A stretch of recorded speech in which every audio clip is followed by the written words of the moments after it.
What's up? Happy Friday, man. Ooh, I'm so glad to be free. Oh,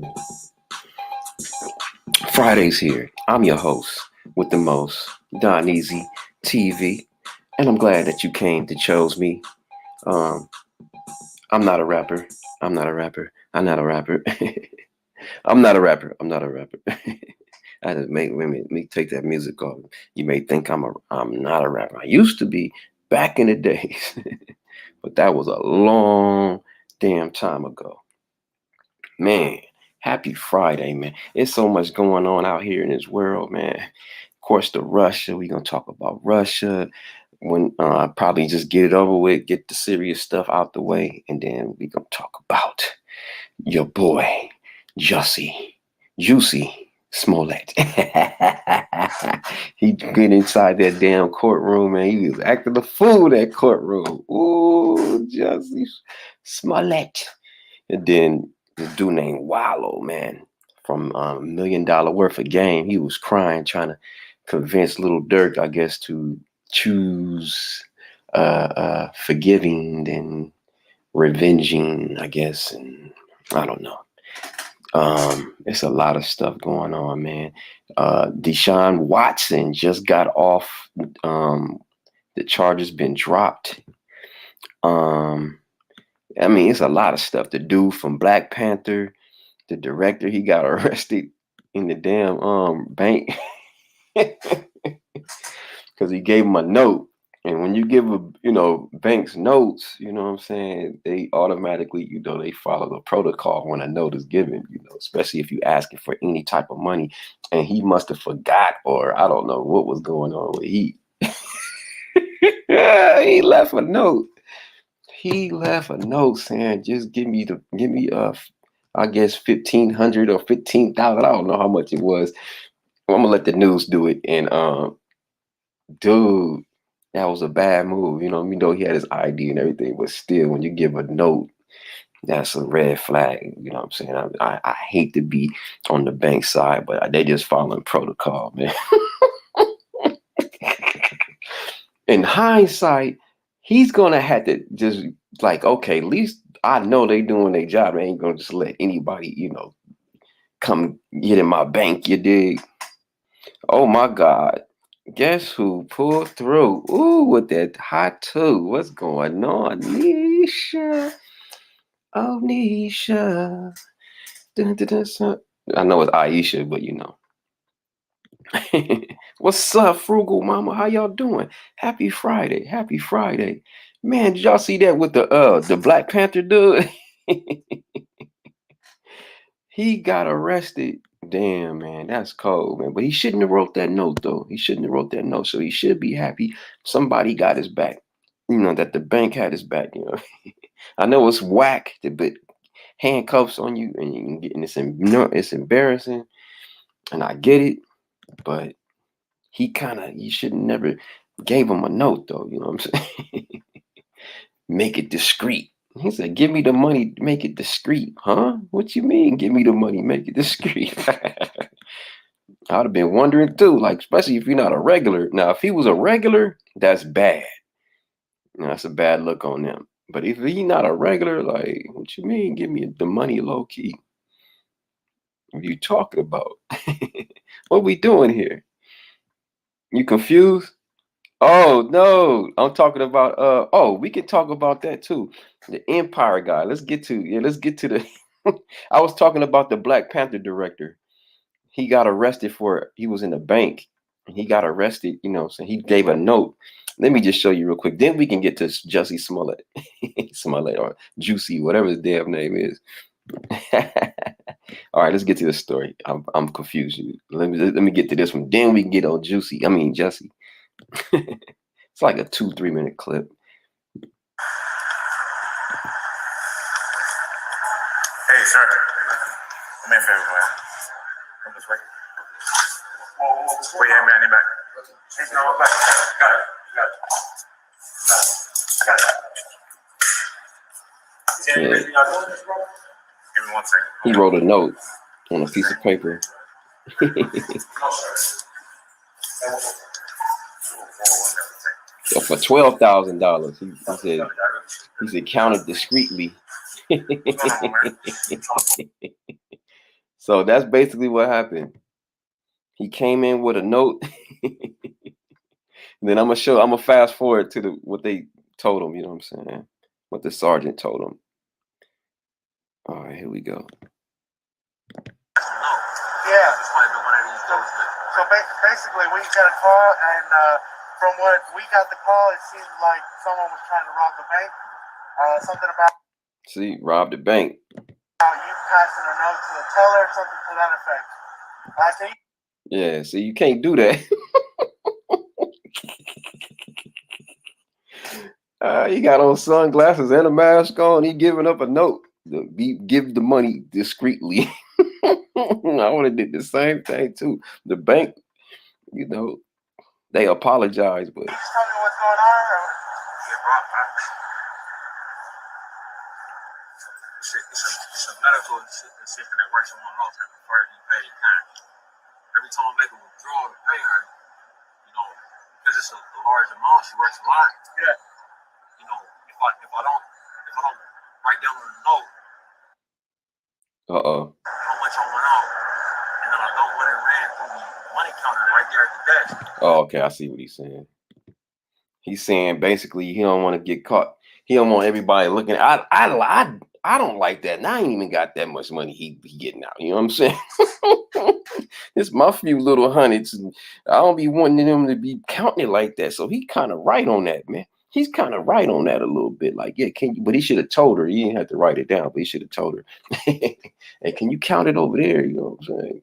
I believe you. You know what I mean? You could put it on the money counter and just let me watch from a distance. Okay. Okay. All right. You know, I kind of get what he's saying because I hate that too. I hate when they just put the money all in the. That's why I be trying to stand in the middle or whatever they count. I try to cover it up or whatever. I'm like, man, why you gotta show everybody what I'm getting? You can be low key with it. You know what I'm saying? But if he told her folks were here, but if he told her folks were here, yeah, that's true too. That's true too. So that's true too. So you gotta be like, hey, can I? You know, and they gonna be looking like they already knew, looking like what's going on with your shades. Poor guy, man. But now let's get into Jussie Smollett. Jussie, he put on a theatrical show, boy. He put on a show. I was like, damn, what's going on here? Hey, Auntie, how you doing? Love you too. Thank you for pulling up on me. Mwah, mwah, mwah. My auntie, love you. All right, let me show y'all this real quick of Jussie in the court. Jussie Smollett in the court. This is what Dave Chappelle called him. You know what I mean? So I didn't come up with that term. Look, he got his fist up. I'm not suicidal. Uh-oh. I guess he's scared they're going to kill him or something in jail. Uh-oh. Listen to what he says. I am not suicidal. I am not suicidal. And I am innocent. Woo! I am not suicidal. I am innocent. Look at his fist. Look at his fist. He got his fist up in the air. He put on a show. And with that furious protest, Jussie Smollett was taken away to the booking room where his mugshot was taken. Notice the tie he wore in court was gone. They took his tie off. That's cold. Well, you know, you better take your tie off in jail because you can't. Somebody probably choke him out or he'll probably hang himself. So they got to take the tie off. You know what I'm saying? They got to take the tie off. Then he spent his first night behind bars. This is the facility where the former Empire star is doing time, the infamous Cook County Jail in Chicago. There is no question. Damn, he in that thing. He in that thing fighting for his life. Let me rewind that. Let me rewind it to the beginning. The beginning is strong. Someone could see. Forget their commentary. I am not suicidal. I am not suicidal. And I am innocent. And with that fury. This protest, Jussie Smollett was taken away to the booking room. Damn, I am not suicidal. He said, "Forget that. He think they gonna do something to him." I am not suicidal. I am not suicidal, and I am innocent. And with that furious protest, Jussie Smollett. Damn, I am not suicidal. I am not suicidal. But if you're not suicidal, you sure made it. No, that's a good thing to do that, though. It's kind of a good thing if you think about it, because now if something does happen to him, I always say that too. I love my life. I don't want nothing wrong. I don't feel bad about doing any harm to me. I never thought about doing harm to myself until one time as a kid, a little kid. I remember I wrote some kind of note or something when I was like 7 or 8. But I was a kid, man. I ain't, kids, man. You know how you be just mad for that moment. You'd be mad for that moment. But not as an adult. Never wanted to ever, no matter how bad it got. And shout out to anybody that has. I'm glad you survived suicidal, ways or whatever. And you overcame it. But I want to put on a record. I love my life too. I'm not suicidal either. I'm with him on that one. It sounds crazy, and I'm innocent. Yeah, I like that. Let me go back and play it again. Kind of smart, actually. Kind of smart, actually. But it's funny though. I'm sorry. I am not suicidal. I am not suicidal, and I am innocent. And with that. He's letting it know, I am not suicidal. I am not. Oh man, shout out to him, man. But I mean, they couldn't find a video of the people he was describing, doing those awful things to him with the rope and all this stuff and bruises on his face. They couldn't find the right description of the guys he said that was walking at that time of night, morning or whatever it was.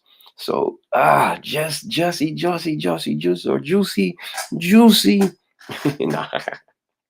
But that's smart what he did though. That's smart what he did. I know it sounds crazy. And it reminds me of Empire, like the show. It reminds me of a script. Like, is this scripted or just real life? Like, I don't know. I don't know what's going on. I am not suicidal. I am not suicidal, and I am innocent. And with that, I heard that. And I'm innocent. See, and that's what you got to do. You got to let everybody know, I didn't do this. I am not suicidal. All right, let's fast forward. Let's see what they talking about. I want to hear what this dude talking about.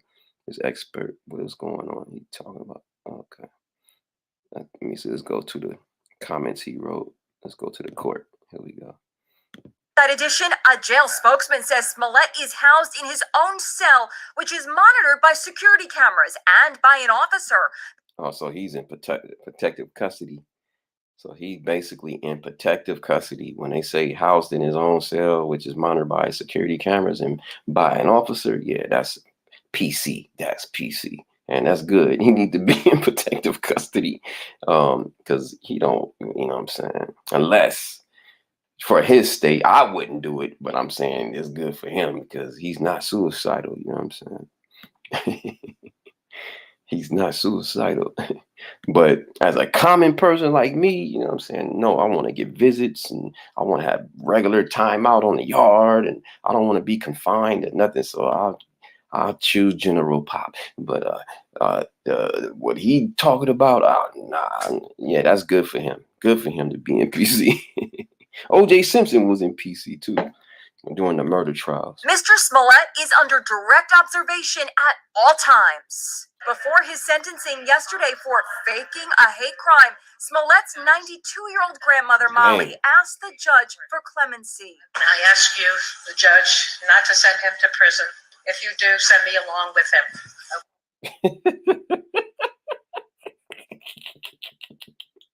Shout out to grandmas. Grandmas is loyal, boy. Grandma's is loyal. She said, send me with him. I heard that, grandma. Wait a minute. Yesterday for faking a hate crime, Smollett's 92-year-old grandmother, Molly, asked the judge for clemency. I ask you, the judge, not to send him to prison. If you do, send me along with him, okay? Shout out to grandma. Grandma's a G. She said, take me with him. Oh, man, I have nothing to lose. Life is, I'm in my golden years. I lived a good, long life. I want to go with my grandson. I heard that. Shout out to her. Shout out to her. All right, one more last time, and I'm going to keep it moving. Just like how she did that. Smollett's 92-year-old grandmother, Molly, asked the judge for clemency. I ask you, the judge, not to send him to prison. If you do, send me along with him, okay? But what Smollett Shout out got to from Grandma. Judge James Lynn was a blistering 30-minute rebuke. You're just a charlatan pretending to be a victim of a hate crime. Whoa, you're just a charlatan pretending to be a victim of a hate crime. Ooh, charlatan. Let me Google that. I want to make sure I'm getting the right definition of that, man. I got a thought, but I want to make sure I'm correct on this one, man. He said, let me see. I need Webster. What's Webster? Now they talking about like some knights or something. I don't know, medieval. I don't know what they talking about. Medieval stuff. All right, let me go to Webster. Webster says, one's making usually showy presence or pretenses to acknowledge or ability, fraud, a faker. One making usually showy pretenses to acknowledge or ability. He said he was acting like a charlatan, pretending to be a victim of a hate crime. Woo! Damn, Judge. You did him like that, Judge? Judge, you did him like that? One more time, let's hear it for the judge. Judge James Lynn was a blistering 30-minute rebuke. You're just a charlatan pretending to be a victim of a hate crime. You were actually... This is like a theater. Like, is this really real? Like, I don't know, man. This stuff seems scripted as hell, man. I'm sorry. I don't mean to sound like one of those conspiracy theorists or nothing, but damn, this stuff sounds so scripted, man. And he got his hair just like how he was said. He looking like Benjamin Franklin. And who's this? This the court reporter? They got a brother court reporter. Who's this dude? actually throwing a national pity party for yourself. You've been... I don't know who that brother was. Wait a minute, look at it. Wait a minute, one more time. Let's hear it for the judge looking like Benjamin Franklin. Benjamin Franklin. You're just a charlatan pretending to be a victim of a hate crime. You were actually throwing a national pity party for yourself. You've been lying and lying and lying about this case. Then the judge... You've been lying and lying and lying about this case.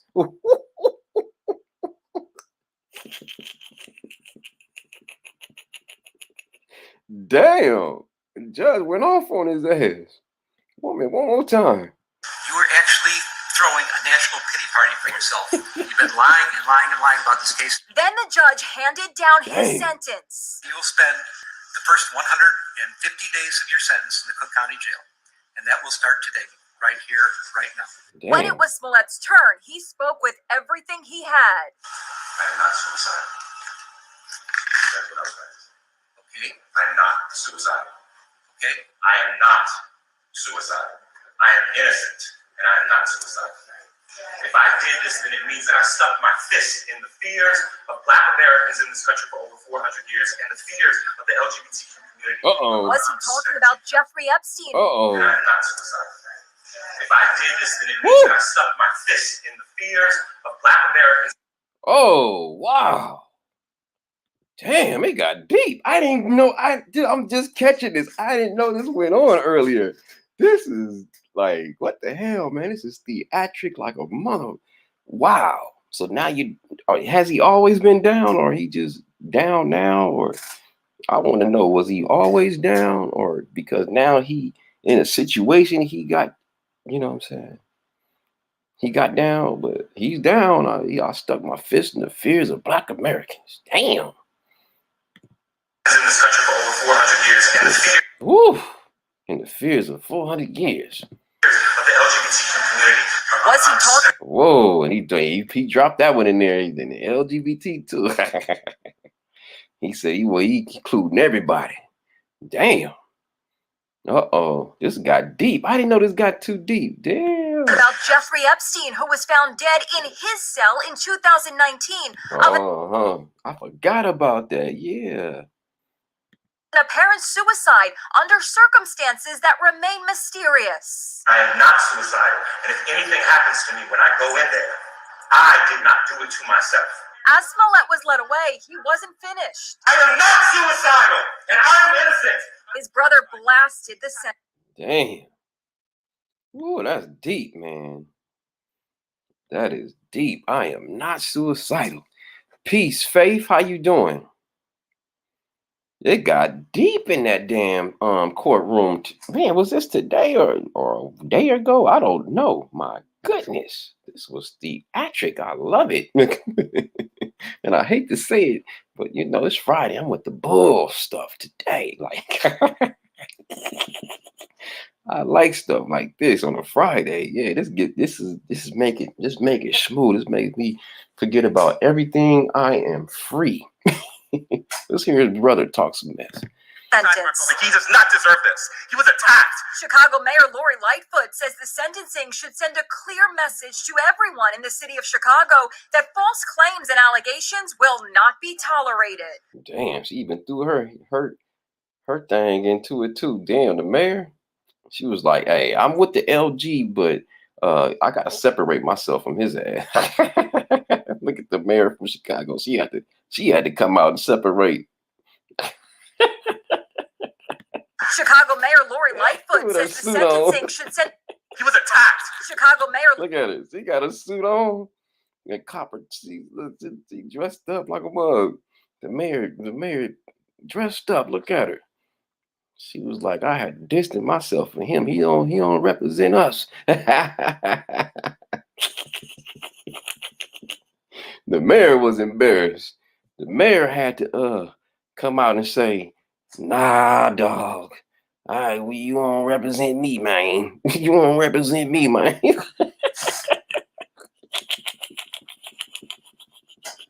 Who was this? The sign language lady? Probably a sign language lady. Lori Lightfoot says the sentencing should send a clear message to everyone. Look at she's serious. Look at her face.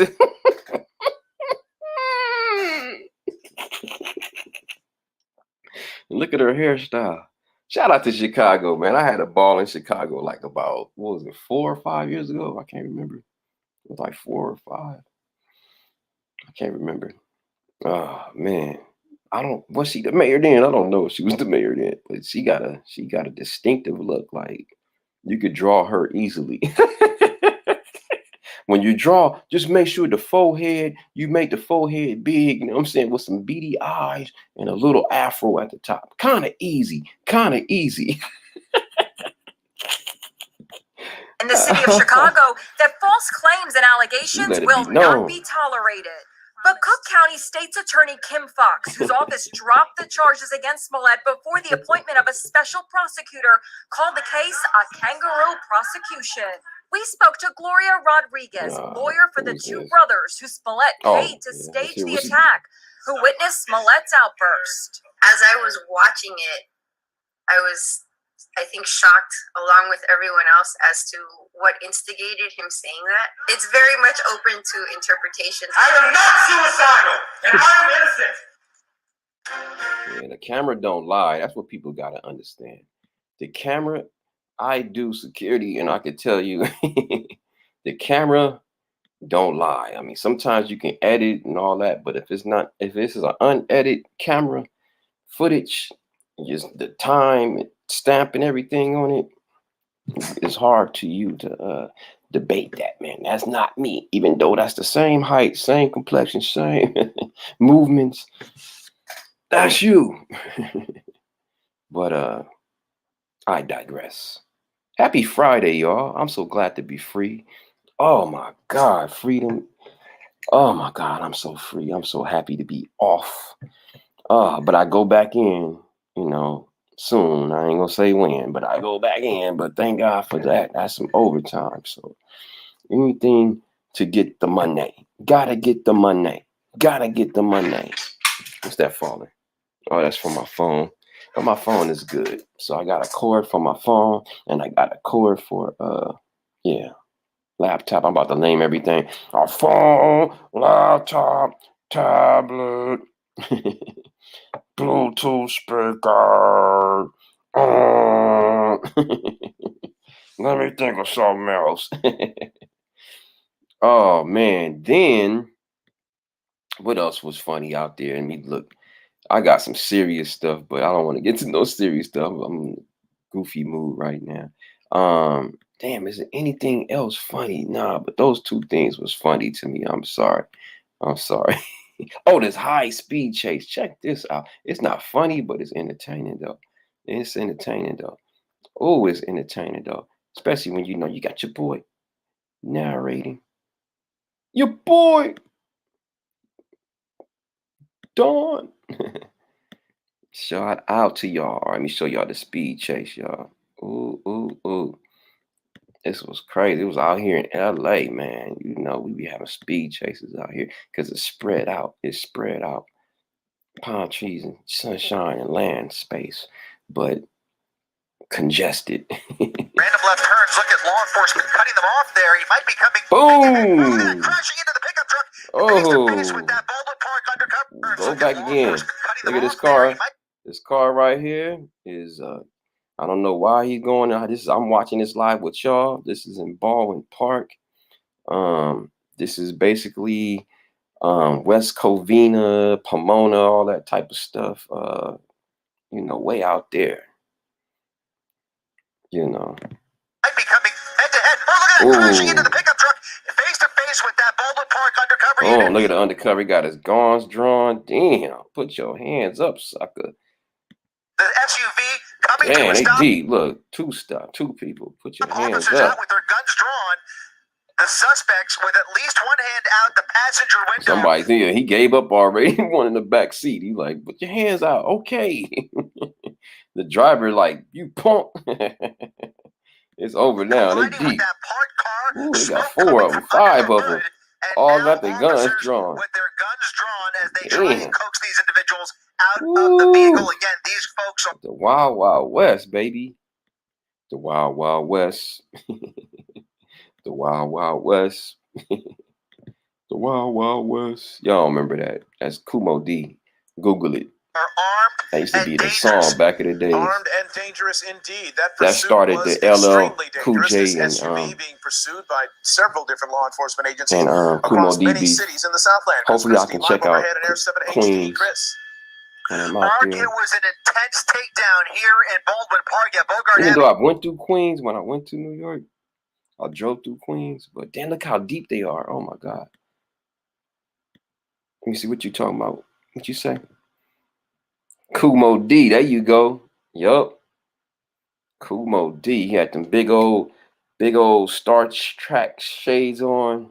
And him and LL went about 3 singles each, dissing each other, about 3 singles, 2 to 3 singles, for sure 2.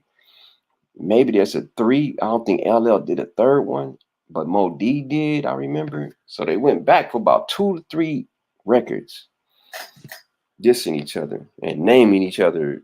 Well, he didn't really name him, I don't think, in Wild Wild West, but he said something he cooler than Jay or something. I can't remember, but he started the beef. I think 2, probably 2, yeah. And I don't think 3. But I remember the last album when he was working with Teddy Riley. I go to work, baby. I go to work. You know, that's somebody else, my bag. That's Big Daddy Kane. But he had another song. No, I work. I work. No, that's I don't know. But he did something about work. I don't know. But it wasn't. I think that's Big Daddy Kane, though. I keep going back to that, but that's Big Daddy Kane.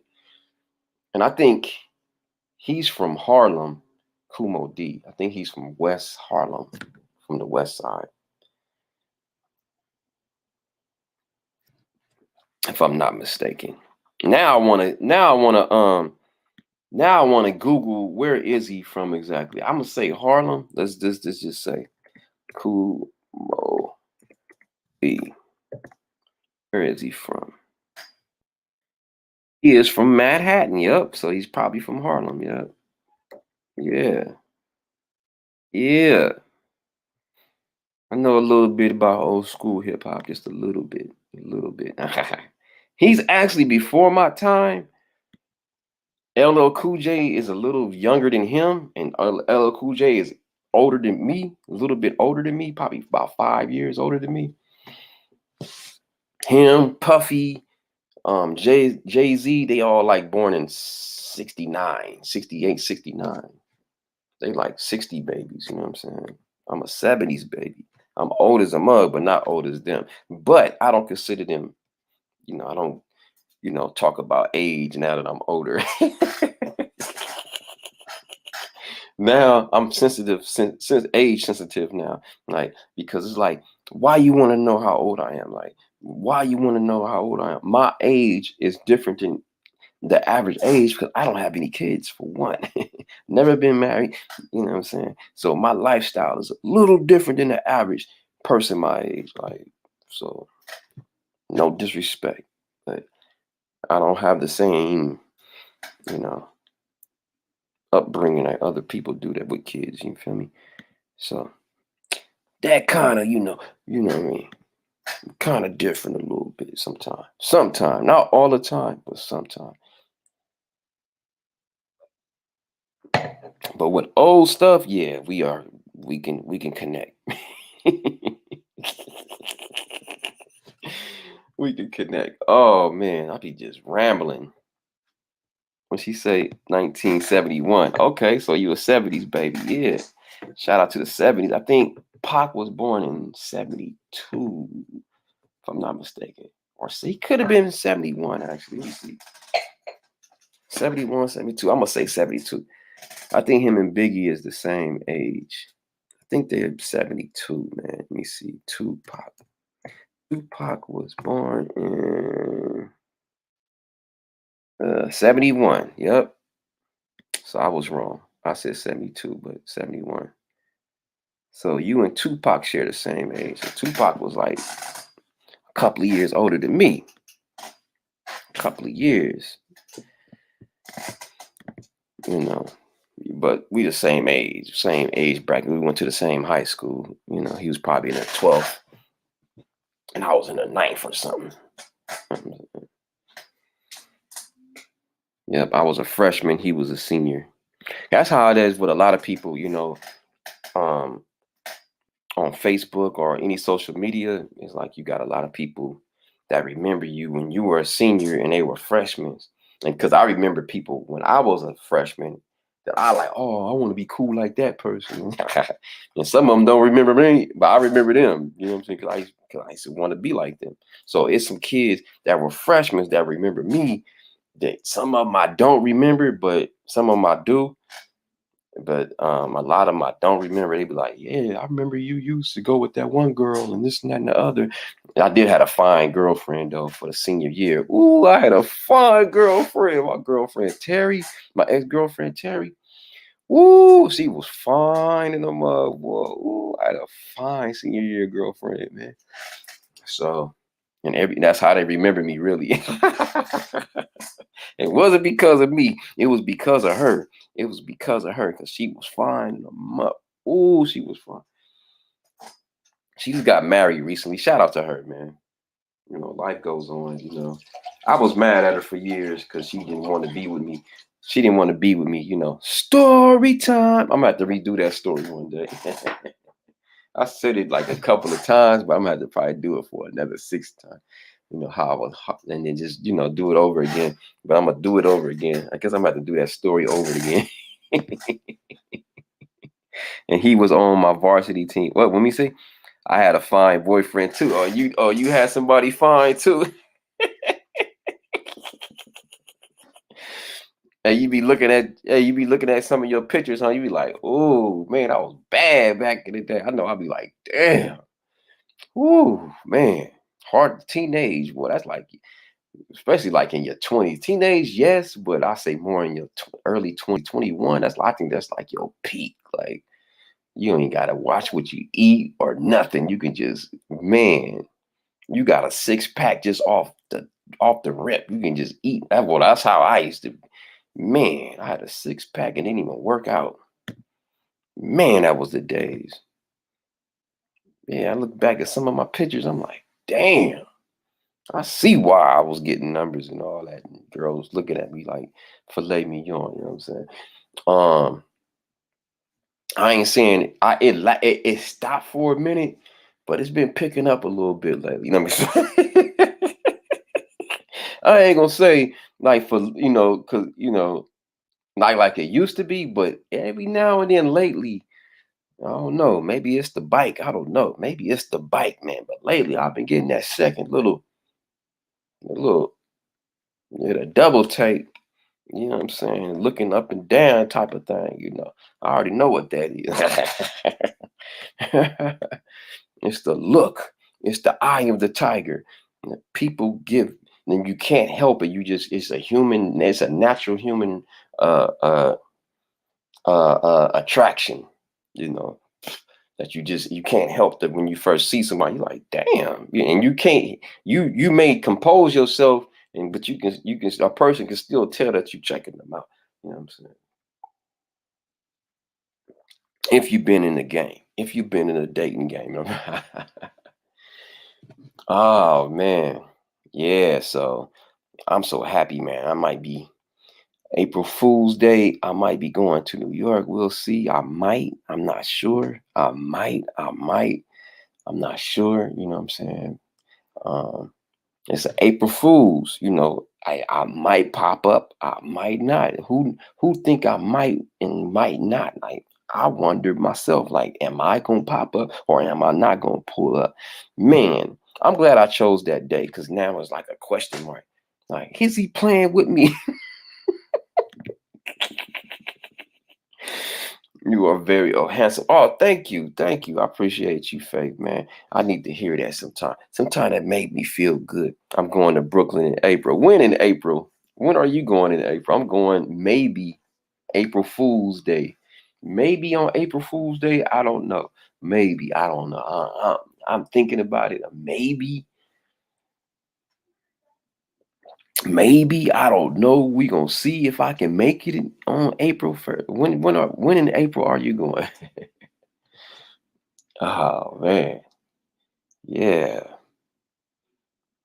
So that'll be dope. To get a little vacation. You know what I'm saying, and get things sorted out. You know what I mean. Cause in life, y'all, you gotta always remember you have the power. Nobody else have the power. You have the power. You have the power to be like, all right, I'm good. You know what I'm saying? You have the power. Nobody has the power.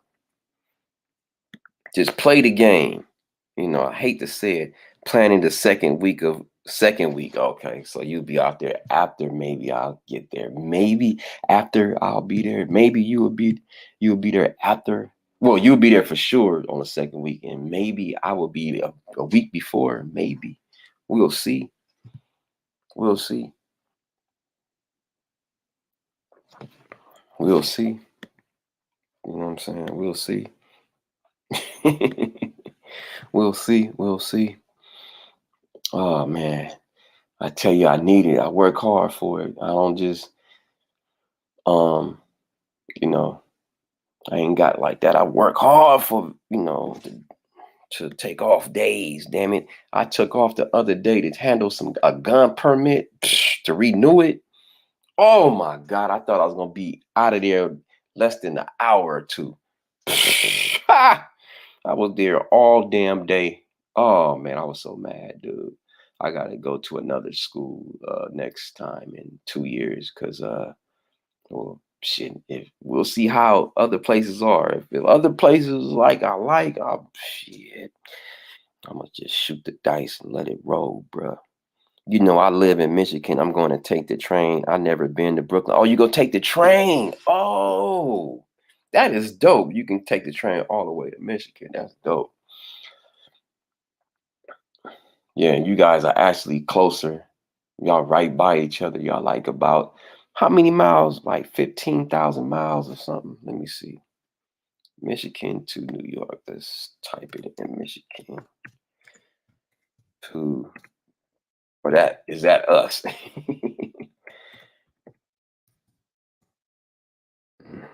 Okay, so you are 814 miles away. Okay, so yeah, that's way better than LA. I bet you if I put Cali and just put LA, bet you it's about 15. I was thinking about us. I said 15. So we do like 15,000? Nah, 8,000. LA maybe 15,000. That's for sure. Let me put LA. LA. Come on.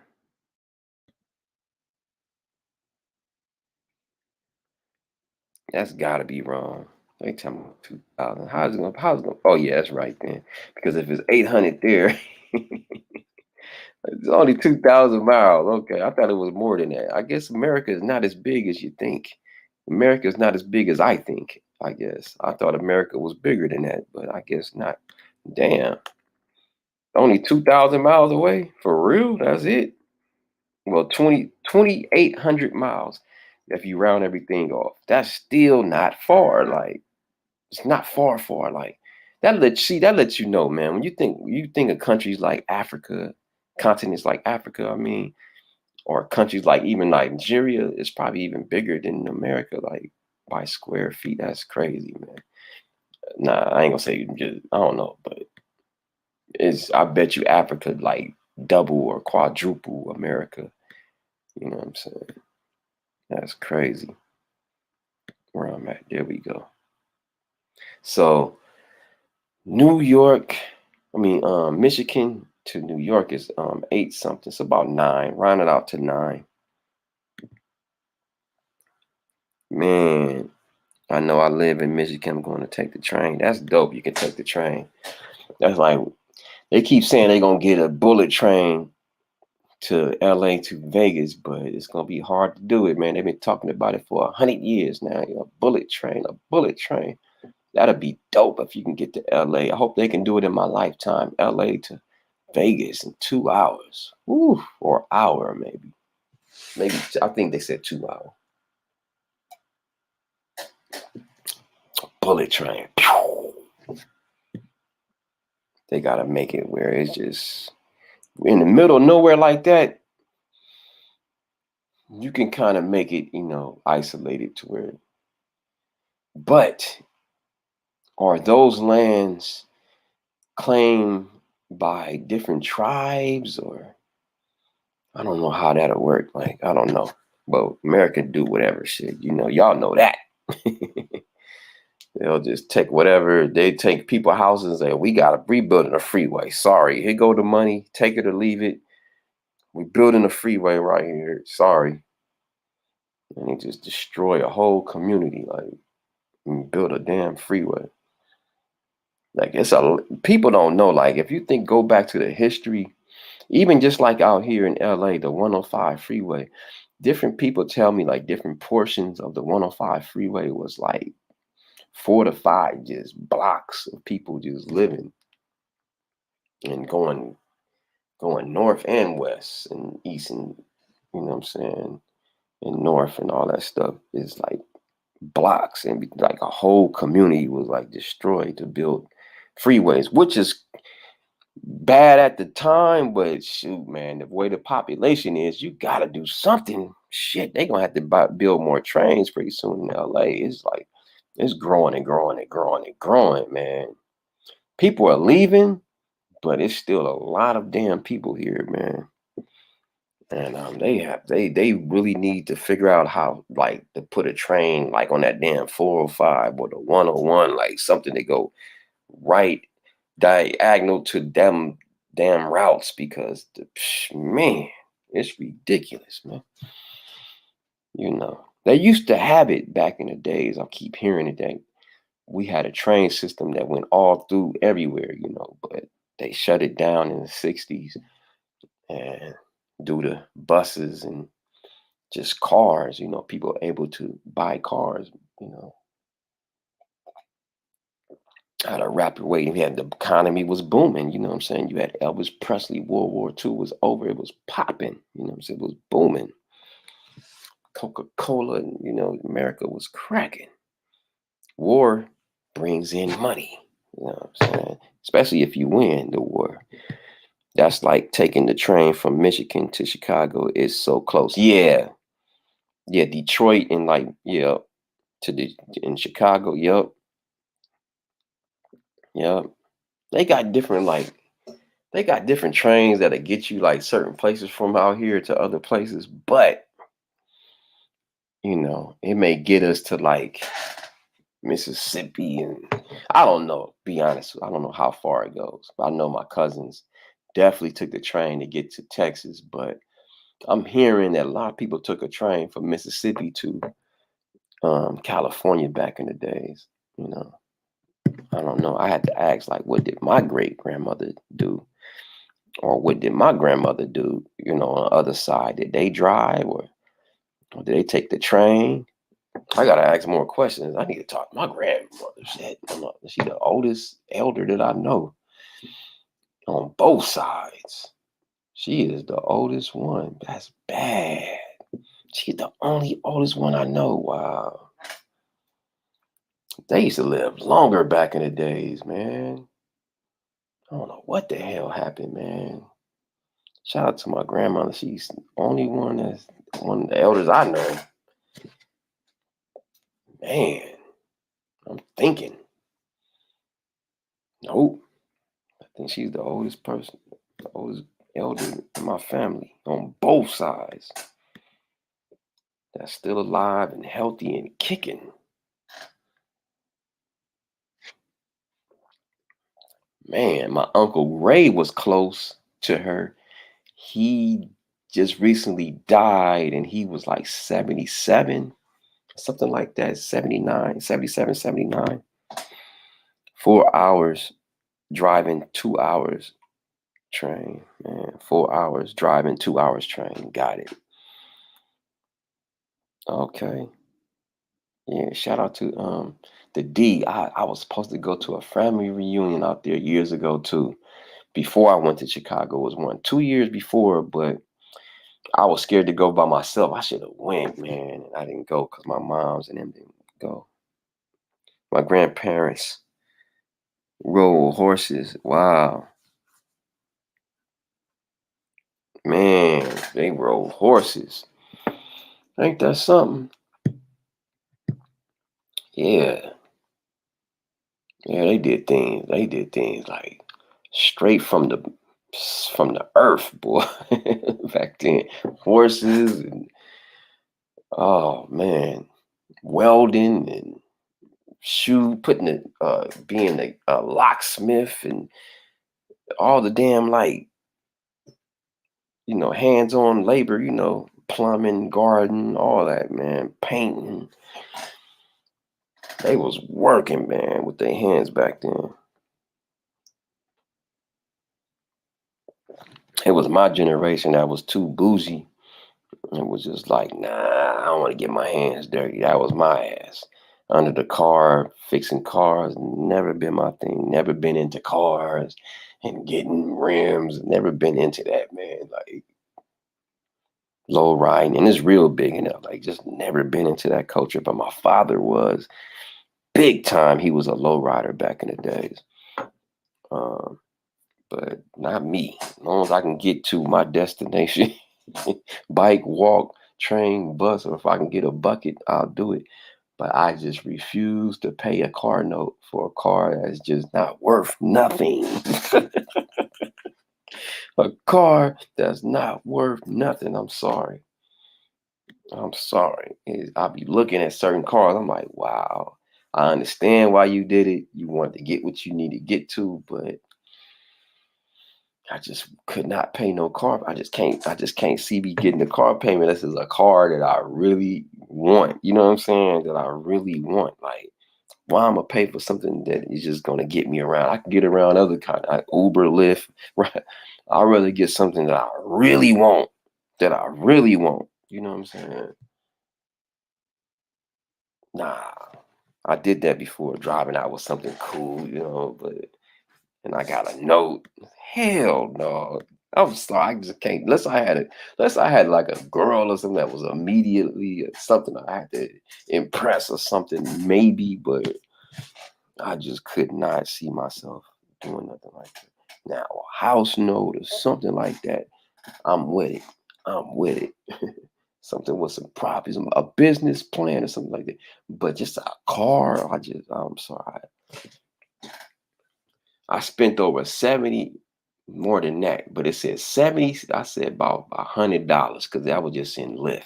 I spent over like $100 the other day in just Lyft and Uber to get it all through the city. I had to take care of these permits. I had to go to the shooting range. Oh man, I passed the shooting range, y'all.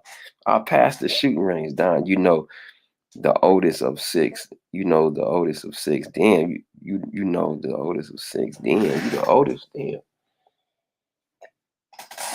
Hey, y'all, I had to go to the shooting range. Boom. I didn't have my glasses. I forgot my glasses. And I just remember the instructor telling me just to point at the middle, point at the white part and shoot at the white part. Just concentrate on the white part. You only have 2 to pass. You have to have a minimum of 2 shots in the middle. Oh man, I barely passed, y'all. I had 4 in the middle, right in the middle, and I had all the rest like in the right spot. But at first, I was nervous, and I didn't even know I was shooting. I shot twice on the outside, but as I got more comfortable, I just started dumping. Boom, boom, boom, boom. I started dumping. Ooh, I started dumping on that thing. I was dumping on that damn thing, but I barely passed. It was like 200 to 250, and I got like 215, like barely 15 points over. Barely passed that mug, man. The people from the state counted the bullets on man, that's the first, man, I ain't gonna say too much, but I'd never seen that before where they had the BSIS. Yeah, that's the first time a BSIS, the Bureau of Security Investigative Services, came to the shooting range to count my damn target. I've never seen that happen before. I don't know if that's standard or it's because the school I went to, I was low-key mad because I'm like, yo, I had to go way out to like 30 miles away. You know, if you're going 30 miles away or more and you taking a Lyft or Uber and it's peak hours, I got it, man, at $40 up. I was hot. Luckily, I had somebody that didn't have a car. He didn't take his car, and we shared the ride, man. Oh, man. But the overall good part, I passed. And I smelled my stuff yesterday. My stuff is gonna be updated. It expires in June, but it will be cleared before June. So now I always got that backup plan. You feel me? Like I got it right now. It's good all the way to June, but I just wanted to, get it taken care of early so I can get it renewed with no problems and I can check my options and diversify my portfolio like for real because dude, I got too much experience, dude. I got too much experience. I stay to myself. People wonder like, well, why do you stay to yourself? Why do you? Because I got a gun permit. If you don't understand, when you got a gun permit, you can't get into fights. You can't get into, no matter you in the right or wrong, they're gonna investigate. It's gonna delay your permits. You can't get into. That's why I stay to myself. People wonder why you don't do why you because I know me like and I know people is I know you shouldn't live like that, but I'm content. I'm happy to be inside. Like I don't care. I entertain myself. Shit, I know how to entertain myself. But when I go out of town, I turn up. When I go out of town, maybe like three times a year. So that's enough for me. I ain't no teenager. What the hell I need to be? 20-year-old out and going to club. What the fuck I need to be going to clubs for? Shit, partying. That to me, that's just dumb. I'm sorry. I don't get no enjoyment. You know what I'm saying? I do it 3 times a year. That works for me. I'm cool. 3 times a year or 2 times a year.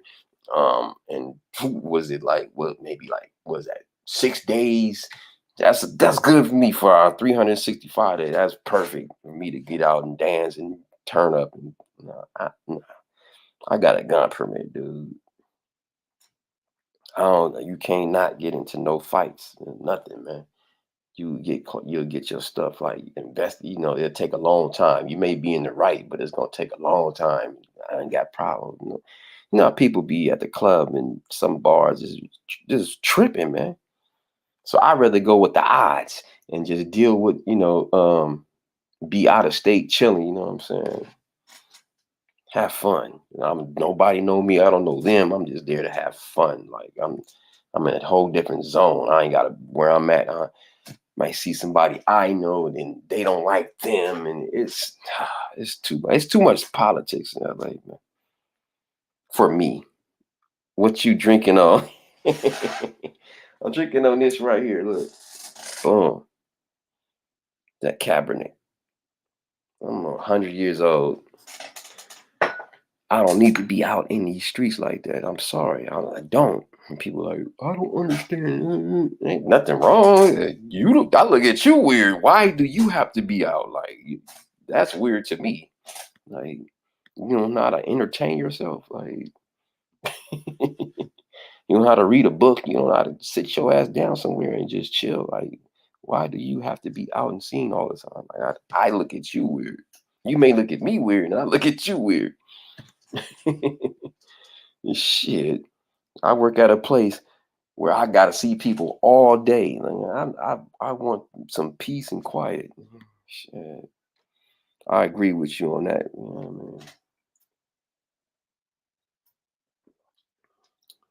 mean? Shit, I need peace.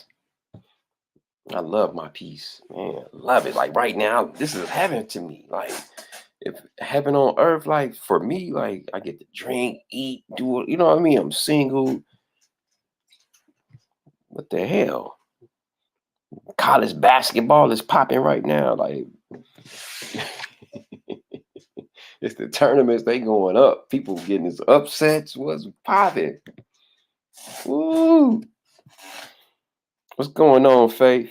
Happy Friday. Damn, I went in for like a whole hour. Ooh, yeah. Your boy is back. He's back. I'm so glad to be free, y'all. Oh, man, this wine tastes so good. Man, this is how I just forget everything. I delete everything that happened between Monday and Friday at work. I delete it from this point on. And I come back and I don't even remember what happened last week, man. That's how you got to do things, man. Sometimes you just got to just send back the sender, man. Like you got to just delete this shit. This shit is off the file. Like I'm starting a whole nother week. I'm starting a whole nother day. I'm living life like that, y'all. Day by day, week by week, man. Month by month, man. I'm tired of living by year, and I'm thinking about the future. I'm thinking about right now, like how can I get to the next day, to the next? You know what I'm saying? I'm trying to have fun. You know what I'm saying? Life is short. Turn up, shit. Turn up, shit. Get you a drink. You know what I'm saying? Chill. This is one of my coworkers say he called it Bourbon Friday. Shout out to him. He drinks bourbon on Friday. I drink wine, and shit is still alcohol. Cheers, man. And it's legal. I'm at home. I'm not bothering nobody. Forget water right now. I need to drink some, but I need to finish this bottle. After I finish this bottle, y'all, then I'll drink some water. I think everybody waits like after an hour or two. That's when y'all start coming here and checking me out, because y'all be like, all right, I'll come in after 2 hours and I know he gonna be nice and ready after the second hour. That's messed up. Why y'all can't just come talk to me in the first hour? Like, nobody comes in the first hour. It's always like the second hour. But nah, y'all been in here for the first hour. Shout out to y'all. I'm just playing. Y'all turned up for a minute. You know what I mean? And I'm glad y'all still got the thing running. Shout out to everybody that pulled up. I ain't going nowhere. It feel good. It's Friday. I had a lot of serious stuff on my tabs. I just don't feel like talking about Russia. I don't feel like talking about that right now, man. That just I don't want to talk about Lil Durk and Wallow. You know, even though it's real what he's saying. That's what I want. Okay, we can't talk about that. All right, let's play this clip. And my question to y'all, like, do y'all like certain things? Is everything forgivable? Like, for me, I haven't got that part to forgive everybody for everything. I'm sorry, I'm just not there yet, y'all. So this guy in Wallow, he's talking to Little Dirk about some murder that happened to his brother, and he forgave the killer, but he was very emotional. But I got a question for y'all. Like, do you forgive, like, for certain real serious stuff, like stuff like that? There's certain things I know in my life I'm not forgiving, bro. I'm sorry. Call me what I guess I'm not there yet, y'all. I'm sorry. I'm not forgiving. My homies is dead. I'm here though. And I'm gonna say some shit that, like, this is documented. You know, I got a TED talk. I forgave my brother's killer. And I'm saying it Wow. He forgave his brother's killer. to say this. Niggas killed my brother. My brother died in my grandma's arms. Wow. My brother died in my grandmother's arms. Look, he emotional. Look, his hands, Chris, he shaking like that. In that house that we grew up in. Nigga shot my brother. He ran to the house.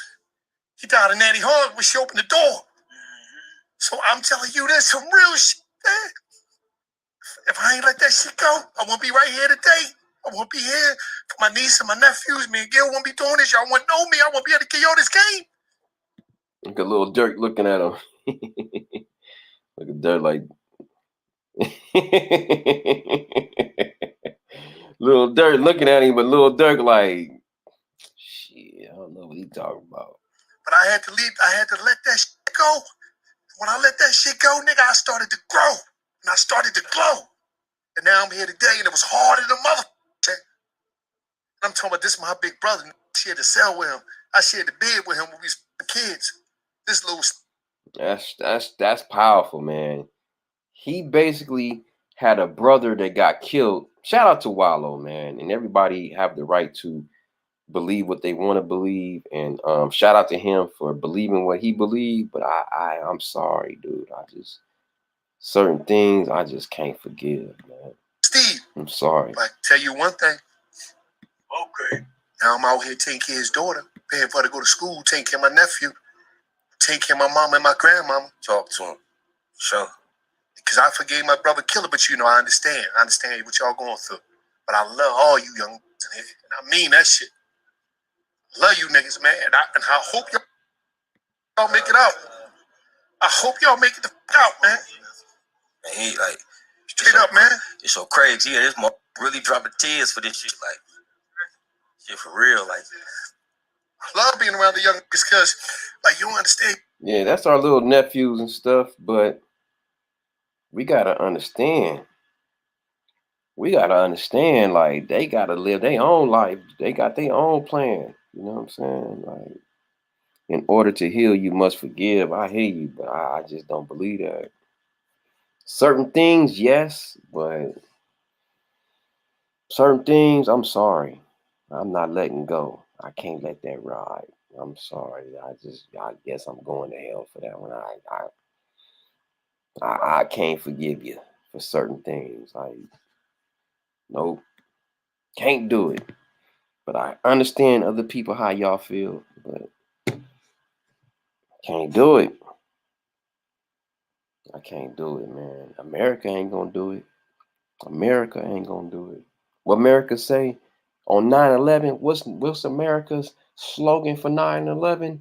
Never forget.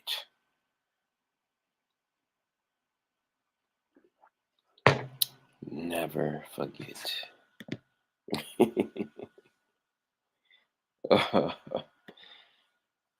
This is recent. This is recent. Never forget. Damn it. That's the slogan for 9/11. Nah, I get what you're saying, though. I'm sorry, y'all, to be preachy. My bad. And shout out to y'all that do believe in forgiveness and love and peace and all that. We are the world. We are the children. We are the ones to make a brighter day. So let's start giving. There's a choice we're making. We're saving our own lives. It's true, we could make a brighter day. Just you and me. We are the world. Damn. That shit is no disrespect, but that's fantasy, man. We are the world, we are the children. That's great, but that's not the real world. You know what I'm saying? Not my world I live in. You know what I'm saying? I wish we was the world. I wish we were the children. You know what I'm saying? But I'm sorry, y'all, for preaching. I just be babbling and just going. I love my life. I'm not suicidal.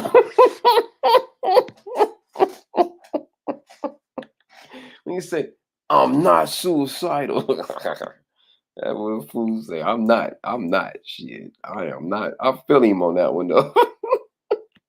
That's what you do. That's what I always say. I always say that though. I always say that in the past. I am not suicidal.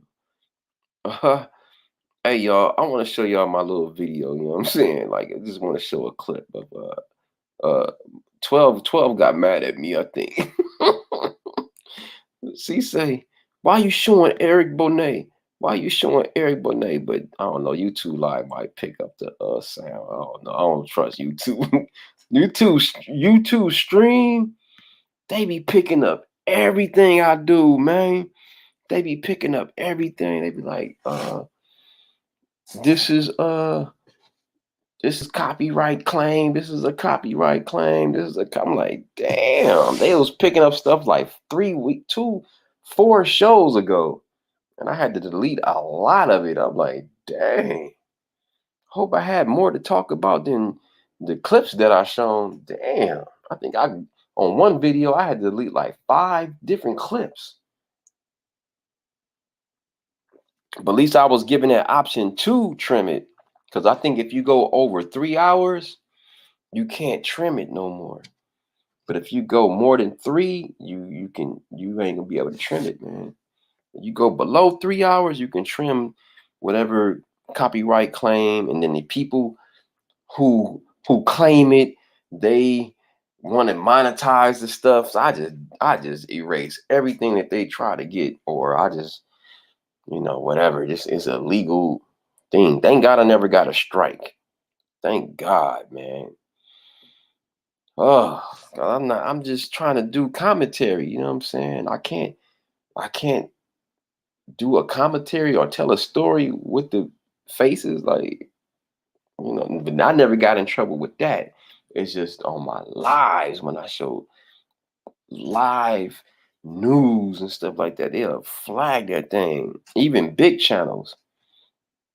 Tribune been on my A lately. Tribune been on me. They've been on my cakes. I think somebody from Tribune be watching my stuff and they report my stuff. Like, there's some haters. Y'all some haters. Y'all, I'm just a content creator, like a small content creator. Like, why y'all hating? Always, man, they be claiming they stuff. and you got a claim. I'm like, damn, this video didn't even do much. 200-300 views? Like, really? Damn. And y'all going after me? Wow. I'm a small fry in a big old bunch. Oh man, I went to McDonald's today because I had a deal on them damn fillet of fish. But when I got there, they had the fillet of fish on sale anyway for $2.50. So I'm like, okay, that's $5.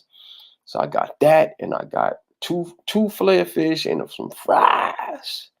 For fries for free because I had the app and I can get free fries with the app. Boom, boom. So it was only $5 for 2 sandwiches and a damn fries, man. I was happy. And I still got some Popeyes chicken in the refrigerator. And I still got a couple of slices of pizza. I don't know how good that'll be after damn near. I think I ordered that last Friday. Damn, I got 2 slices still. I don't think that pizza is safe to eat. I don't even think the chicken is safe to eat. I think I got that chicken on Sunday. Or was it Friday? Was it Friday? Oh no, is it another Friday? Oh no, is that safe? Oh no.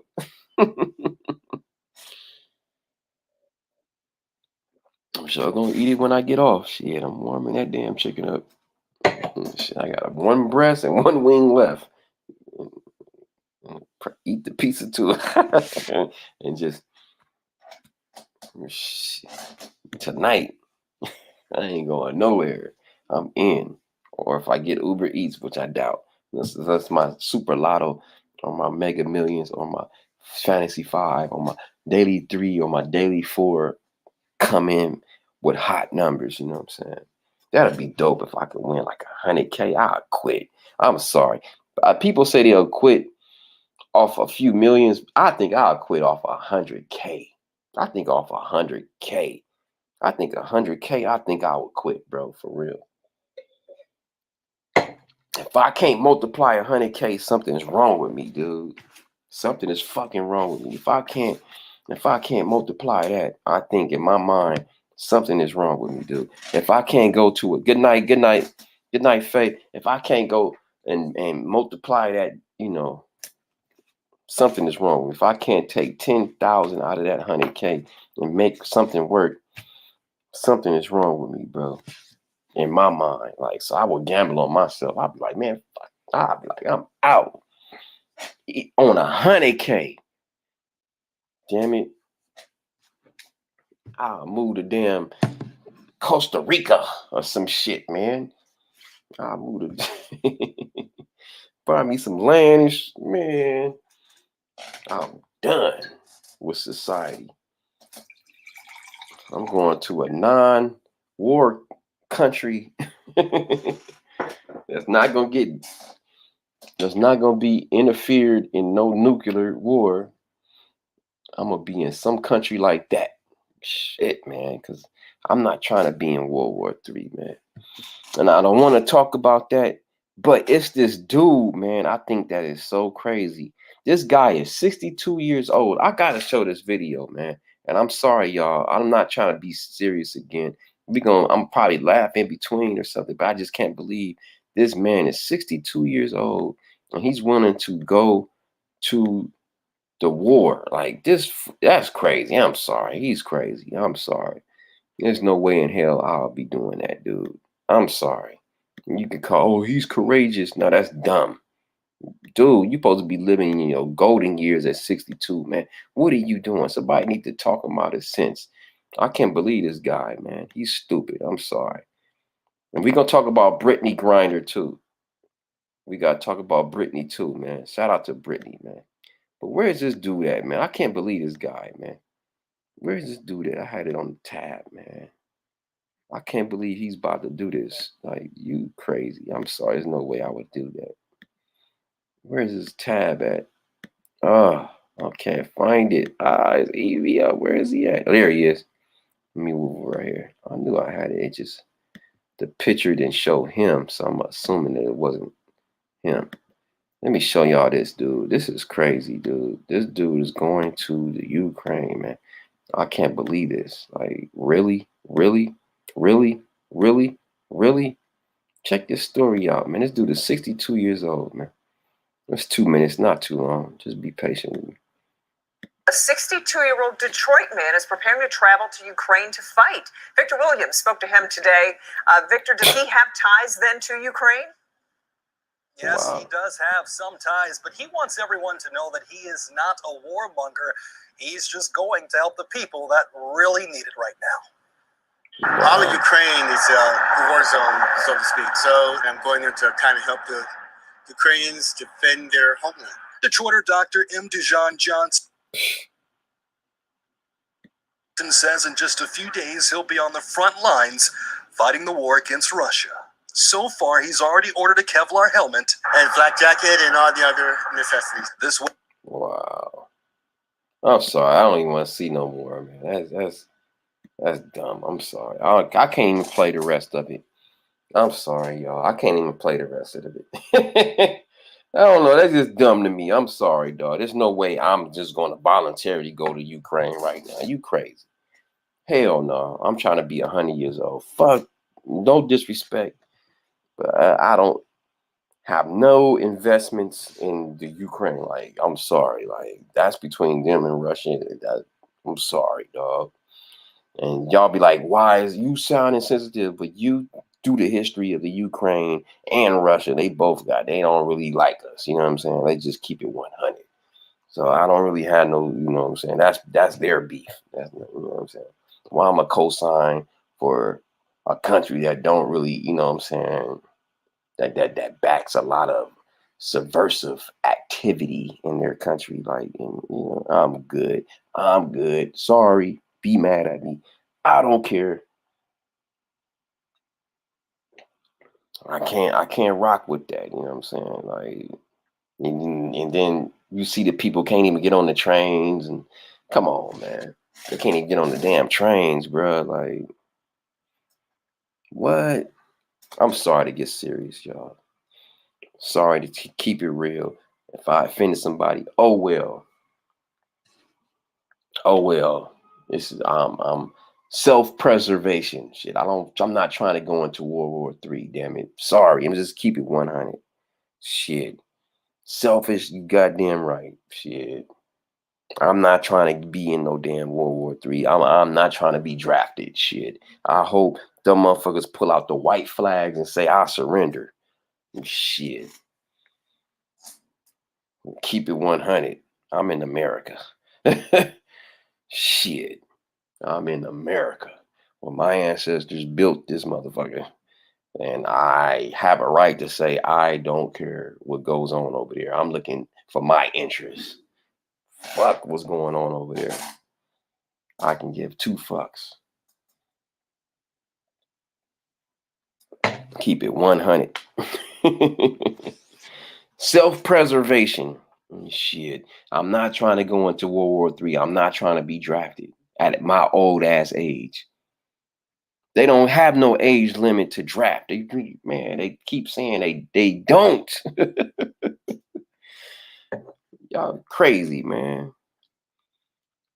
If you live over here, you need to be thinking about the bigger picture. Like, fuck them. Shit. Keep it 100. Shit. You want to go a nuclear war? You want the world to end? Shit. That's why America, that's why they smart. They like, shit, we not stopping them from flying. No fly zone. They know if we do that, it's going to be World War III. As long as they don't go to Poland. They go to Poland, it's over. It's over then. Yeah. They go to Poland, it's pretty much over then. They start shooting up Poland and all that type of stuff. Yeah. They know it's rules and regulations. They know that used to be the Soviet Union. So people, man, they're going to go by each country step by step. Russia is just like, fuck it, man. We tired of being bullied. And I'm not on the Russia side. I'm on America's side. I'm just saying, shit, man. I'm not trying to go to no damn. Let's keep it 100. Shit, I'm not trying to. In my lifetime, let it be in another lifetime. I don't want to be in World War III, bruh, with nuclear weapons. We gonna be the first fucking ones that get hit, you idiots. We're on the West Coast. We're gonna be the first ones to get hit. Russia is not too far from here, bruh. You know what I'm saying? Like, the whole West Coast gonna be obliterated. Like, dude, we gonna be the first ones to get hit. Maybe San Diego, because they got the damn biggest naval, area, I think, if I'm not mistaken. But I think some parts in Seattle, but shit. But for sure, and see, man, in Diego, we got a good little base out here, but not like San Diego. They got a big ass base in San Diego. But we got bases out here, but yeah, man, they gonna attack us first on this side on the West Coast, man. I'm sorry. Self-preservation. I'm sorry, bro. I'm worried about our interests, our things that's getting in this country. I'm worried about us. Self-preservation, call it what you want to call it. I'm worried about the things that's going on here. Shit. So they need to pull out that damn white flag and say, I quit. Shit.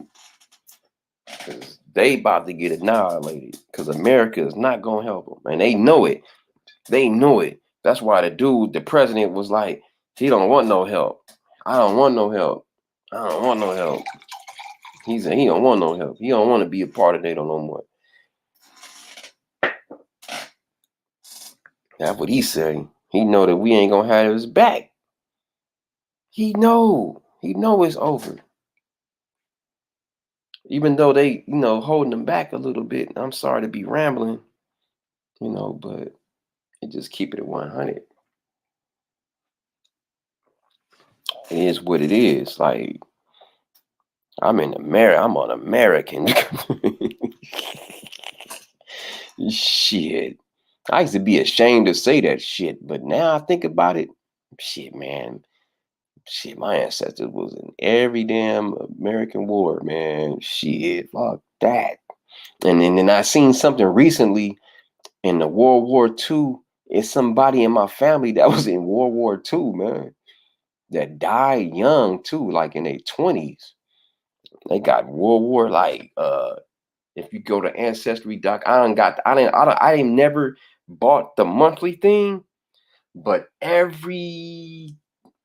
say once a week, they'll give me a hint about who I'm related to, or military records or censors back in, man. And I got like some kind of cousin or grandmother or great grand cousin. I don't know who they are, but I need to do more research. But they were in the war, in World War II, and they died like in their 20s, man. Like, that's crazy. Like, you know what I'm saying? That's just one person. So if you just keep going back in the census, and dude, my bloodline is here for 400, 500, 600 years, probably more than that, man. So that was deep for me just to see that for World War II. That's somebody. I think I ain't gonna say her name, but yeah, I snap pictured that one, and it's deep when you do the ancestry. Everybody, I suggest to do it, but I understand you don't. If you ain't have no DNA in the system, don't do it. Don't keep it real with you. But see, I already got stuff in the system because of different situations, paternity wise. So my DNA was already in the system. So who cares if Ancestry has it? So I got a court that has my system already. The United States government has my DNA. So they know who I am through DNA tests and blood type and everything, but recently really with DNA. So So it's no problem for me to do ancestry. So it's like, but if you never have been through paternity or any court order DNA or anything, don't do it. Don't do it. Don't do it. Because I think it's kind of flawed in a way when you start going back into because they can only go back so far in DNA. They can't go back in the beginning. You know what I'm saying? Like they like say like places that has been gentrified, just like how gentrification happens right now. Gentrification happened thousands and years ago. It was different people in different places. You know what I'm saying? Unless they dig bones from back then, they're going off DNA now that's in different areas. They're not going back into somebody they dig back, and you know what I'm saying? They're not going that far back. Just like, for instance, it's just different places on the planet where it was populated with different nationalities than the nationalities that you see now. I can't say it on YouTube. You can't say it on YouTube, but it's different places that they call the Middle East, which is Africa still, in far as continent wise, but they call it the Middle East. I can't say the country because on YouTube, if you say the country or you say the people, you will get flagged. But if you know what I'm talking about in coded language, you know what I'm talking about. Like it was different other people populated than the people that's there now. And I'm not going to say where. Because people are going to get offended and I'm going to get flagged. Nope. You're not going to get me. You just got to decode what I just said.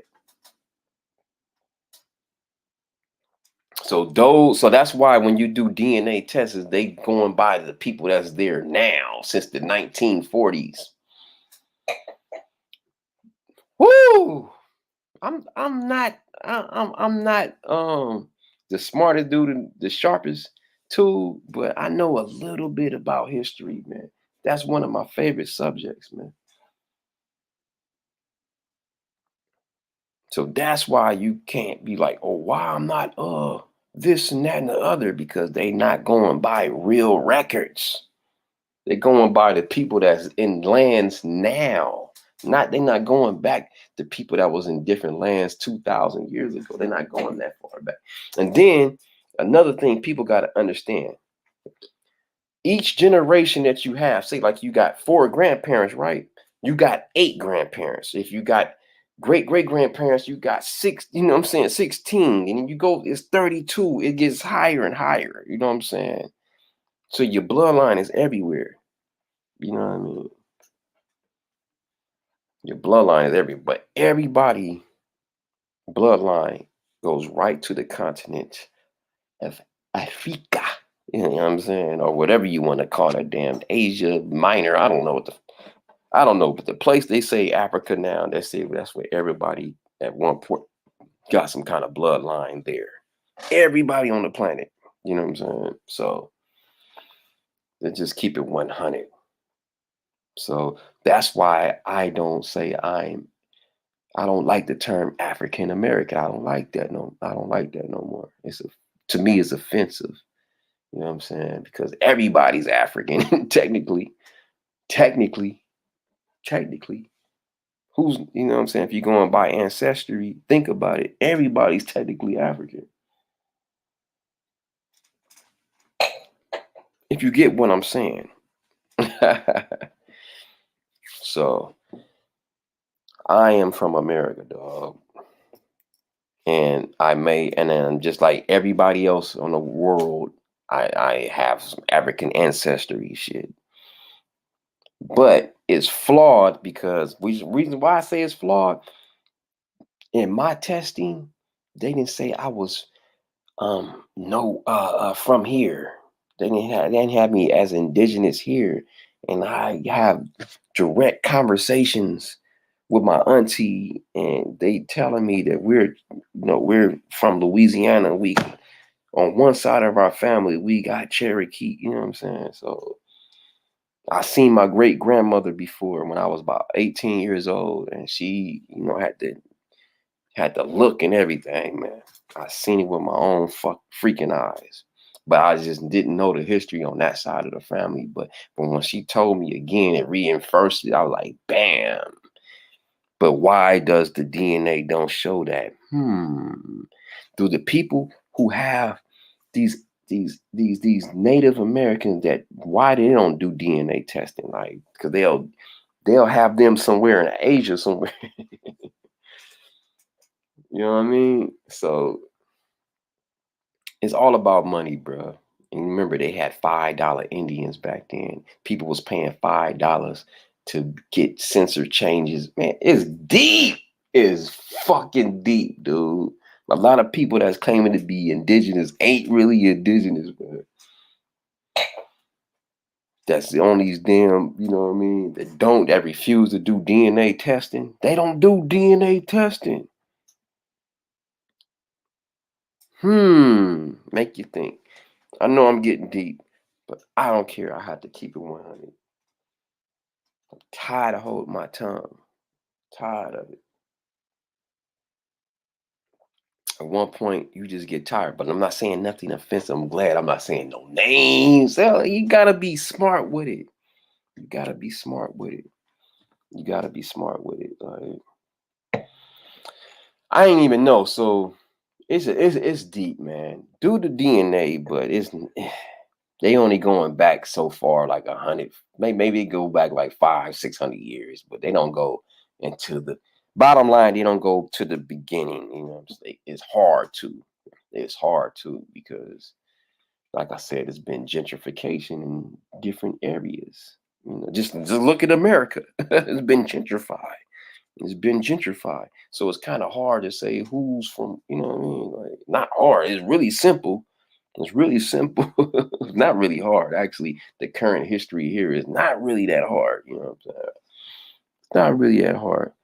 They got books. They got artifacts. They got, you know what I'm saying, things that's written,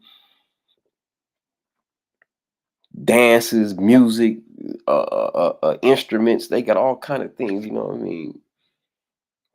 They got. You just got to dig it up and find it. Oh, I babbled for like an hour and a half. Oh, man, I don't know how I talk about the indigenous part. Oh, that's that drink kicking in. Shout out to y'all that's still on here low key. Because I babbled and talked about politics and stuff that I normally don't talk about. But it be hitting my soul when I'm drinking. Like, for real. It be touching my spirit.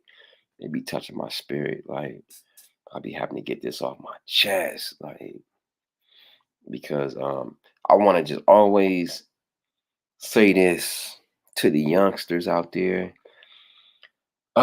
Stop listening to the old program of going to school, getting a good job, and so you can get a job. Fuck that. Get the information, go to school, but be an entrepreneur and be a boss. Forget listening to somebody and somebody trying to tell you what to do all the time. Like, that's whack. That's whack. And because every job, as long as you are an employee, no matter how high it is, if you're an employee, you can get fired, terminated, or forced to resign. Let's keep it 100. We don't tell that part. We don't tell the ugly part, how you're just an employee number. You know what I'm saying? And sometimes you're just an employee number, man. Sometimes you're just an employee number. You can always be replaced. Don't ever think that you're special. As long as you're an employee,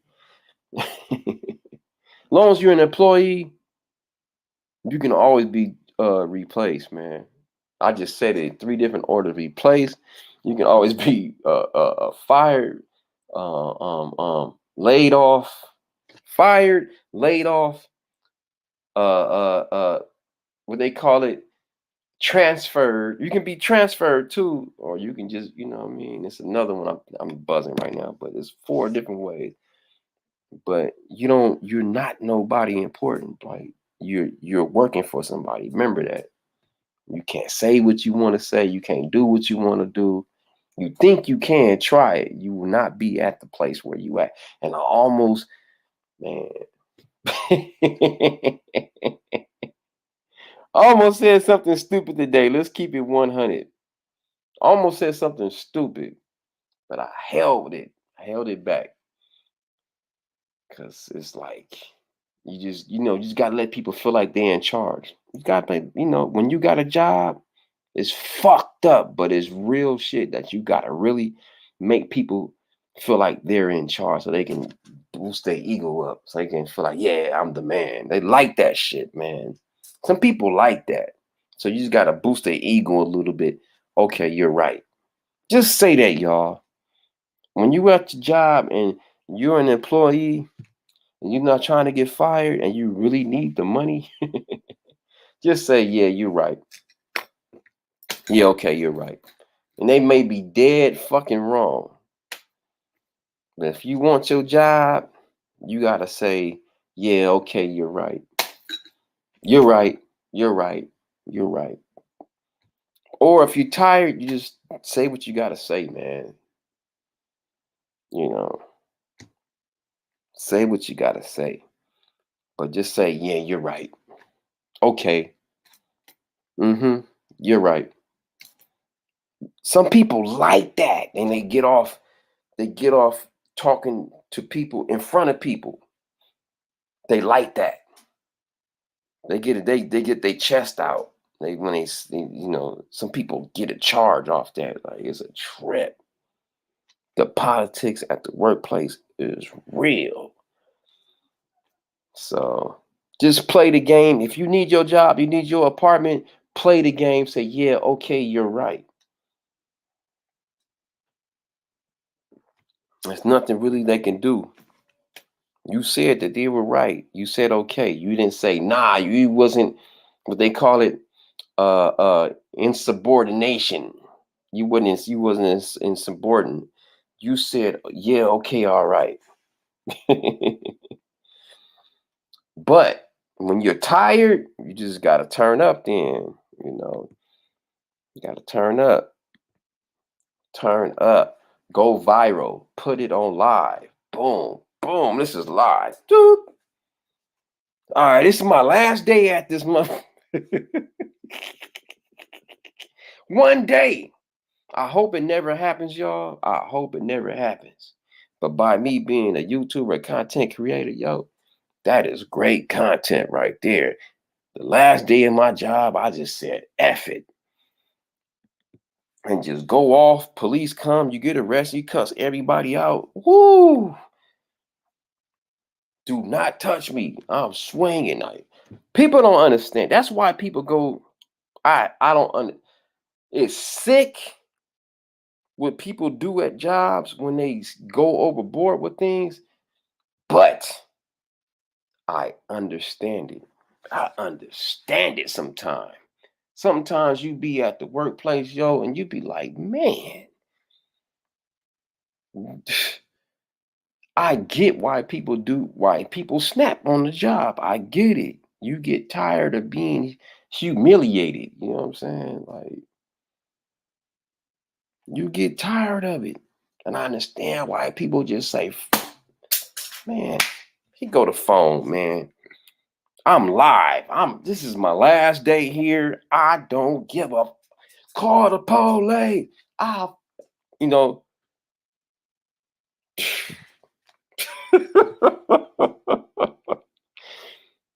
understand why people do that, man. I get it. I get it. 100,000,000%. Like, you just get tired of people talking to you a certain way, and you know what I'm saying? You're a human. You know what I'm saying? You a man. You like, yo, how dare you talk to me like that? You know what I'm saying? Like, how dare you? How dare you, dog? Like, how dare you? How dare you? How dare you? You know what I'm saying? I'm the most peaceful, good loving person that you can ever meet. How dare you even come at me like that? Like, and I get why people snap. Like, I get it. I get why they need me to be by the room while they getting fired. I understand, I get it. You messing with somebody's livelihood. Whoo! It's deep. And everybody that work know what that Frank I'm talking about. Like, y'all know what I'm talking about. You been there where you almost just, or you went there before. I went there before a couple of times. I ain't gonna lie. A couple of times I went there. When I was younger, I went there. Ooh, man, I had no fear in my 20s, man. God damn, them 20s. Shout out to the 20s, man. When you in your 20s, shout out to the young folks in their 20s, man. Dude, that's the age when you just like, you have no fear, you rebellious, you just like fuck everybody, you know what I'm saying? And you will cuss them out at the, you know what I mean? I remember being there, like, man. And you just take the chances. You just roll with the fucking dice back then. I know I did. And then shit, man. And you get wore out. You get wore out. You become a damn an employee. You become an employee, man, and you just deal with the disrespect. Look at that arm. Ooh, look at that. That's a muscle, baby. Can you make a muscle like that? Look at that. It ain't the biggest muscle, but that's a muscle. Ooh, that's a muscle. That's a muscle, baby. May not be the biggest muscle, but that's a muscle. You can't deny that. That's not the biggest muscle, but that's a muscle. Ooh, look at that forearm and that. Ooh, that's good. That's a good one right there. Mm-hmm. On that bike, man, working out. I may be lighter and thinner, but I'm stronger with more wind. Man, I'm just feel like I'm at the peak. I know I was at my peak in my 20s, but I feel like I'm at the peak right now because I got life experience, knowledge, and wisdom, and you know what I'm saying, on top of just good health on top. Like, I feel like I'm at my peak, yo. Like, you know, and I can drink and talk shit. But do it in a way where it's not too disrespectful, but it's getting to the point. It's getting to the point. I wish I can go hard like these other dudes that's like 100K subscribers. Ooh, like Star Report. He be saying some wild stuff when it comes to black women. I don't like that, but that's his personal vendetta. That's his personal beef and vendetta. Like, I can't tell him how he felt when somebody dissed him. You know what I'm saying? And it may have been black women, not me. It's been all women. You know what I'm saying? That dissed me. You know what I'm saying? But he had a beef with just black women, and he don't like black women. He don't call them queens. Nothing. He had a bad experience. I didn't, you know what I'm saying? But I can't knock somebody. Just like this girl told me, that's high yellow, light skin, one of my ex-girlfriends. She told me that she gets judged as being weak and being a punk because she's a light-skinned black girl. And I can't tell her how she felt or who punked her or who tried to punk her. I'm not living in her shoes. So how can I tell her, you know what I'm saying, how she felt? You know what I'm saying? So I respect that. You know, so everybody got some kind of, you know what I'm saying, the default, you know what I'm saying? Just like any kind of nationality, you can feel like other people may think you a punk because you're not, you know, a certain nationality. That's true too. So it is universal. You know what I'm saying? I get it. I get it. I get it. I can't put myself in somebody else's fucking shoes. You know what I'm saying? I can only put you in my shoes and tell you how I've been through, but I gotta understand what the fuck you've been through too. I gotta respect that too. You know what I mean? And as I get older, I just go off people. I go off how you treat me and shit. Like you treat me cool, I treat you cool. You know what I'm saying? I just, you know, but I'm buzzing. I'm feeling good. It's Friday. I'm on this thing, turning up. It's almost 2 hours in. For a long time, y'all, I was depending on people to come on my live to speak stuff and to do things. And I'm glad I'm on here and I can just speak my piece. You know what I'm saying? This is like my therapy session for 2-3 hours. Damn it. and y'all watching it. Y'all watching, and I love it. Thank you, because this is therapy shit. Because anything that happened prior to when I got off, I don't remember. I don't give a fuck about what happened between last Monday and Friday. When I come back Monday, that I don't give a fuck what happened on Friday or Monday. I don't care. How can we get this week started right? Like that's how I look at shit, man. Give me my off days and I will be okay. Just leave me alone. Shit, man. I hate being an employee, but if why I am,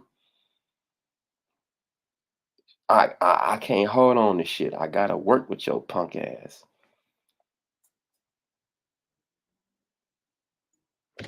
I gotta work with your punk ass. So I want peace. I don't want to come in with it.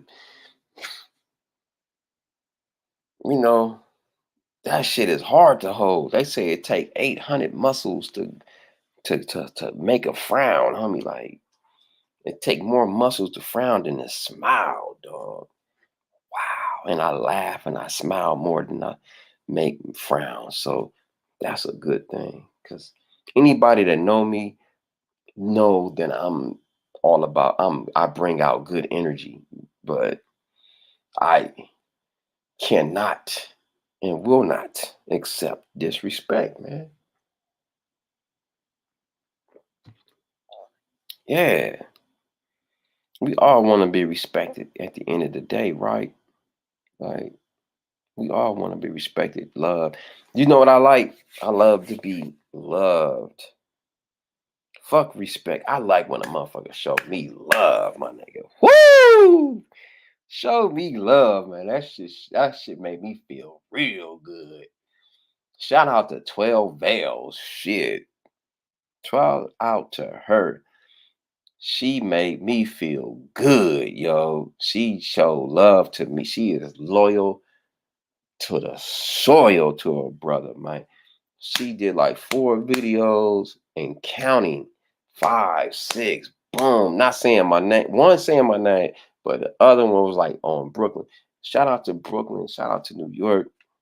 Shit, man. Shout out to the coast. But when she um made several videos, and that shit, man, make me feel good. I mean, like, ladies, learn. God damn, that's dope. Not saying I'm falling in love or nothing like that, but that just feels good when somebody honor you and show love and respect. Like that shit. If you don't take that, like something's wrong with you. Like when somebody's showing you respect and time, that's honorable, man. You need to respect people like that. Like, and I'm glad I'm going to meet her. Like, because man, I just think that's honorable. Like, morning. There's nothing like physically or nothing like that where you like, you know what I'm saying? You just like, just, out of straight, just, you cool. You cool. I'm cool. I like you. You like me. That's dope, man. I think that's dope, man. Somebody show that much, respect towards you. You know what I'm saying? You can't help but respect that, man, and honor that, and cherish that, and want to meet people like that. Like, you want to meet people like that. Like, yes, I want to know you. I want to know you. I want to know you face to face. Like, hey, how you doing? I'm from LA. You from New York? All right, how you doing? Let's connect. Let's get this East Coast, West Coast officially. Bam, bong, love. You know what I mean? Let's go.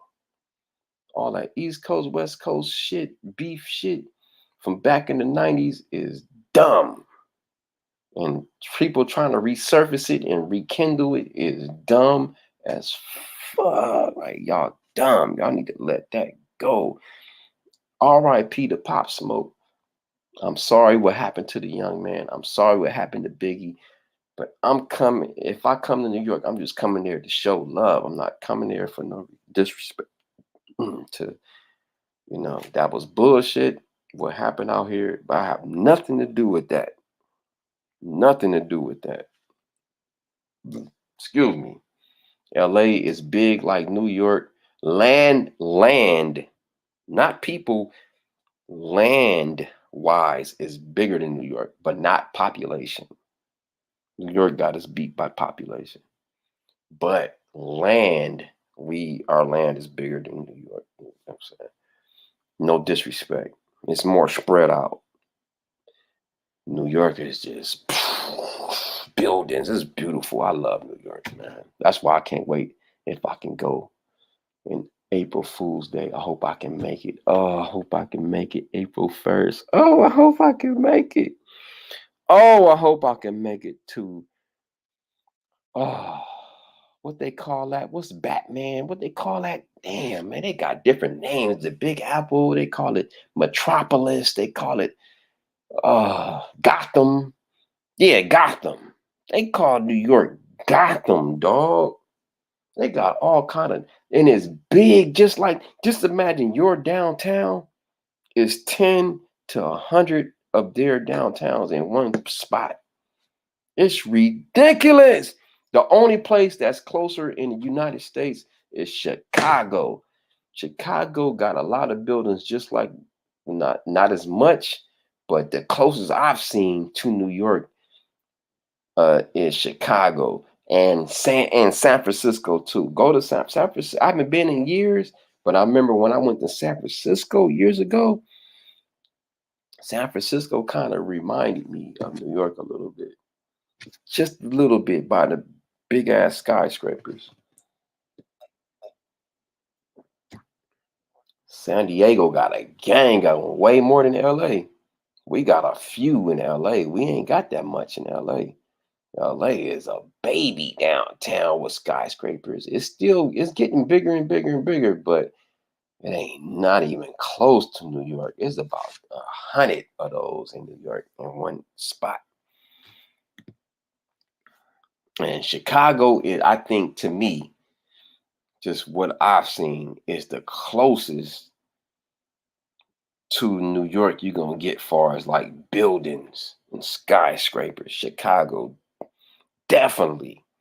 If you haven't been to Chicago on the north side downtown, beautiful. You gotta check it out. It will remind you of New York like a motherfucker. Like, remind you of like Midtown. I see why they are proud of Chicago. That beautiful rivers or lakes that runs through their downtown. I never seen that before. Well, New York, yes, they got water going through, right by New York and all that. But I think Chicago, goes right through the damn thing. You know what I'm saying? They got boats you can catch, and you know what I'm saying? Maybe it is in New York. I haven't been. I will see again. I haven't been in 20, 30 years. I didn't go through every borough. Yes, I did. I went to every borough, but it's sketchy. It's fizzy in my mind. I went to every borough, but it's fuzzy. It's fuzzy.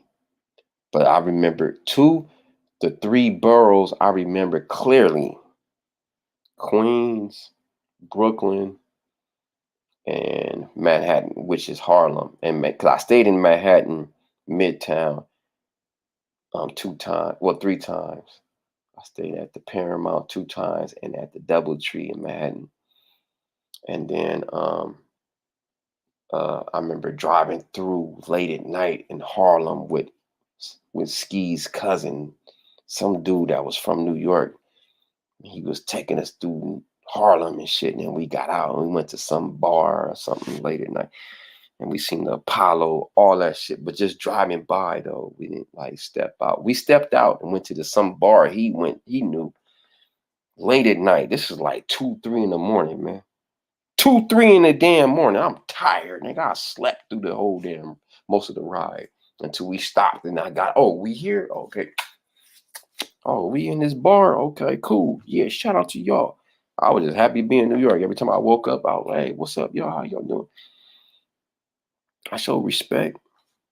I think that's all I gotta do this time around too. Just show respect. Hey, what's up, man? I'm just here showing love. Wish I knew why 12 is enough. Wish I knew more people. Shit, 12 is enough. 12 know that whole damn boroughs. That's all I need. Shit. I feel confident and safe with her ass. I watch her playlist and she went to damn every borough damn near, I think. Shit. As far as I can remember, the stuff I seen. And she know New York from the back of her damn hand. Oh man, I gotta link up with her. And hopefully I can link up with cousins and different other people. But she's my base. And it's nothing like that. She would be compensated, you know what I'm saying, in the process. Because everything is time and money, man. You know, people got lives. I ain't saying I got it like that, but it ain't gonna be for nothing. Tell you that. I ain't stupid. You know what I'm saying? I think just out of respect, somebody's taking me around. You know what I'm saying? Yeah, I got them. As they got me. We got each other. We a fucking team. And I lost relationships because I haven't been there in 20, 30 years. But who knows who remember me that I don't remember? You know what I'm saying? Who knows, man? Who knows? A lot of people has passed. I know that my main contact, Chris Pringle, is gone from, I think he was from Manhattan. He had to be from Manhattan, man. Harlem, I think, because he kept saying uptown, uptown. You know what I'm saying? We in uptown. We in uptown at the White Castles by the Jays. That's all I remember. They kept saying, and I'm like, where? Can you tell me where? They know uptown by the Jays. I'm like, okay, all right. Uptown by the Jays. I hope somebody know what I'm talking about when I say that. To me, I kept asking. I'm like, that sound vague to me. Shit, back then it sound vague, but they was very confident. They will know it's by the White Castles by the Jays in Uptown. What street? Where we at? I remember the police came and we was drinking on 40s. And me and my homie Drew from LA too. We put our 40s down and was trying to hide them and shit. And he was like, nah, man, keep that shit in your hand, man. They ain't tripping about you drinking, you know what I'm saying? I'm like, what? And the police was not tripping. They just walked right past us. I was hiding the drink, putting it down and shit. It was like, nah, man, grab your drink, man. Drink. They don't. Everybody's looking at us like, what they doing? Me and Drew, nigga, off the top, nigga. We know how LAPD is, nigga. As soon as they see a drink, they booking you. In LA back then, in the 90s, they was booking your ass if you, I think they still do, for public drinking, nigga. We put our drink down, was hiding them motherfuckers. They was like, nah, yo, put them drinks back up. Yo, they ain't tripping. And sure enough, I was looking, they walked right past. They ain't even look at us. They looked at us like, fuck you. I was like, whoa, in LA? Shit.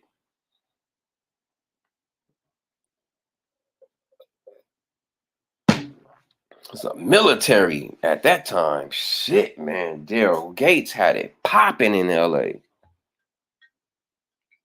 Daryl Gates had it like a military and shit. Battle rams and I seen one before, but I never seen one going to a house. I ain't gonna lie and say I seen one going to a house, but I seen that motherfucker riding down the street one time. I'm gonna keep it 100 like that. I seen the battle ram going down the street. I don't know where it was going, but it was going to somebody's house. I didn't see it go inside somebody's house. I ain't gonna lie on that, but other people have. That's older than me. You know what I'm saying? They seen it. Boom. Or experienced it. They inside and the battle round comes. You know, I didn't. I was young. I was maybe like 10, maybe 13 years old when the battle round was coming through. Between those ages, yeah, 100%. Dude, that battle ram was a big old tank with a big old like long shit, like 10 feet pole with a big ass like flat thing in front of it, and it would just go right in front of your door. Boom! A tank with a long ass pole going right through your door. Or, or garage or whatever it was. They was open. They was getting inside that damn thing. Because you know they had the steel doors. Them steel doors, like you see on Friday, that's real. Them steel doors was back then, you know what I'm saying? And they couldn't get in. You couldn't just kick a door in because they had wire on the windows, wire on the back windows, side windows, main windows. You know, so because people was breaking in other people's houses, so they had, you know, they had to get the bat around to get inside. It was just crazy. Like, damn, it's a military. What the fuck is going on? Like, and it was a contra hearings military guerrilla warfare contra hearings for the crack, for the coca, for the coca. That's crazy, man. I seen that as a kid. Like I remember that shit, like crackheads and shit. And you know what I mean? Seeing full blown motherfucking crackheads walking down the street with strollers with the not I mean the grocery carts full term pregnant. Like if it messed me up as a kid. Like I remember that. I said I ain't never selling crack. I remember saying that shit and I never did. All my friends did. And nah man, I don't want to do that.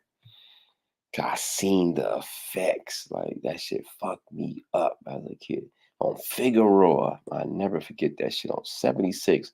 And Figueroa getting on the 110 freeway, and I would see crackheads on Hoover. First, I would see them on Hoover, then I'll see them on Fig, and then I'll see it on Grand or whatever that street is before you get on the damn freeway. I think it's Grand or Flower, one of them damn streets, or both.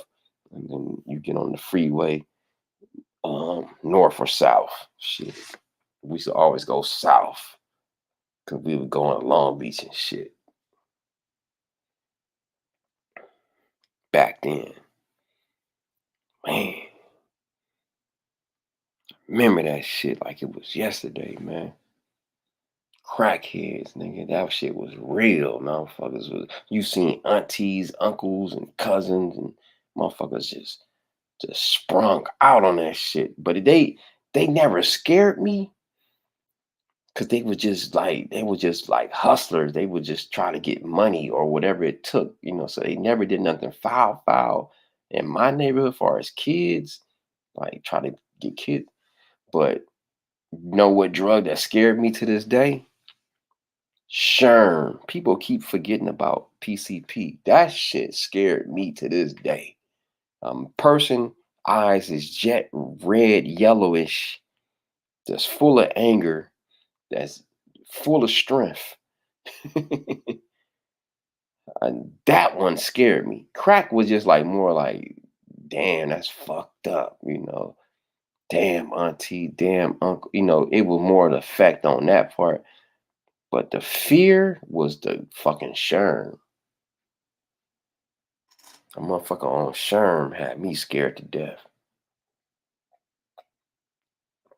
Sherm had a, like, in LA, that's a bombing fluid mixed on cigarettes or elephant tranquilizer, whatever it was, mixed with cigarettes, and they would dip it, and yeah, you get hot, and yeah, you get Hulk Hogan super strength. Crack was more like they would just bug out and just run out in the motherfucking street and just run in front of a car, and they, you know what I'm saying, get back up and shit. I seen shit like that, man. You know what I'm saying? People jump, you know what I'm saying? Shit like that, you know what I mean? A crackhead was like invincible and smart as fuck, you know what I mean? So I seen like two different sides of crack. On Sherm, I just seen motherfuckers just bugging out, buck naked, you know what I'm saying? Just butt naked. I remember that a lot of times, and just super strong, and people couldn't hold them, and just acting crazy as fuck, scared the shit out of me. Crackheads, they would just do like funny shit, like you know what I'm saying? Just, you know what I'm saying? Just climb a tree or some shit, and, you know what I mean? Jump down or some shit, you know what I mean? Just dumb, you know what I mean? The fucking Sherm dude, he's angry, he's ready to shoot and kill, you know what I'm saying? Or fight. You know, crackhead, they just do stupid shit. You know what I'm saying? It was just, I never seen nothing like it. Just my experience. I never feared a crackhead, because you would give a crackhead $5, they'll do fucking anything. That's why I didn't fear it. Like, you give them a couple of dollars, they'll hook it up. They'll get whatever you need. You know what I'm saying? VCRs or whatever. A Sherm head would just jack your ass. He'll beat your ass up and take your shit. That's what a Sherm head would do. You know what I'm saying? It's a difference. I feared people that was on Sherm in LA. Maybe it's equivalent to New York, or somebody is on heroin. I don't know. But I know in LA, a motherfucker was on Sherm. You didn't want to be around that person, dude. He was ready to destroy. You know what I'm saying? A crackhead was more comical. It was more, you know what I mean? They had deals for you, you know what I'm saying? You can get deals with crackheads, you know what I'm saying? They was more personable, you know.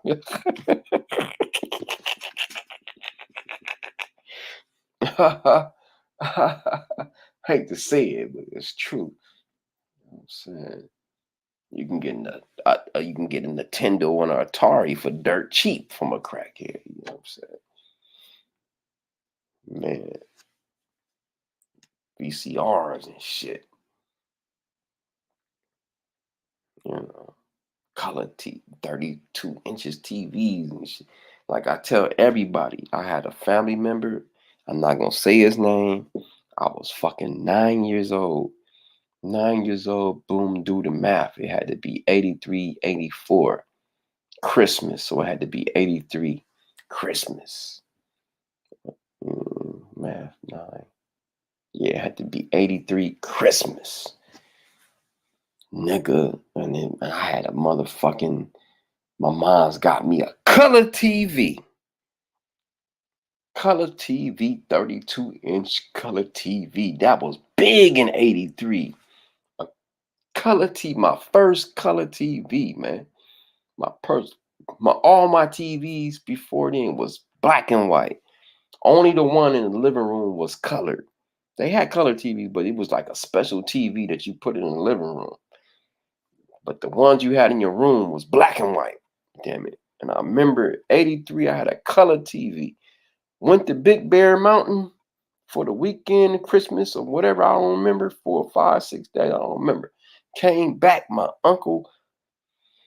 Oh, my disrespect. I ain't gonna say. I already said my uncle. I ain't gonna say his name. But one of my uncles sold my freaking 32-inch color TV. I was gonna play my Nintendo on, or it was my Atari at the time. I was gonna play my Atari game to this color TV. And he sold my TV, man, for some crack, man. That's when I knew it was real. Because my mom's cussed him out. I remember that like it was yesterday. My mom's cussed him out. And he just said, I effed up. I just remember that. I effed up. I'm sorry. I effed up. I effed up. She cussed him out. And he knew all he had to do was take the cuss out. And she was going to drive away and leave. He knew that. But he knew that he had to take the cuss out in order to, get favor with her. So she loved him because he had her back. So she kind of like gave that chalked it as an L. So she, let him keep coming back throughout years. But he was a crackhead for years, since I was a fucking kid. From like 9 to 20 something years old, my uncle was a crackhead.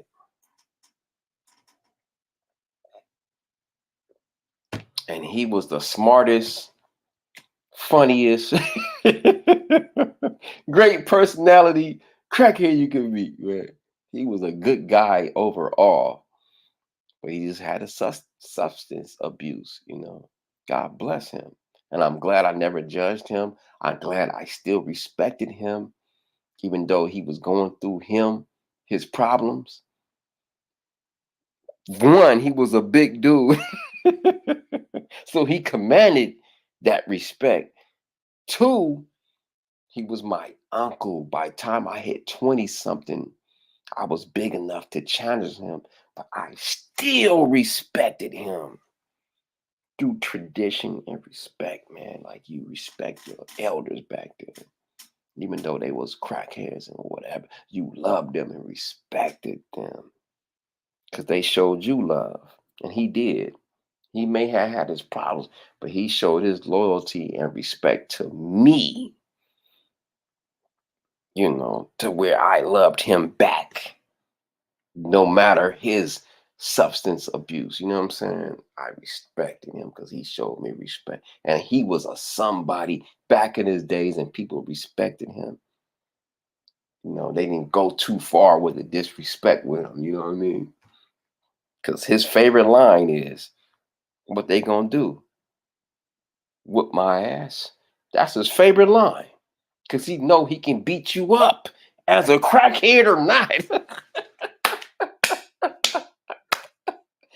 He knew if he can get you one-on-one, he can beat you up. And he could, even if he was a crackhead. He could beat you up. Shout out to him. I want to say his name so bad, but I don't want to disrespect my cousin. They might get mad. Because I talked about their father as a crackhead, but they know it's true. And my pops, he had his substance abuse at one point, but he was a G. My pops was a G most of his life, though. People can say in his lifespan that he went through his problems, but he was a G overall. Like, he was a G. Shout out to him, man. Shout out to my pops, man. And my G and my uncle too, man. They was both G's. But my pops, he had his problems, but he had a long standing of keeping it 100. And that's why I get love where I'm from, through his juice, not my juice, his juice. His juice. And I thank y'all. Everybody in LA that showed me love on 75th for my pops' contributions and works in the community. Woo! Shout out to him, man. He had to be somebody. He had to be somebody. He had to be somebody because people love me, man, over there, man. And I'm, I didn't grow up there in my teenage years. I grew up in Long Beach, but I always claimed LA when I was in Long Beach. They know that. They can't lie. And that's why people in LA show me love, because I always show love to them. But I'm from LA, Long Beach, Compton, but I'm from 75th. Shout out to 75th, man. Shout out to my pops. He's the one that got the juice, man. He's the one. He's the one. Shout out to him. That's why nobody ain't really like flipped out on me because of him. Because I look like him and I act like him. I don't talk like him, but his voice is actually louder than mine. You know what I'm saying? He was born and raised in LA. He never left LA. He never left LA. And different people I talked to, I got friend requests from somebody named Baycott. And if y'all Google Baycott requested me. Baycott, this dude named Baycott, Google him, man. He's one of those people that was arrested for the 1970 something Robert Ballou murder in Hollywood somewhere, where this guy got stomped out by some Crips. He was one of the 4 people, and he requested me as a friend. Because you know why? Because my uncle and my fucking father knew him. Why would he request me? Why would he don't know me? He know my family. He know my family with Tukey and all them, you know what I mean? I am connected. And I don't say that much but yeah, I'm from LA, man. I'm not a gang banger, nothing like that. But I'm in this LA soil. And I'll be forgetting about that. Like, that dude is a factor. Like, he was one of the first Crips to be in the prison system. Like, this is historic. Like, this is like what, 1971, 72? I don't remember. I was honored that he requested me. I was like, wow, he knew one of my uncles. He knew my Uncle George. I mean, it was, damn, I hate to say it, but yeah. He knew him or he knew my pops. One of the two. Because my last name is not common. My last name is not common, but it ring bells in LA. It ring bells. From the 60s to the 70s, man. Them paces is, ooh. In the early 70s, I'm not saying everyone, but I'm just saying, like, there's a couple of people with my last name that, yeah, people know. People know. You know what I mean? And I am a tradition of that, but I am with the black power with that. I'm with that black power, though. I'm not with that gang banging shit. Nope. I'm with peace and unity. I'm with that. That's where I'm at. I've always been with that since a young age. My mother, I remember her. She don't remember this, but I'm gonna remind her one day. It was this dude, the dude that was ahead of the NC, whatever, the RRA, whatever his name was. He did a commercial back in the days. He did a commercial and he said the good wear white and the bad wear black. And my mom said, hell no, that's whack. And my mom's not even like super black power like that, but she instilled in my head back then, like, black is not evil. Like, and that was a commercial in the 70s.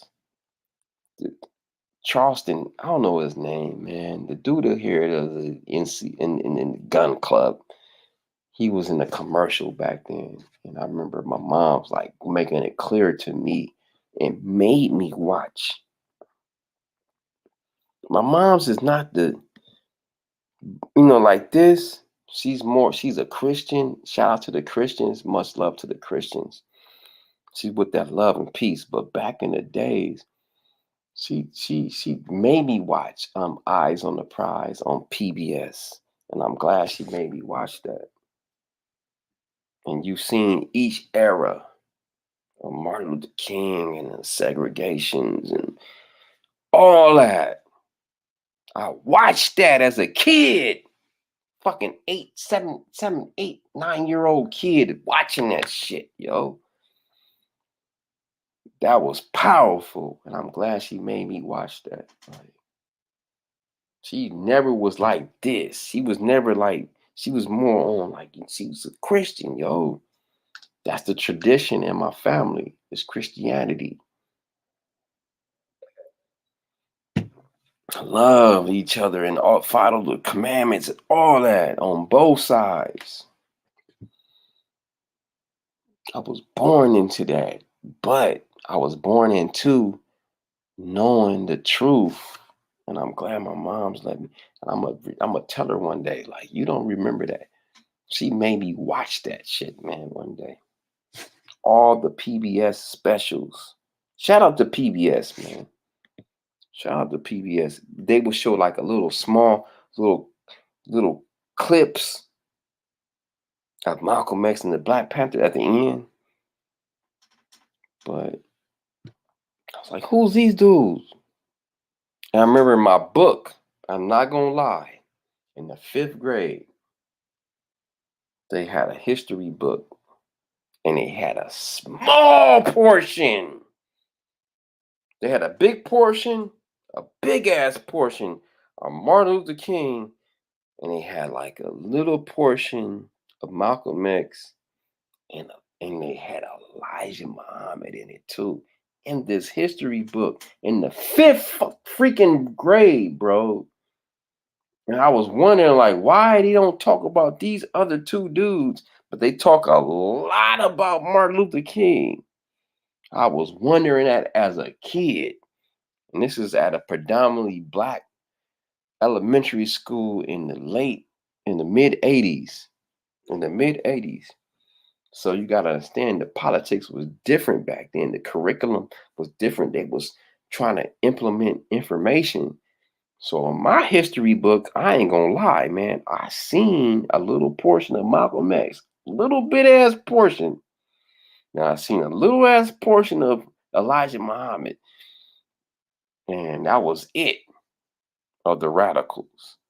But it had a big ass portion of Martin Luther King, and I knew that was suspicious as a kid.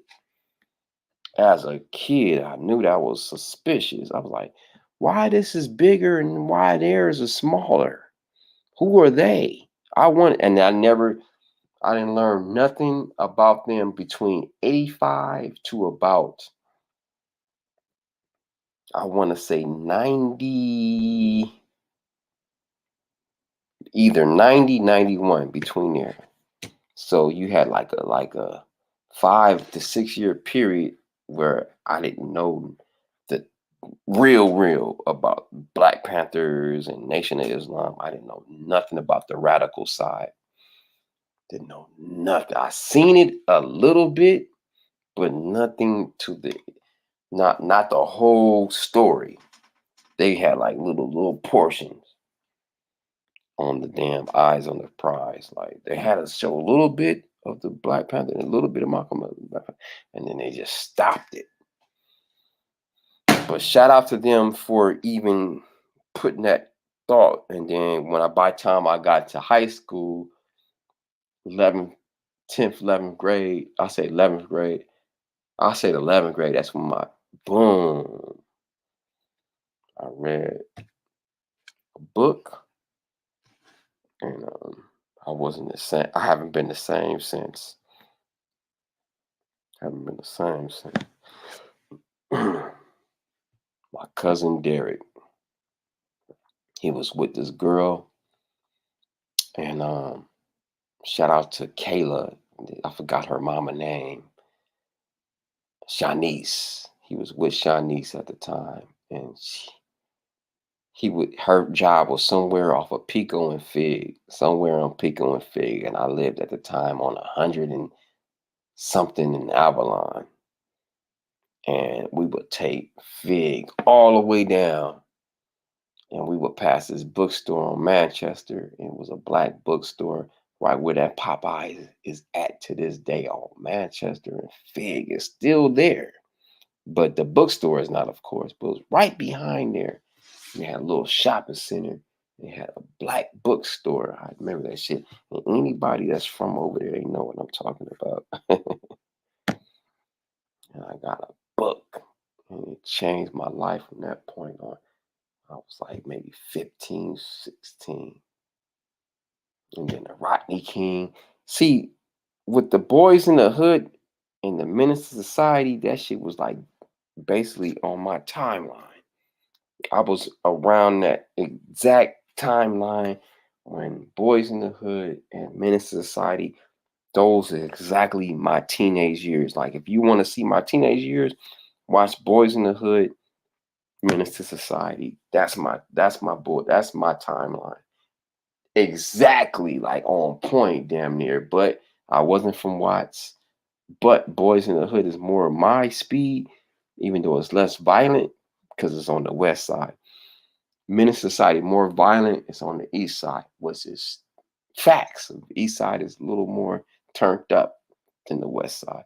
Back then. But now I think it's equally turned up.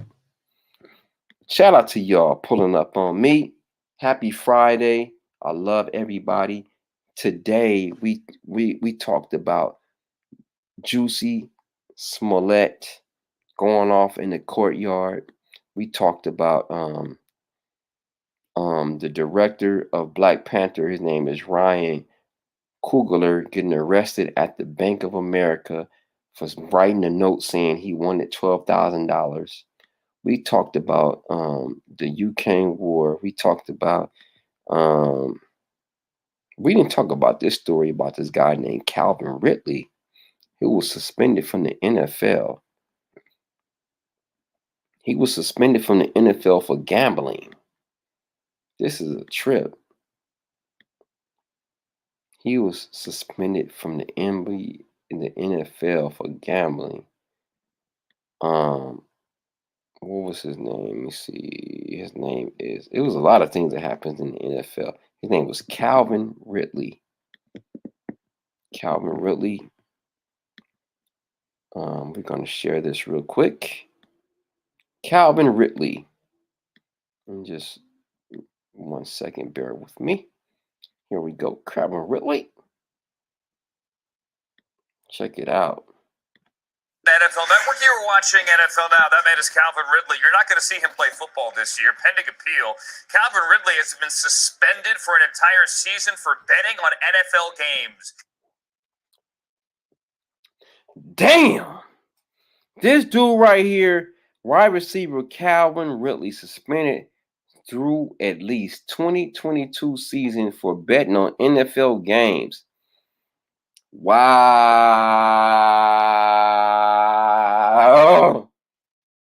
They suspended his ass. The league says The he whole did this season. past season when he was away from the team. This was in late November. Ridley stepped away from the team in October 31st, played only 5 games. Look at him. He was betting. The league says he has violated the NFL's gambling policy, and he is suspended for at least 1 season. That is Steve White. I'm Andrew Siciliano. Mike Garofalo. That's it. Forget that perspective. That's it. I don't care what nobody say on that. That's crazy. Oh, New York in the building. What's up, baby? You got troll in the chat. Gates is a troll. All right, let me get him out of here then. All right, let me get him out of here. Hey, 12, you pulling up or what, ma? What up, ma? That's my baby right there. That's my baby right there. She is loyal to Don Easy TV all the way to New York. Shout out to Brooklyn. I'm going to be a Brooklynite when I'm in New York. For real. Because Brooklyn is showing me love. I'm going to be a damn Brooklynite. I thought I was going to be a damn Harlem night, but ain't nobody really from Harlem really pulled up and showed me love. You know what I'm saying? On my channel, it's more Brooklyn nights. That's crazy. Shout out to Brooklyn. Brooklyn. So, she went and got a dope ass moral, not of Biggie, but oh, dirty bastard. And the funny part, 12, one of my favorites Wu-Tang members is Oh Dirty Bastard because he could sing a little bit and he could rap a little bit. And he was dope in my opinion because he had melody and he can rap. So shout out to him. And I like when he was in that damn limo.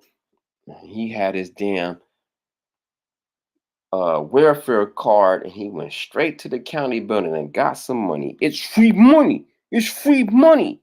I don't know why they bugging out. It's free money. He had his kids hair all braided. His hair was all braided. He had about 4 kids at the time. I know he had about maybe 10 of them kids, but he had about 3 or 4 in the limo. Shit, Oh Dirty Bastard was proud. I got burnt. Not once, not twice, maybe 3 times. He kept it real. Like ODB. Shout out to you for finding that moral. I gotta take a picture from that for real. Hey, 12. If I come out there April 1st, I got the itinerary. Well, not all the way, but this is what I want to do. You like, oh, hell yeah. One of my favorite Wu-Tang members, man. Besides him, him,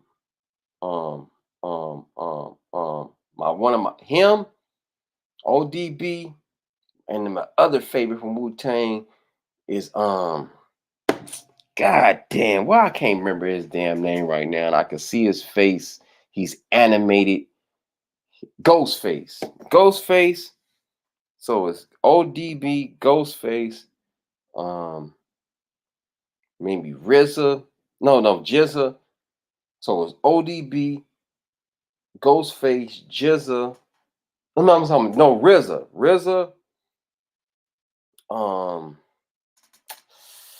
That's a tough pick after that, man. I don't know after that, but yeah, those are my top. Oh yeah, and the chef. I like the chef Raekwon. So those are my top 4. Yes, you did. 12. I love you. I love you, 12. Dude, I love you, dude. You show me so much love because you know I love hip hop. You know, I know 90s hip hop. So you went to the boroughs, like you are like in the damn. But I want to go. Somebody said something in the chat that I forgot. I would love to hit the Bronx, Big Pun in the Bronx, but that's like on Sunday or something. But the first 2 days, this is what I want to do, 12. If I go, when I go home, when I go to Brooklyn, I want to go to Junior's. Because it's going to be late. By the time I hit New York, it's going to be late on Friday. It's going to be late on April Fool's Day on Friday. It'll be late if I go. I would love to go to Junior's. And afterwards, if we can hit all the, the do the right thing spots, that's cool, but it'll be late. So I would just love to go to like a lounge or something, or a bar or something after that. But I'm going to sink in these little drinks. 12. I got these little drinks. I don't want to drink at the Junior's. I want to have my own drinks and put it in the Coke. Put in a Coca-Cola or Dr. Pepper, some Jack. Sneak. Because they close at 10. I don't want to be in at 10. 10 is too early in New York. So we got to hit like somewhere, even if it's not even a bar or something, even somewhere free, somewhere where it's music and where it's popping. See the legit doing the research. Don, I found the Spike Lee joint. Woo! Hey. And then the next morning, we gotta go there. I want to go to Queens first thing in the morning on Saturday, but if we gotta go to Spike Lee's joint in the morning, if we gotta go to since we already in Brooklyn, we might. Okay, we can go to early in the morning. I'm talking about 6, 7 in the morning, Saturday. We can go Spike Lee's joint and all that shit and take pictures and be all in front of that. But I gotta hit Farmers Boulevard, Queens. I want to go to Queens after that. I want to go to Queens. I want to go to Queens. I want to go to Farmers Boulevard. I want to go to Queens Bridge. I want to go to Jamaica, Queens. I've been there, Jamaica, Queens, driving past. So that's not too, because I drove past going through the airport, going to Manhattan, going to Queens to Manhattan. I don't know what street that was, but we was going through Jamaica, Queens, and then we went to Manhattan. But I would love to hit all the hip-hop spots. So this is my dream. Get there. Hit you up. We go to Junior's. We go to some lounge somewhere in Brooklyn. Wake up. We go either Spike Lee's joints and check out the other morals of Biggie and all that early in the morning. Then I need to hit Queens. Then I want to hit Harlem at 2 or 3. I need to go to Sinetta in Harlem and go to that debate for like an hour. Then I want to walk around Harlem to where Malcolm X and the Audubon Ballroom. I've been to the Apollo before, but just take pictures, 125th and all that. Then on Sunday, I want to hit the Bronx in the morning or Staten Island in the morning. I don't know. I need to get on the ferry somehow. Man. Then you want to go to Williamsburg to non-spot. There we go. Sweet Chicks. I gotta go to Sweet Chicks. Sweet Chicks. If they've got breakfast or something in Queens, that'll be dope. So that's my itinerary. And if we can hit the but I want to go to a bar and lounge late at night. I want to be at 1, 2 in the morning somewhere. Or in my room. I don't know. Somewhere. I'm talking all that, but that's a lot of money. But not really. Some spots is free. And like Catherine with friends was talking about, if Red Alert is available, let me know. I would love to go to a hip hop spot in the park in New York. That'd be dope. So first day, I want to check in. This if I come. Check in. Get my water and everything. Walk around my 2 little box Spladies and get whatever I need. Go back to my room. Go out to Junior's.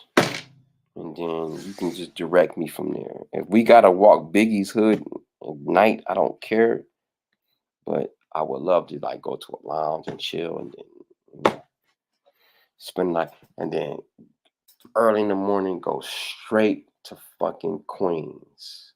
Or we can go to Brooklyn and hit all the Brooklyn spots early in the morning, or we can hit the Queens spots early in the morning. I need to hit all 3 Queens spots, like Queensbridge. You can't be getting drunk first day. I got to. It wouldn't be right. First day, it's a turn up. Vegas and New York is synonymous. You heard the little ding ding. It's synonymous. New York is Vegas times 10. It's the city that don't sleep.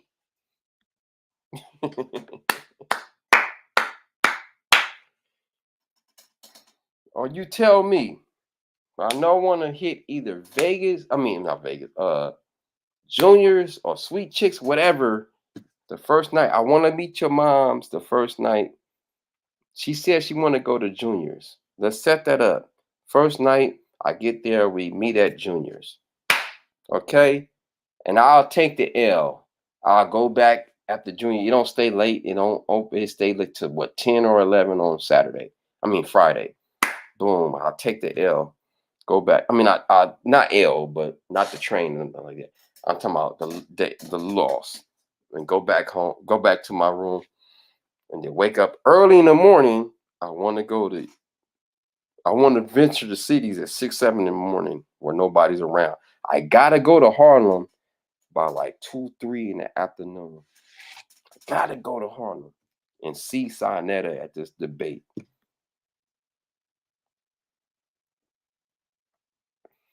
Brooklyn connects to Queens with no problems. Okay. Bam, there we go. Sunday, I gotta hit somewhere in Bronx. I gotta hit the Bronx sometime on Sunday. Sunday, if I can squeeze the Bronx River or whatever hip hop spot, Big Pun, Mayoral, something in the Bronx in the morning, and then if I can hit the ferry to Staten Island on Sunday, that'll be dope. Or we can do that on Saturday, but I gotta see Sinetta in Harlem on Saturday. I gotta, even if it's just an hour. Talk to me, 12.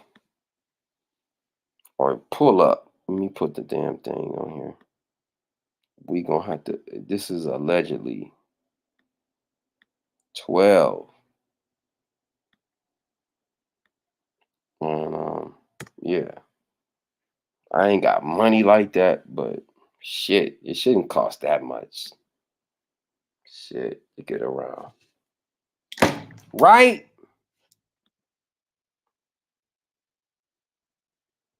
Nah, I'm out Monday. Yeah, Monday morning. Monday morning. Fresh. So I can party all night. As long as I can get on the flight Monday morning. I don't give a fuck how late it is on Sunday. And if I'm drunk, posing, I can barely walk and shit. As long as I can get on that flight on Monday morning, I'm good. Oh, she's here. All the way from Brooklyn. 12 Vales. What up, Mom? Hey Don, how you doing? Hey, I'm fantastic. I want to hear. So, what you heard about the Bronx? What you talking about with the So you want to see that Big Pun mural? What are you talking? What are you talking about? What you heard? What you heard?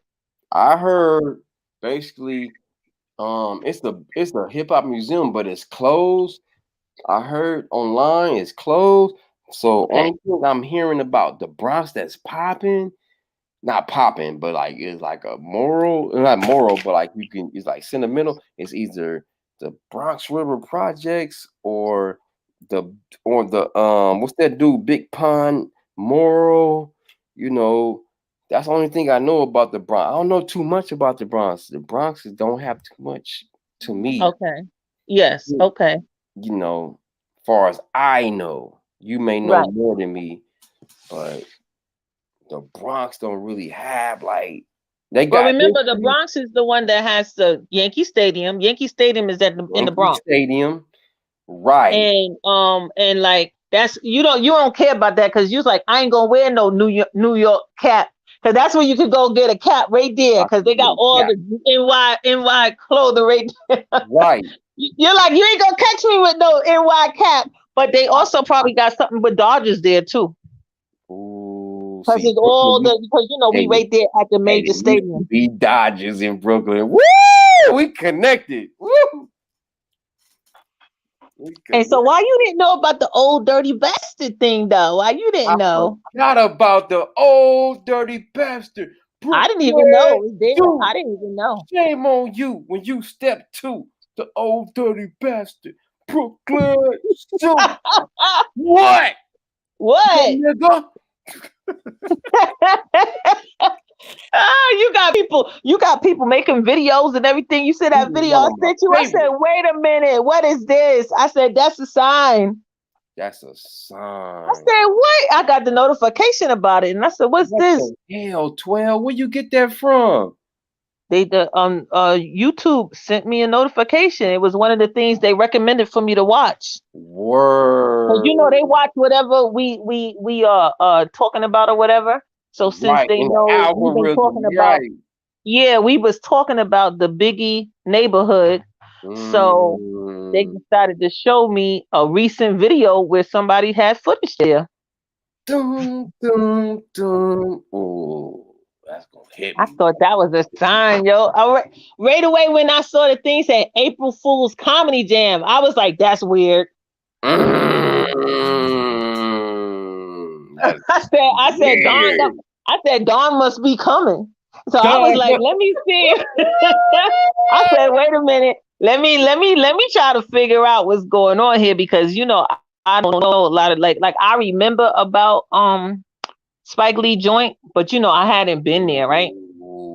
So like what you saying, you want to hit up stuff early, but what you talking about is possible because you said you want to hit up just the murals early and then jump to Queens. Of course, that's possible because the G train takes you to Queens. So you can take the G train, bam, the 21st Street, you in Long Island City, Queens, which is a walk away from Queensbridge project.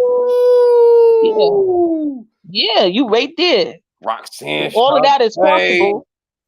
Then you can hop on the 7, right? So you looking around, you having yourself time. Then you can hop on the 7, right back into the city, so you can get back up to Harlem.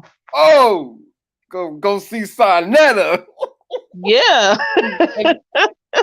And look, I don't even stay long, like maybe like 30 minutes to an hour, and then go see where Malcolm X and Marcus Garvey walked at. Woo! Yeah, but you might be seeing a lot of YouTubers and stuff that you might want to stay longer than that. You never know. But the bottom line is, when I first started talking to you, you was talking about Sonetta. So that's like right there. That's like crazy that event is even happening. Thank you. So you could stay the whole time because you was already talking about you wanted to check out Sylvia's. Sylvia's is right over there. Right over there. You know what I'm saying? You're gonna be that location's on 126, right? Word. Sylvia's is on 125th in Lenox. Word. You're still in the same area. You're right there. Everything you want to be is like right there. So it's not something like because you always wanted to just you remember you wanted to see the Apollo, so you got the Apollo, all of that right there. Word. But you said okay, you say possibly you would come in like a nighttime, and then you only stay in 2 days. You leaving on the second day. On like I got like three nights and 4 days. Okay, so you do got a 4th day. So you got 5 boroughs. You don't gotta go crazy about the Staten Island within just the 2 days. Right. Just go there and say, hey, what's up? And then go back. Hey, Because I'm guys, saying, I've no, because been I'm on the saying, other side. I've been to like Long Island before years ago at Hofstra University. We performed out there. Hofstra University, yeah. Word. and wouldn't that be crazy if at the Sonetta event you saw somebody that recognized you or something? That would be even crazier. Ooh. Because you got the OGs and stuff, like real people wanting to see the debate. I mean, first of all, that's like classic, you know what I mean? So, and you right there in the heart of Harlem. So you know what I'm saying? You with the heart of Harlem. Harlem, dog. Oh, 12. Yes. What's the? I was just happened to catch his live one of these lives. He was like, "I got an event on." I was like, "Hope." I was like, "Please say the second." He said the second. I'm like, "Word." I'm out there. That's the alignment, you know? Isn't that weird? That's like a real alignment. Weird. And you know who told me about Sweet Chick? Who? Oh, Cha.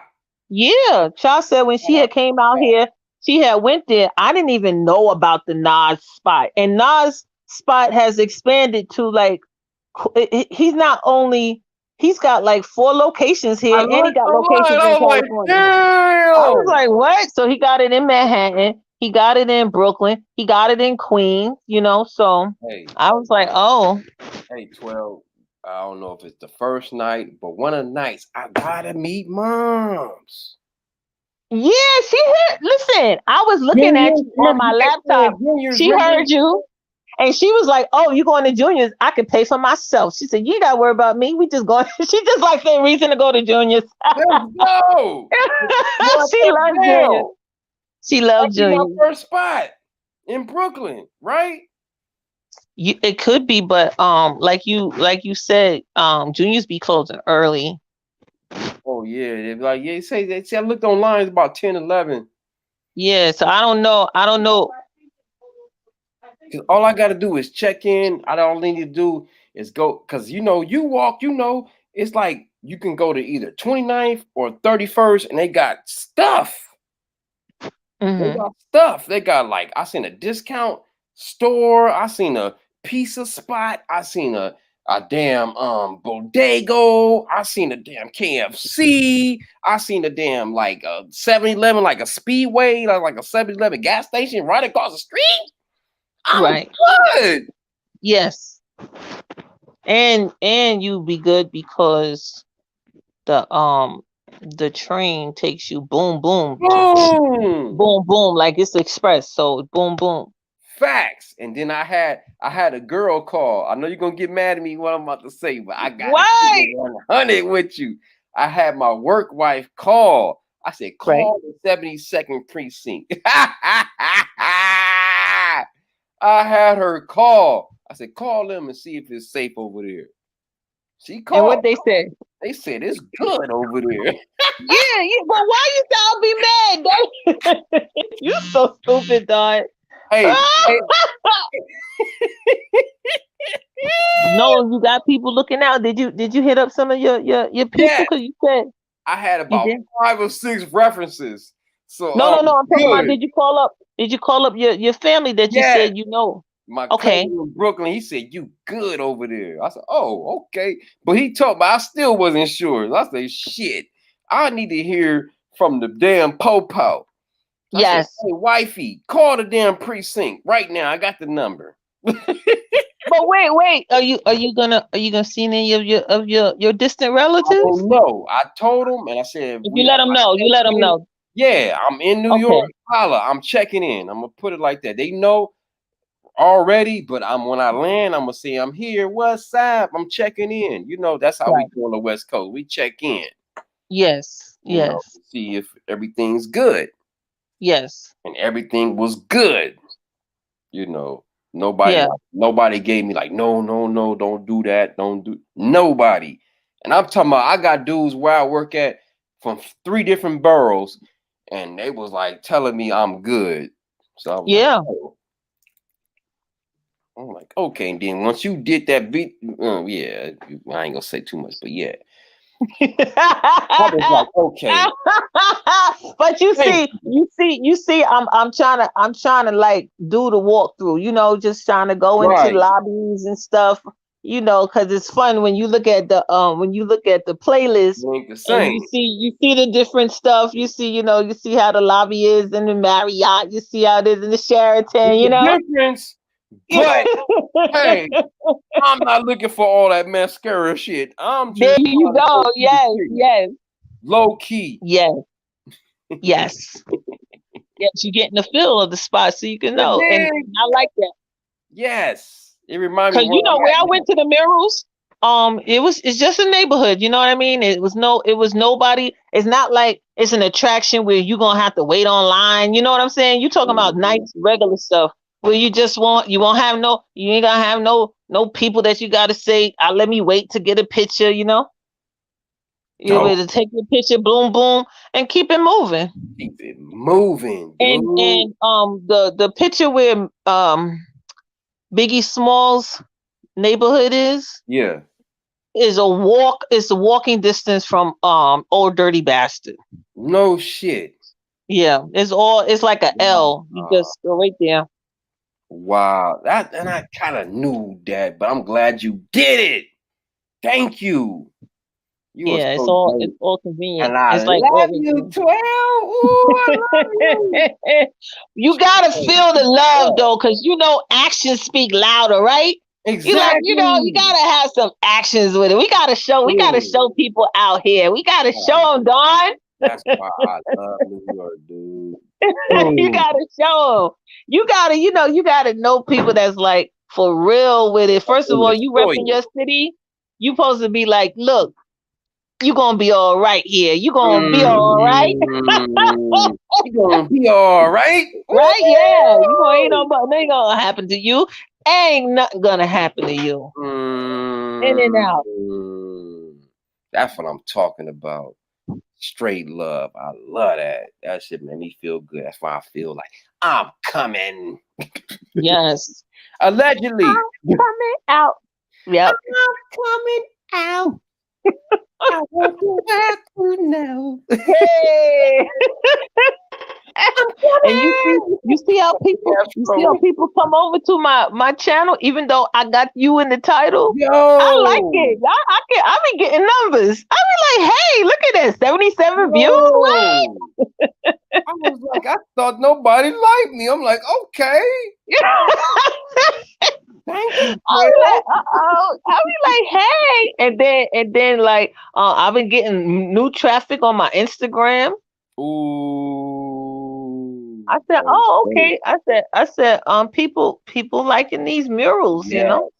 That's dope. That's New York. But you know, it's so interesting to me because I didn't see it already. Like I didn't see it already on my people that I'm connected to from the city. You understand? I would have been like already aware of it, you know, because you see, I got people already in the city. You remember, did you look at the video I sent you from Eyes? Yes. So you see, she walked over there. Shout out to her. Yes, and that's why I knew it was near the downtown area because of her video. But I wasn't like motivated to go over there at the time. Motivated. You was like, yo, I would like to go over there. I come to New York, I got to go over there. And I was like, man, I don't even know where that is. Ooh. Yes. And so when I started talking about it, that's when another New Yorker from Brooklyn, guy Nollywood said, well, you got the Old Dirty Bastard mural too. Yeah, shout out to him. Yeah, and I was like, oh, people talking, but see, you wouldn't know if they're not gonna show it, because you know that's when you just know it's just regular. You know what? Everybody already knows it. It's not a picture to them, because it's like now we taking people for granted because that's your neighbor. I see my neighbor all the time. See, they're like that's my neighbor. That's love, yo. Shout out to them. Woo! That's dope. That is dope. You did your research. Look at you, 12. Ooh, shining. And you know, I had got another person hit me up talking about another mural Jersey? Further down. No, I'm talking about another mural. Oh. That the Jersey comment was from about Naughty by Nature neighborhood. Because I was talking about Biggie Smalls neighborhood, and they said, well, you go to East Orange to Naughty by Nature neighborhood. They love out there. You know with OPP? Yeah, you know me. I met them years ago. They was cool as hell. In Seattle, I met them dudes. They was cool. How done? See? Word. So that just shows you the alignment, because even though mentioning stuff, that's weird, right? Yes, we did. They're giving you good memories. Mm-hmm. It means it's your time. It's time to do it. Yes, and it's like 12. It's like everybody's like saluting me. It's so dope. I've been telling everybody I can't hold it in. I can't wait. And everybody like, yeah, you gonna love it. And I'm like, I know I've been there, but it's been 20, 30 years almost. But it's New York. Yeah. It's Gotham City, baby. Woo! And you just get to see the calmness that, has transitioned because of the white people that relocated there. But at least you still have the mural. You did recently in Bed-Stuy. Wow. Yeah, so many white people. They got them they doing the bike riding in the neighborhoods. And I remember you was never gonna see that. If anything, if you was gonna see any white people, it might be the Jewish people who's like Orthodox Jews. So they all very noticeable in their black and white stuff, Right. Not no like Manhattan looking white people riding their bikes and doing it. Was like, what? They got them kids on their skateboard. It's like, what is this? In Bed-Stuy, do or die. And I bet they in East New York too. I bet they in East New York. Because when I was riding on the A train, Niger housing. Yeah, I remember, and I was on the A train. White people was on that because like white people used to all get off by like Clinton, Washington, or whatever. Man, they be staying on the bus. They be staying on the train. I mean, they just stayed there because they ain't at home yet. We're like, what? Where they living? Like, what? Where they live? That's deep. That's just like over here. You seen the movie Training Day, you know what I'm saying, with Denzel Washington. You know, yeah, he going through the jungles. Shit, them jungles, they walking around with dogs now. Shit, some spots, not everywhere, but certain spots in the jungles, they walking around with dogs. With they dogs. They do, because they done changed that area so strong, It's just like, it's crazy. It's crazy, yo. That's why I need to get out there and just feel the energy of the Big Apple, baby. Yeah. And I like that you, you like, you know what? I've been talking about it. Let me do it. Cause you said that I called you out, and now you gotta. You said no, LA people don't play this. I said I ain't mean nothing crazy. You was like, nah, you don't call me out. I gotta come.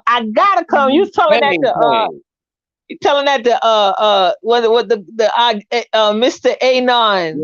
He always go, what's up though? You was like, I gotta go. She called me out. She gangbang. I said, no, I didn't. I said, what kind of nonsense Don talking about? That's how we take it on the West Coast. You was like, no, I got to go. And I bet when you saw that flyer, you was like, word. Now I know. You was like, I know I got right. Word. I'm pulling up. Allegedly. Because April Fool's Day.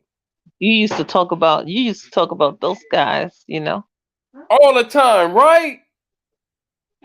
Remember, you was telling me. You said I follow those guys. I look. You said I watch New York news. I know what I'm doing. I said I said Don ready. Know about the mayor, everybody. Yep. Wouldn't that be something? You might bump into the mayor. That'd be Hey, crazy. yo, what's up, Adams? I'm from LA. Yeah, you know. I get a 10-second clip. you know, that'd be great. That'd be great. They be looking for you. Look. They looking at the video. They looking at the video. Walk up to a cop. Hey, yo, I'm from LA. I know you from NYPD. Well, I'm from LA. Look, you know you got to take that one pic with you bending down with the cops around you. You know, half circle around you, and you bending with my hands behind my back, my head down. No. I said you taking the pic proper way. Okay. No, acting like you getting arrested. No. Okay. Tell me. You got my mom's laughing, Don. Don, you got my mother laughing. Oh, she is. Yeah, she heard you when you. Yeah, I told you she heard you when you was like, hey, come on, I gotta do juniors. First night, he said, hey, mom, we gotta go to juniors or something or sweet cake somewhere. We gotta go meet up on the first night when I touch down for real and eat and conversating. Hey, how you doing? Hey, what's up? You know, networking. Yes, yeah. You heard how you got mad people saying, I want to see you too. Catherine was like, come on now, don't leave me out. I felt the love. Hey, 12. Once it get like 2 weeks to a week, I'm gonna start getting more aggressive with the people in New York. I'm like, hey, yo, I'm in town. No, that's good because you saw Keenan. Who knows if Keenan gonna even be in town? I ain't even reached out to him yet. To me, him is a joke. It's April Fool's, and I'm gonna hit him eventually. Like, yo, what's up? Because you know Keenan be out of. He be in some Spanish country, you know. Mexico somewhere, yeah. He might be in Guatemala, but at least he know. Like, at least I told him, you know. Yeah, because Keenan be out the country like it's nothing, right, man. So, I'd be like, what? Where is he? I like the videos, though. I'll be looking at the videos. You know, I don't know if you know Robin 101 and some other ones. I can't think of all of them. Shit, but right. Shout out to Catherine and then the Eyes girl. What's her name? Eyes. What's her name? Eyes love to talk. I love to talk. She is funny as hell. She said, "What's the hair? My hair name is is this now." I heard that. I ain't mad at you. Shit, you paid for it. It's yours. Yes. Yeah. She makes the wigs and stuff. She do them. So you know how we got these talented women up here doing their thing. Man, New York is a whole different. But I'm telling you though, I'm saying that the people been giving us mad love because you saw how Dara came into the chat. She was in my chat. So I got the love. I had Cha, I had Dara. Yeah. You know, all the people. And you know I did it live. I did it live. They think you did. Okay. So at least they checking in though. They looking, and then Keenan had came over to one of my lives when I was doing my Women's History Month segment. So everybody's plugged in. Shout out to the Women's History Month. Yeah. Shout out to the incredible, beautiful empress queens on this earth. Bow down. Bow down, because they the most loyal people that you would ever meet on this planet. I bear witness to that. The most loyal people I ever met was women in my life. Shout out to the guys that had my back, but it was a lot of women that was there in the trenches. Hey. And then when you get comfortable, when you see your spot in Brooklyn, then you'll be like, okay, now I'm gonna know where I want to, how I want to do it next time, because you always going to Vegas. You see it's mad simple to go to New York. You might start coming to New York more too, dude. Because you love yourself from Vegas. Everything, driver's license, New York ID, get a New York ID for one. They lucky I ain't coming early in the morning. I would go to the DMV and give me a New York ID. Damn it. they lucky I'm coming later. Yeah. Because I would change my flight and come in the morning and be like, yo, I need to go to the New York DMV office wherever and give me a New York ID. Damn it. How can I get an ID or driver's license? How can I translate my driver's license to a New York driver? I'm serious with this. Like, I'm really like serious. Like, but you done with LA? No. I'm not done, but I think I need a change. Like, I always wanted to live in New York. Oh. We will see. We will see. We will see how it goes. Yeah. We will see. But I love New York, like for real. Like, and everybody has given me honor and praise. Like, what? You're gonna love it. I'm like, I already know, but thank you for reassuring me that they eyes light up when I tell them that. I'm like, what? But do it make you feel reassured when you see how simple the area is when I take you for the walk?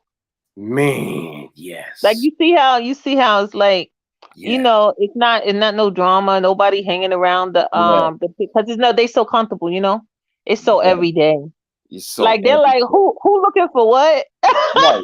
Everybody like, doing their own right thing. there. They're like, oh, you don't walk past it. It's right over there, you know. Make the world go round. You know? Yeah. Dun, you know? So everybody doing their own thing. Nobody not knowing what. Unless I got a big ass Dodger hat on my head or something, you know. Other than that, ain't nobody gonna know. I'm only going. But people here wear Dodger stuff, so that's what I'm saying. It's not gonna be weird. Hey, that's right, because it's Brooklyn. That's right. They originally. Yeah, they wear the Dodger stuff here. I told you. Glad you said that. Yeah, and they wear Converses here too. I told you they wear Converses. Word. Oh, yeah. Okay. It's like it's popular. We got a kids spot, and we got Converse with the star. Okay. You know, and remember we got Old Navy, and that's popular in LA. You know, California.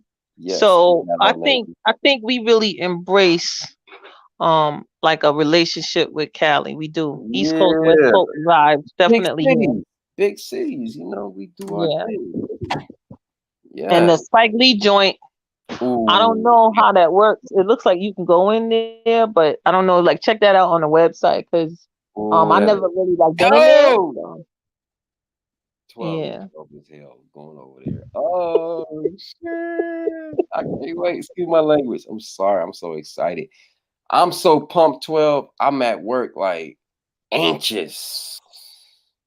Now I'm down to 2 weeks. After on Monday, I'll be down to 2 weeks. So 3 weeks already. Just started. I say Wednesday. I've been like itching. Like I'm getting attitudes. I'm like I'm being more. I need to calm down because I just can't wait to leave. You know what I mean? But you were saying that you wasn't really paying attention to the time, and that's what I told you. I said, you know, it's not that far, you know. Remember, I told you that. I said, it ain't not really that far. It's not like you talking about something 6 months away. That's why I'm glad I didn't do it in June. I'm like, forget June. I'd have been really going crazy. So I'm glad I did it early.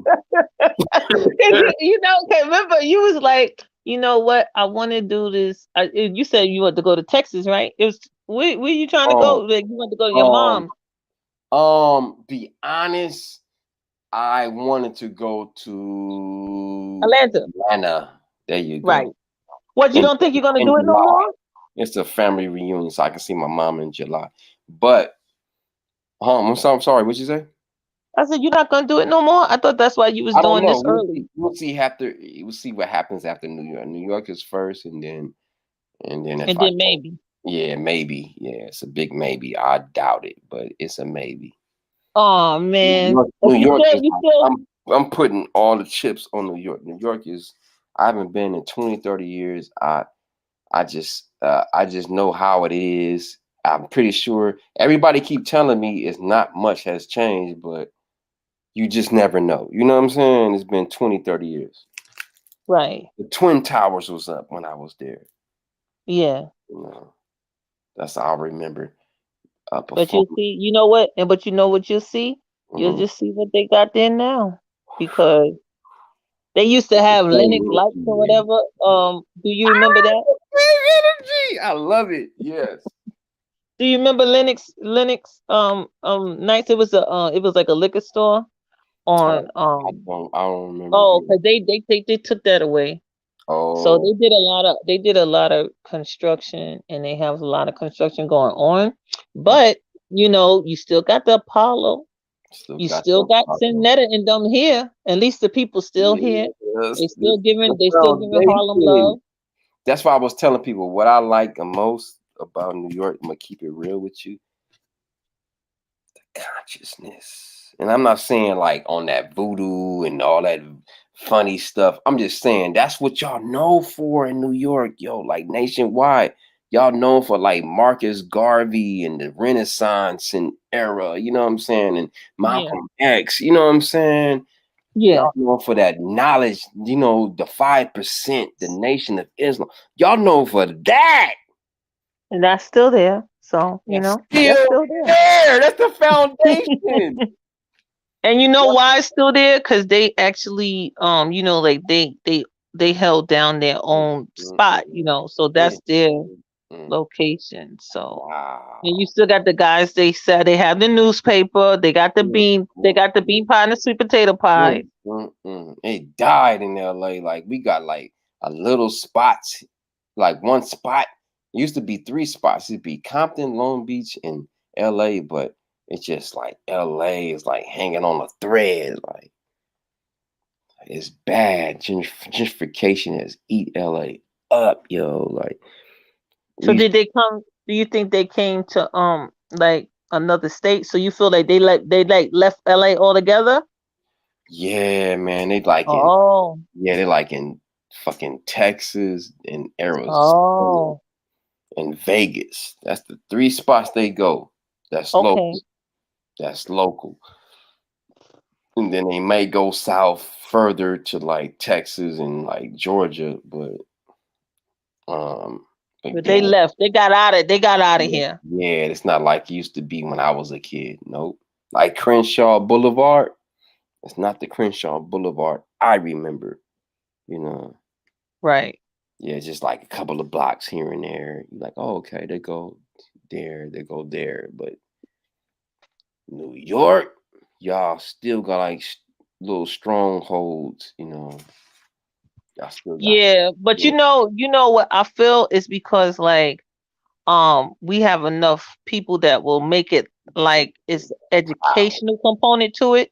So since they wow. identify it as education and they Mhm, put it as culture, mhm. and they open it to white people to come. You know what I mean? Because like when we have our Juneteenth event, Yes. anybody can come. So you know they know how to work it. You know, New York, they know how Right, to make it like we gonna embrace everybody. right. Cause like when they had an event, house music event, Mhm, and the people let the white people come in and they was dancing and everything, and they just let them be comfortable and they mhm, come over, you know, they want to talk to mhm, everybody. Hey, you know, they just happy. mhm, And one of them mhm. wanted to dance with another guy, and they did it, you know, Right.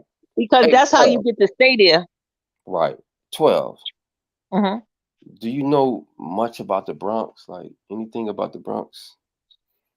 The boogie down? Other than like the It's other not much, than yo. the Yankee Stadium. See? It's not No, I'm much. saying other than Yeah. Yankee Stadium, because See? other than Yankee Stadium, you got you know, the main you know, strips. You know, you got the steps that they did the Joker. Okay. Oh, I You know that. have See that online. Yeah, I seen it on YouTube. Yeah. yeah, you have so Mhm. one of the major spots is Grand Concourse because a lot Wow. it was the Bronx major shopping spot, and that's where you Oh, got Metro North. oh, okay. So you got that's like I never heard they of got that. a bus depot. That's a big hub where a lot of I'm acting people like I come in. know. I'm acting like I know. I don't know. You schooling me. Okay. Yeah, they're known for the Bronx Zoo. You I got the know. Bronx Okay. Zoo. You I heard, have I heard the Bronx the River. historical what is that? They got a it's the flower place. But they got the Bronx Botanical Gardens. So the Botanical Gardens in the Bronx is the New York Botanical Gardens. That's in the Bronx. Okay. Because Brooklyn's got their own botanical gardens. Okay. As far as hip hop, what you think? Oh, as far as hip hop. Now, you don't want to be schooling me on the hip hop stuff. I've been learning from you. I keep hearing about Bronx River. I keep hearing about Bronx River, or South Bronx. South Bronx. No. Don't know much. I don't know much. All I know is like Brooklyn, and like Queens, like Farmers Boulevard in Queens, and Queensbridge, and Jamaica, Queens, and then Brooklyn, of course. There's a lot of spots, and which is very public. Jamaica, Queens. 100 spots in Brooklyn. 100 spots. Yeah, because we got Bed-Stuy, Do or Die had a lot of black. It's like they got somewhere over there is they call it Little Africa. I haven't been there, but the Brooklyn got Little Africa. Oh, okay. See, that's dope. I didn't know that. Okay. That's why you got all that stuff. Because it used to be when you go to downtown Brooklyn. Yeah. That's where you get all those videos. Like when you in Harlem. So that's how I got a video from Dr. Umar Johnson. Was from the vendor, the little table guy in Brooklyn. But now they took them away. They took those. What's a good? But you still got it in Harlem. What's a good church y'all go to out there? Where in Brooklyn or whatever? Any borough? Yeah, any borough. I can hear some damn singing. Shit. Excuse my language. Sorry. Right. A famous church. Got a church. You gotta ask them because you know so many of these churches they have all them white people come. We got the tourists come. So you want to be one of them tourists that come and after the choir you out. You want to be like that, right? You just want to hear the choir and then you're gonna be out. They got that's what gets on my nerves about a lot of these Harlem churches because the white people come in droves. And they give them like some donations. They listen to the choir sing, and then once the choir's over, they out, and then all the seats become available. I want to hear that singing. That word. Hey, so what about like the ferry? Like we go to if we go to like Staten Island, like what's in Staten Island? I know it's Wu-Tang, but what else besides that? Yeah, not really. But the Staten Island Wu-Tang, I said I don't think that's there no more. Right. It's not really much going on. Because I don't think that's there. But what about New Rochelle and all that over there? That's nearby, like Rakim and all them from. Okay, so New Rochelle. To get to New Rochelle, you gotta go through the Bronx. So that brings you back to the Bronx. Like if you was like to go to Westchester or whatever, you gotta go to the end of the Bronx, and that would take you out further. Is that near Westwood and all that? Westwood is what borough is that? That's not a borough. No, but Westwood is where, Don? I think that's by Long Island, I think. Oh, well, Long Island, you get to Long Island through Queens. Oh.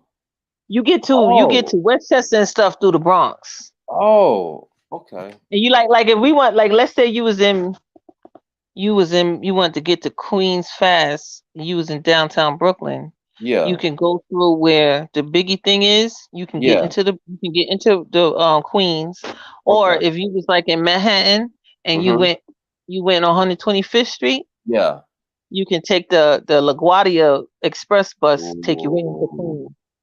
Damn, I'm kind of low-key mad because I could have got the LaGuardia and I would have been closer to where I'm at in Sunset. Well, allegedly. I would have been closer than JFK because JFK, I would have been I'm like 23 miles away. But if I would have took LaGuardia, I would have been like 11 miles away. Ah, see. Yeah. But I'm just saying, like the way that the area, the city you in, how it could connect. Because like when you in Manhattan, You can connect to Queens through 125th, and you can also connect to Queens through 59th. Okay. Yeah, take you right into Long Island City. Got it. Ooh. Astoria, like the 125th, you go into Astoria. Yeah. 59th, you go into Long Island City. Hey, what's up with Coney Island? Like, how that's in Brooklyn, right? Yeah, that's Brooklyn. Yep. But how is that far from where I'm at? It's not crazy far because like you could transfer to the train at Atlantic. Got it. So you good. Yeah, you got the hub at Atlantic. You would hop on the why I say that? B Express. Right.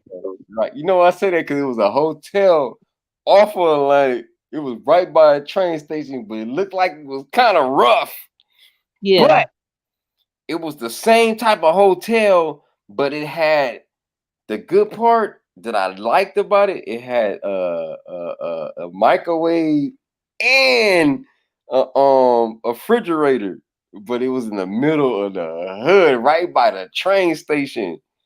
Oh, right on that street you was talking about. It was like right in the smack. Like, but I was like, nah. but Ooh, I gotta go. I'll be right back. The train station is good. You know. Okay. You already good with the train station. Oh, see, I should have took that one in. You want to revise that list because you know Coney Island ain't on the list. It ain't. Coney Island ain't on the list. It ain't on the list at all. At all. Hey, I'll be right back. Can you entertain? I gotta use the restroom. Yes, of course. Right. Just for you guys who may not know what we talking about, Coney Island is known for the amusement park, in Brooklyn near the beach, and the beach is called Coney Island, but it connects through multiple beaches. So you got Coney Island Beach, you have Brighton Beach, you have Manhattan Beach. All of those beaches are along the same path, but you have a designated area called Coney Island, and Coney Island, if the amusement park is open or not, but around the time Dawn is talking, Coney Island's going to be open. Coney Island opens March 24th, right? So in April, Coney Island's going to be open.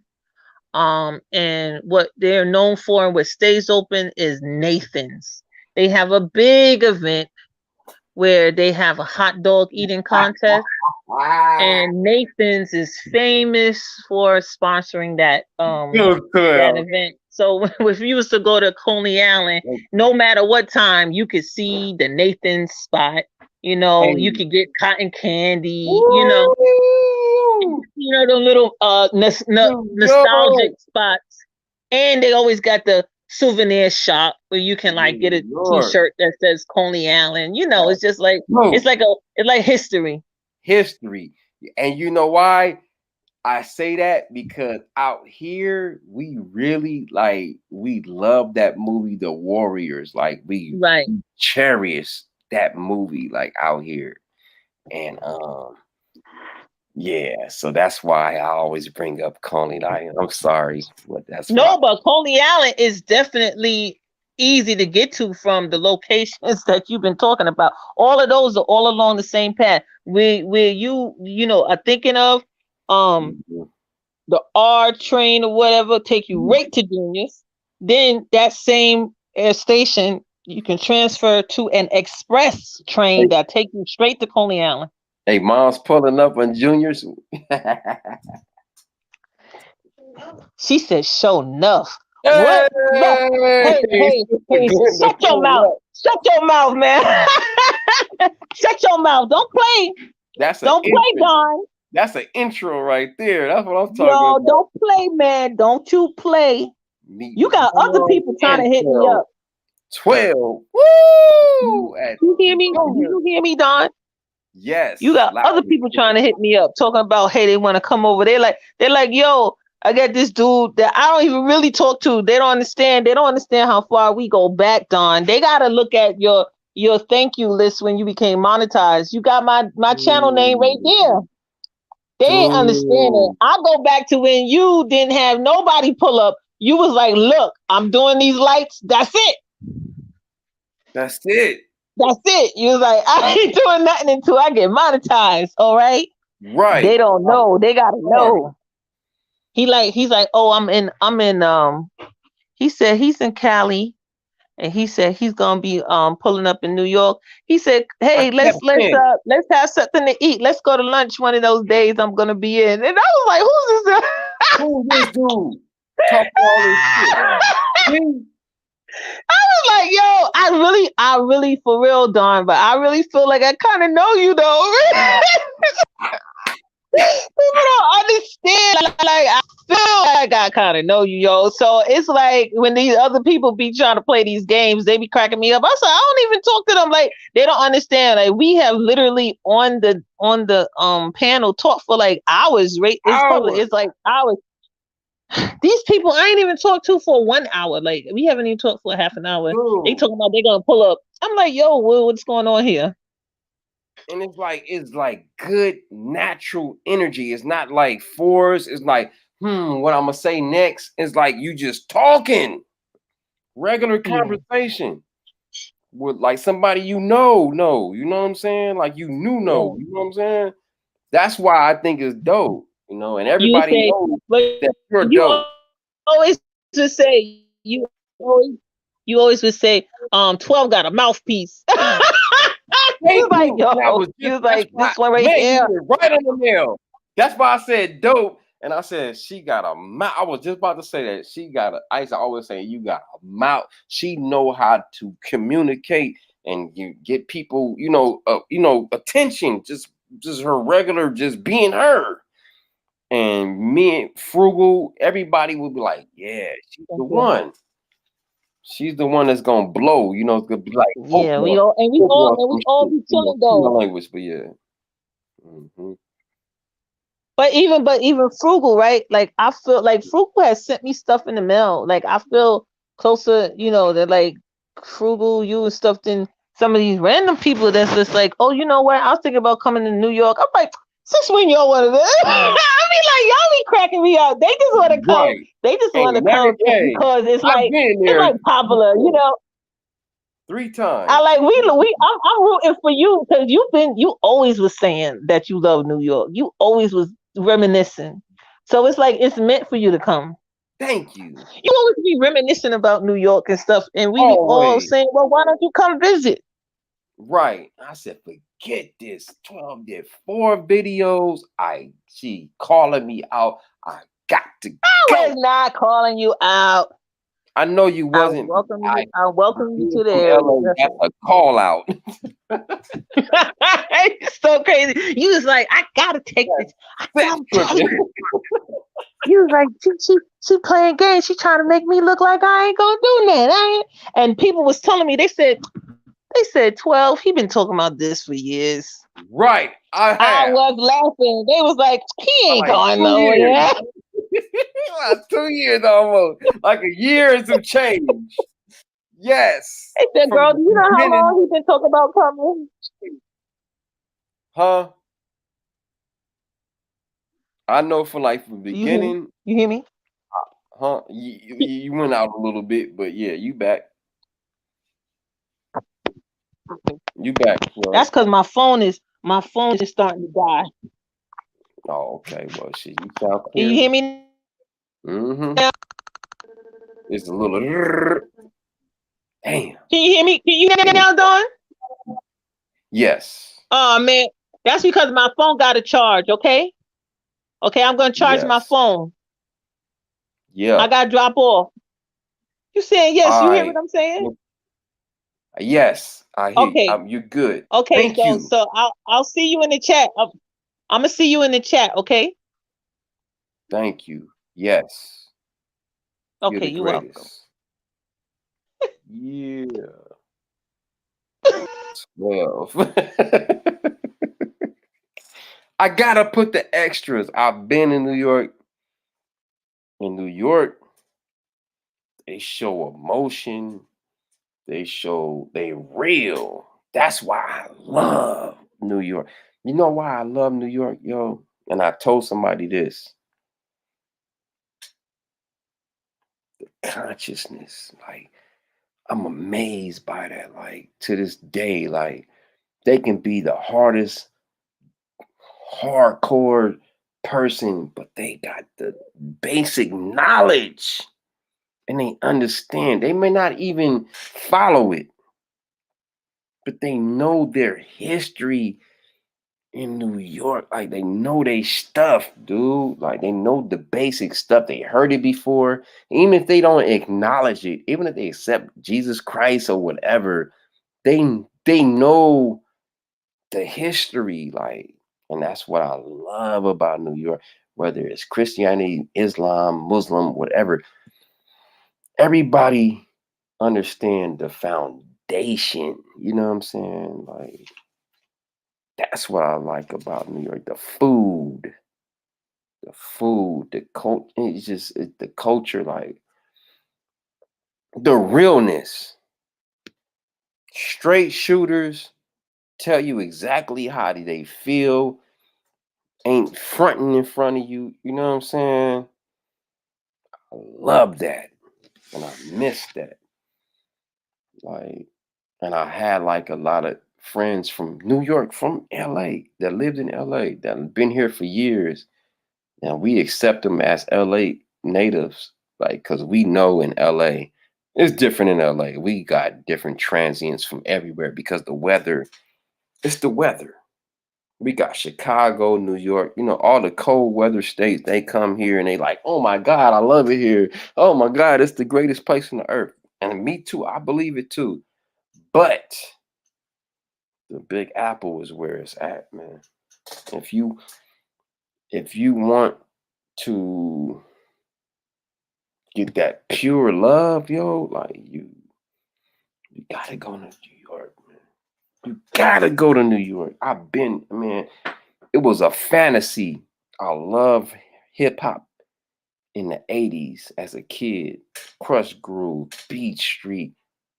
You had to go to New York as a rapper. I was a rapper. You had to go there to get respect. You felt like you had to go there, and you not felt it. You had to go there. It's the mecca of hip hop. It's the mecca of hip hop, basketball, and just like all other stuff. But I know for sure hip hop and basketball. Like, if you like those sports, you gotta go there, and like, and you'll see why. It's just the way it's made up. Everything is like right there, boom, boom, boom, boom, big ass buildings, and it's just, oh man, the energy, you just feel it. That's why they call it the Big Apple. It's like a energy source. When you get there, you just feel the vibrations. I remember that shit like it was yesterday, like a kid. And that's why I'm going back, because 12 reminded me, like people like 12 and Keenan and um Neek, Intrigued by Neek, Catherine with Friends.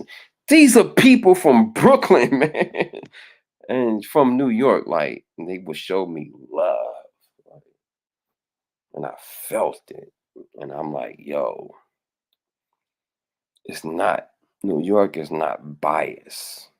They just don't like bush. They get tired of bush.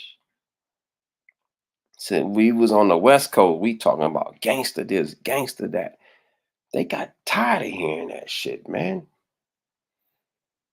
They got tired of hearing that, and WA and all them in MC8, groups after groups after groups, Jerry Curls, and of course you're gonna get like, forget these dudes. I get it, but we didn't get the hate. We didn't get the, you know why we didn't get the hate? Because we wasn't on no gangster shit. I wish I was a little bit taller. I wish I was a baller. You know what I'm saying? And they rock with, and it wasn't the dopest, but it was like, okay, we understand they not dissing West Coast. They dissing gangster rap. They tired of hearing it, and we was tired of hearing it too. Because I was getting when the top of peak of gangster rap on the West Coast, I was getting De La Soul, Tribe Called Quest, Black Sheep, what's them dudes from New Rochelle? That dude that got the Brand Nubian, um, Fight the Power. What's the group that kicked the dude off the group? Damn, Chuck D. Damn, Public Enemy. We was getting all that on the West Coast back then. That love underground, that was called underground hip hop at the time. And we was tired of it after a while. All that gangster. Can we get some consciousness? X Clan. You know what I'm saying? We was loving that. You know what I'm saying? Not all of us. Not all of us. Not all of us. Some people are just gangsters and G's that love that gangster rap shit, man. I love it too because it's part of the West Coast culture, but so much you can understand, so much you can be like, okay, all right, that's genocide. We got to get to some information and knowledge and wisdom and understanding. That's where that's where on the West Coast, we look to the East Coast for the knowledge. You know,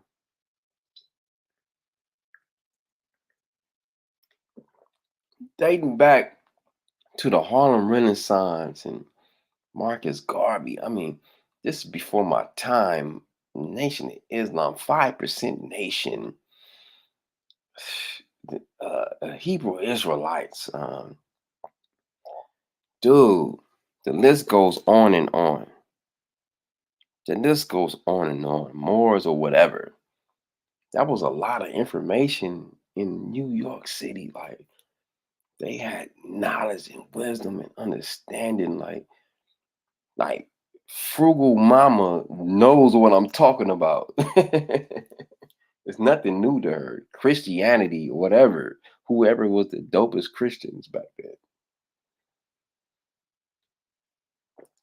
People had knowledge, you know, and that's what we would look to from the West Coast to the East. Like, you know. And I'm sorry for y'all that don't understand what I'm saying. You know, I'm sorry for y'all that can't relate.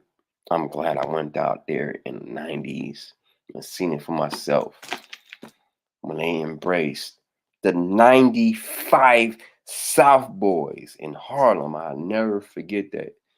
Whoop, there it is. They standing ovation. I was like, wow, I thought they only listened to Wu-Tang Clan. That's when I knew it was a diverse crowd in New York. But at the Source Awards, I did a video on that. They was biased at the Source Awards in 95. They was tired of it. New York got tired of it by 95. They was fed up with, they was like, yo, what happened to the boom bap? What happened to the boom bap hip hop? Like, what happened to the bars? And they was booing everybody that was not with the boom bap. From West Coast to down south. Remember Andre 3000 from Outkast. The South got something to say. I was there. I gotta find that ticket. I haven't been able to find that ticket, y'all. I'm gonna go in this closet and I got to find this freaking ticket. I got the damn ticket somewhere, man, from the 95 South Source Awards. I got it. I don't know where it's at, but it's somewhere in my closet. Or it's thrown away, man. Or like recently, I checked in my old box of cassette tapes. Woo! I looked in my old box and cassette tapes and I found the Suge Knight autograph from the 2002 when I met him, you know what I'm saying, when he first got released from prison, when he, you know, kicked somebody from the Tupac fight. Anyway, I met him when he first got out of prison, when Left Eye was there. I didn't know that was Left Eye at the time. And then I retrospect, that was Left Eye. She was looking at me like I was fine. She was looking at me out of her right eye because she was looking at me like, ooh. I thought that was her boyfriend. I didn't know who she was. She was checking me out in my late 20s. And, anyway. Yeah, man. I'm an old dude, but I got a lot of history. But yeah, I've been out there in New York 3 different times in 95. That was my year. 95. Went there 3 different times that year. Just that one year. I never forget the love and the energy and the food, and I never forget that, and that's why I'm back. Hopefully I'm back, because and it ain't where you from, it's where you at. And Rakim said that. New Rochelle, I think that's where he's from. And, I know he's not from the boroughs, but I know y'all don't count that as New York, but shout out to Rakim. Ain't where you from, is where you at. I just remember the energy and the vibes, and hopefully I can capture that again. And who knows, man? I'm no disrespect to LA. I love it, but I'm tired of it. I need a change, man. The people out here, they on that Hollywood shit, man. A lot of people out here is on that bougie Hollywood tip, man. Fake as hell, not real. And it's irritating me now that I'm getting older. I feel like I need a change. We'll see with this allegedly visit, if I feel the same energy and vibes that I felt in the 90s, which I think I will feel. I might bounce on you. Might bounce. I never thought I'd ever leave LA, man. But it's 2 places I said I would leave LA in a heartbeat. And I'm going to keep it real. It's New York, number 1. New York is number 1. You know what the next place would be that I was impressed and loved? Atlanta, Georgia, dog. That was in the 90s. I don't know how about now, but I was highly impressed by Atlanta, Georgia back then. New York number 1 and Atlanta, Georgia. Like, if I don't know how it is in both spots, but I was highly impressed. What's up, vegan? How you doing, beautiful lady? Look at them dimples. Look at that dimples. I be trying to see her in up north, but she talking about we cousins. We cousins. She don't want to network. She ain't trying to function with your boys. We cousins. Okay, we cousins then. Shit. Oh well. She put me on the cousin list. Not the friend list, but the cousin list. Hey, but some cousins be smart. Sorry, moms or whoever on here. Sorry. I'm just saying. I'm a single man with a single plan. I'm a single man. Damn, I'm almost 4 hours on here. Wow. I didn't even realize that. By myself. Shout out to the chat for keeping me going. I didn't even realize I'm almost 4 hours on this live. Wow. Speaking straight facts from the bottom of my heart on this live. I know I'm crazy. I know. I've been trying to pull up on her ass in Oakland, and she's not even far. She's not even far, dog. But hey, we'll meet each other one day. Hopefully, I don't know. It's a goddamn shame. I gotta go damn near 3,000 miles away. But hey, maybe you don't have to come to New York. I might move to New York. I might move to New York because New York is just the food, the culture, the history, the hip hop. Man, it's just, how can you not love New York? Like, I don't understand why nobody that don't know history, like, how can you not love New York? Like, Seneca Island is fucking Central Park. If you don't know about Seneca Island, do your research, man. I'm not gonna even get into that. Like, that's Central Park right now, man. We got a foundation out. Mm, mm, mm, mm. There's so much history out there, yo.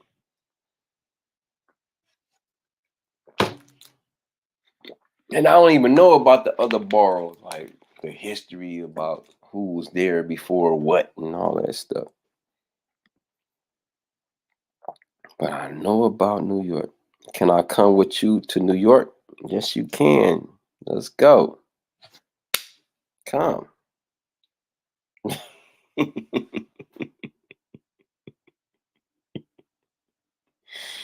I don't know if I can afford another ticket. I would do it round trip. I'm usually that type of guy, but man, they've been messing up on my overtime. I'm gonna tell y'all the real. My company been on some bullshit. I'm sorry with my overtime, man. They haven't been paying me the times I've been working. They pay me for a little bit, and oh, we something is an excuse and shit to where I'm forgetting the hours I'm owed. I'm glad I wrote it down, but these motherfuckers owe me. Excuse my language. I'm sorry, y'all. I'm just frustrated. Like, I'm supposed to be getting clothes, and I got a trip planned, and I don't even have the proper, monies that's owed to me. That I work double time. You know what I'm saying? Not just time and a half, double time. They talking about, I gotta talk to this dude. I gotta talk to this dude. This is some bullshit crap. That's bull crap, dude. What you mean? I'm supposed to be there in less than 2 to 3 weeks. Some bullshit, man. This is whack. That's why I'm like, man, it's pushing me more and more. Like, I'm glad I got renewed my gun permit. I renewed it this week. I passed the shooting range test. Man, they playing with my money. And it's not cool, yo. I'll put it on my business and write it off. Let's go. We'll pull up. I got a room. Pull up. I got a room. 12 will be there. That's my guide. That's our guide. Whatever. But I'm loyal to her because she showed me so much love in like 4 videos. That's why I'm going. She's the main reason. She's the like catalyst. She put that fire in my ass. She put that fire in me. Like, I gotta go to New York. Like, I'm tripping. I gotta go where, like, you know what I'm saying? Where the world knows America on like the Europe part. They go to Ellis Island. Like, they go there. They don't come to the West Coast. They go to New York because they closer on Europe. They go to Ellis Island, like they go to New York. Yes, we get stuff imported from China first. And it's dope. People be sleeping on our imports from China out here. We got some good shit, and I'm about to buy that shit, and it's not name brand. I'm about to go to these off-brand shit and come with some China shit with hoodies and coats and shit. Cheap as fuck. I don't give a fuck. I don't give a care. Excuse my language. I don't care about. Sorry, moms and whoever listening. I'm just going for the discounts. I want to meet 12. Let's go. You can pull up. 12 ain't tripping. I got a room. They said they can fit 3 people in that damn thing. It's a little bitty couch and it's a queen bed. I'm not tripping. But 12 is like, the focal point. 12 is the focal point. And if you can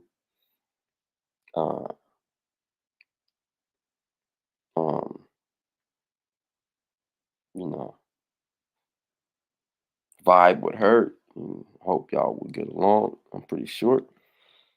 Come on through. But I'm trying to meet her moms. Hopefully her dad too. You know what I'm saying? Juniors. I want to meet them the first night when I land. I want to go to Juniors and eat with 12 and her moms and pops or whoever is there, or her son. I would love to meet the whole fam. And if you're there, you're there. If not, you're not. But 12 is the one. She's like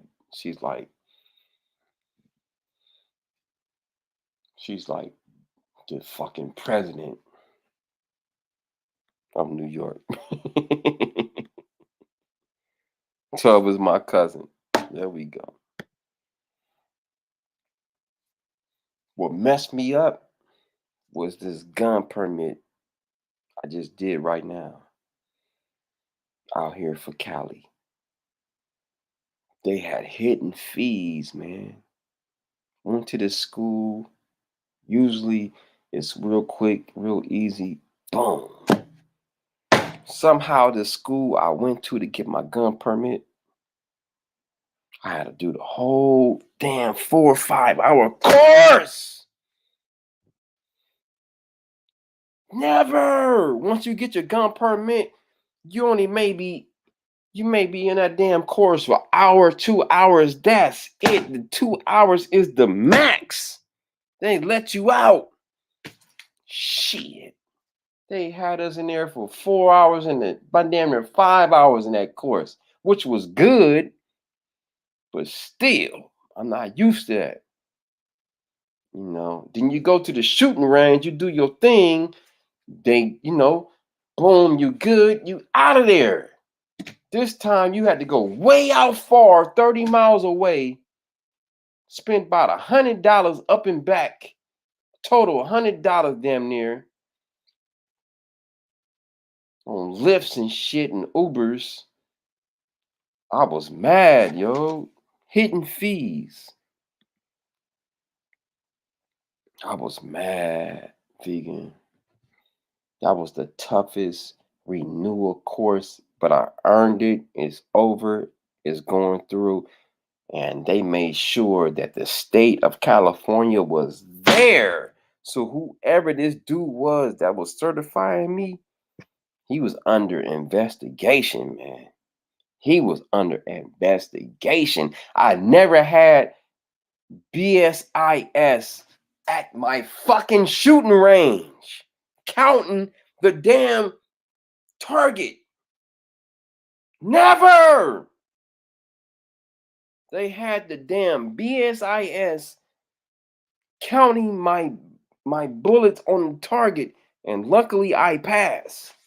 I passed, yo. I'm like, damn, I got my renewal. Thank you. Fuck. And I'm gonna do it in New York. if I talk to the right people, I am gonna talk to. I'm gonna be on them trains. I'm gonna be like, yo, how you get your gun permit? Where did I go? I'm gonna be talking. You damn right. Shit, I might even be a damn NYPD. Fuck it. I'm on that shit. I'm trying to get paid. I'm trying to do different things. I'm at the second part of my life, yo. I don't care what people thinks. I don't care what you say about me. Because the people I knew 20, 30 fucking years, I don't even hang around them niggas no more. All that shit, keeping it real, all that shit is bullshit. Getting a reputation and all that shit that I did that fucked up my criminal record. I'm mad. I don't even hang around them niggas no more. I don't even hang around them no more, man. The majority of them fools, I don't even hang around them no more. Sorry, y'all. I'm just mad, yo. Just to get a rep. That song by Gangstar. Pop in my head. Google it. Just to get a rep. It's real. Listen to that song. That shit don't mean nothing. 20, 30 years, you thinking they your friends. Some of them passed. Some of them went to prison for life. For a reputation? Stupid. I'm sorry, y'all. I'm just rambling. But it's just real stuff. Sorry for cussing. I thought New York was more expensive than Cali. It is. It is when you get to them damn fucking the East Side and Manhattan and all that shit and different parts in Brooklyn and different parts in Queens. There's different parts in every borough. It is. It is. But because they got them brownstones, it's beautiful. Like, look at 12 video. Like, she's showing like where Do the Right Thing was filmed and they was sitting at the park. Oh, all that shit. She's showing that. Look at her video. She just did it. She posted it recently, like today. She walked down them brownstones. They are expensive to this day than LA. Well, it's New York, San Francisco, then LA. Those the three. Gentrified, like not even gentrified, but just expensive areas. Like New York, LA. No, I'm sorry, New York, San Francisco, then LA. And we not even counting the other little cities, you know what I'm saying? Just right there. But for sure, New York is still number one. You got to remember, they got them high-ass skyscrapers. They don't have natural disasters. They don't really have natural disasters like we have. We got earthquakes. They have earthquakes, but not like common like we have them. And we don't have them that common. They don't have it that common, but yeah. So it's New York, San Francisco, LA was come to expenses. LA, the Bay, and LA. New York, the Bay, and LA. 100%. 100%. 100% on that one.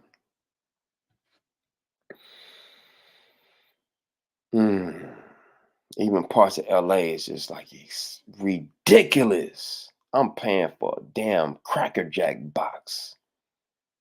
14 fucking hundred for this fucking Cracker Jack box. This is ridiculous. When I came in here, 20 damn years ago, almost 20 freaking years ago is 20, it was like less, like double the less. When I first fucking moved in here in 2003, it was 670 fucking 5.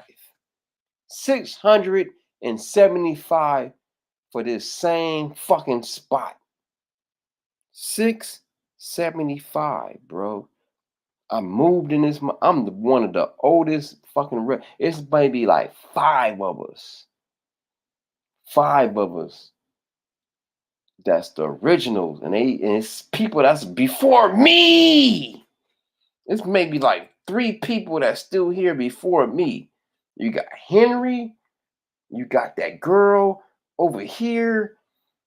That's some girl that she I forgot her damn name. She a white girl. She got a black dude. Her, and it's a girl named Tasha with her son. And then it's fucking me. We like the originals from early 2000s in this motherfucker. I lived in 3 different apartments in this bitch. I came in this apartment in 2011. I left for a year and I came back. Nigga, I was still one of the originals in 2011. Dude, so it's Henry, for sure, Henry, and this girl upstairs, and this girl named Tasha. I know for sure. It's maybe like 3 or 4 of us. That's it. And the manager. It's like 5 of us and the manager that are the originals from the old 3s and 4s and shit. The rest of these motherfuckers is new. Y'all new to me. Ask BJ. Nigga, he'll tell you. I've been here since 03. Kiss my ass. I've been here almost 20 motherfucking years. Y'all new to me. Damn it. And I don't own shit. Right. I can tell you all kind of history in this building was ghetto when I first moved in. Hood. Motherfuckers got murdered in this motherfucker, man. I was here. This shit was ghetto as fuck when I first moved up in here. Didn't even know. I should have known. Yeah. Lived in 3 different apartments in here. 3 different upstairs. Both upstairs. 171 and 217. Damn it. Ask BJ. He'll tell you.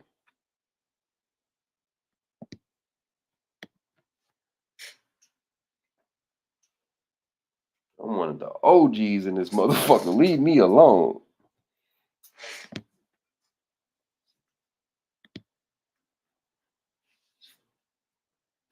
Y'all knew.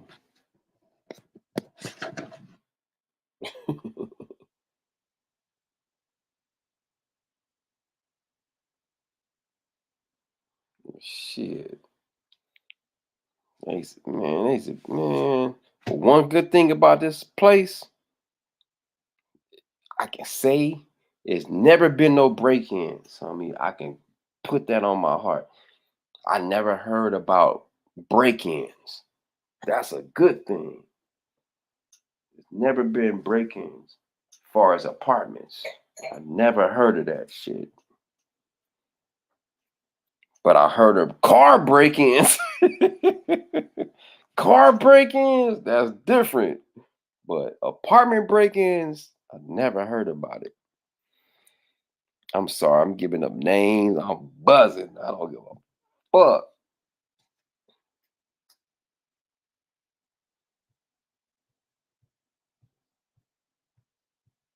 Shit, I'm one of the originals in this business. Shit, y'all new to me. I may look new to you because I don't say nothing. I just come in and out. Nigga, I'm one of the originals.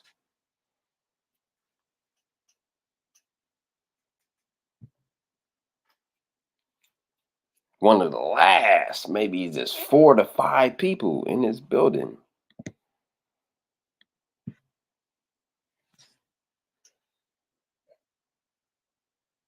Y'all new to me.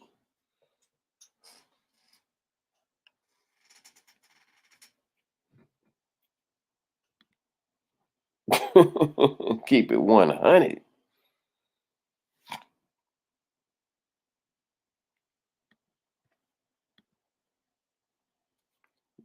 But New York is calling. Damn, I've been on here for 4 hours. Wow.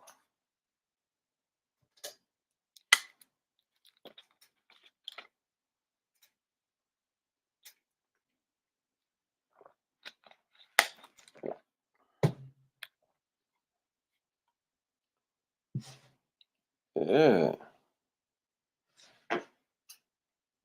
Farting and shit. Sorry, y'all. I thought New York was more expensive than Cali. Yeah, it is. It is. New York is expensive. Shout out to New York. Shout out to 12, man. Where 12 at? 12 came in and laced her game.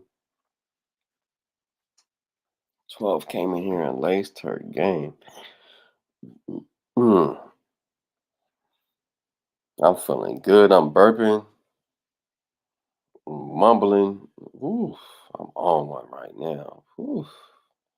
All I gotta do is drink water right now and just eat, and I will pass out. That's it. Fuck the street. That's why I'm like, this lady was like, I ain't gonna say who it is, but she was like, I don't know. I just find it kind of weird how you live and what you do. What you mean? When it's football season, I'm a man. I watch football. What are you talking about? Like, I don't know. That's to me, that's weird. To me, like you're a man. You don't watch football. Like to me, that's weird. You know what I'm saying? But each his own. It is what it is, but to me, like if you don't got a favorite team and you don't watch football, like I don't know, in America, it's kind of odd to me. You know what I'm saying? But it is what it is. If a guy don't like football, it's like, oh, okay, you know what I'm saying? But I kind of look at you side eye, like, okay, you kind of you ain't from here. Or something ain't right. Like something I don't know, like you weird. You from here, you don't like football, like I don't know. Football is like the staple. It's America. It used to be baseball, baseball too. I like baseball too, but um I'm more of a football dude, but yeah, I'll watch some baseball, but soccer, you know what I'm saying? I'm weird. People get mad at me because I watch soccer. I don't give a fuck. I don't care what language they talking about. I will adjust and sometimes I understand what the fuck they saying and I love it. And I like motherfuckers thinking I don't know what they talking about. I love it. I may not know exactly the whole sentence, but I know 2, 3 fucking words. I've been around it all my life. I'm a motherfucking California native, nigga. I know English and I know a little Spanish, motherfucker. And I'm proud of that shit. I like motherfucking Mexican food. I like fucking soccer, football, basketball. Suck it up. I don't give a fuck. People get mad at me. I don't care. Like, I'm different. Like, I don't give a fuck. I can watch a soccer game in Spanish and enjoy that shit. Nigga, go, nigga. I love that shit. I'm from LA, nigga. I'm a real LA dude. You know what I'm saying? I'm not biased, my nigga. I'm from here. I'm from LA, nigga. Like, I'm a real LA dude. To where I went to, nigga, my grandma used to work at Brendo motherfucking junior high school, nigga, and motherfucking, what's that, Pico and like motherfucking Vermont and shit, nigga. I remember I used to catch the bus to that bitch. Nigga, I explore LA.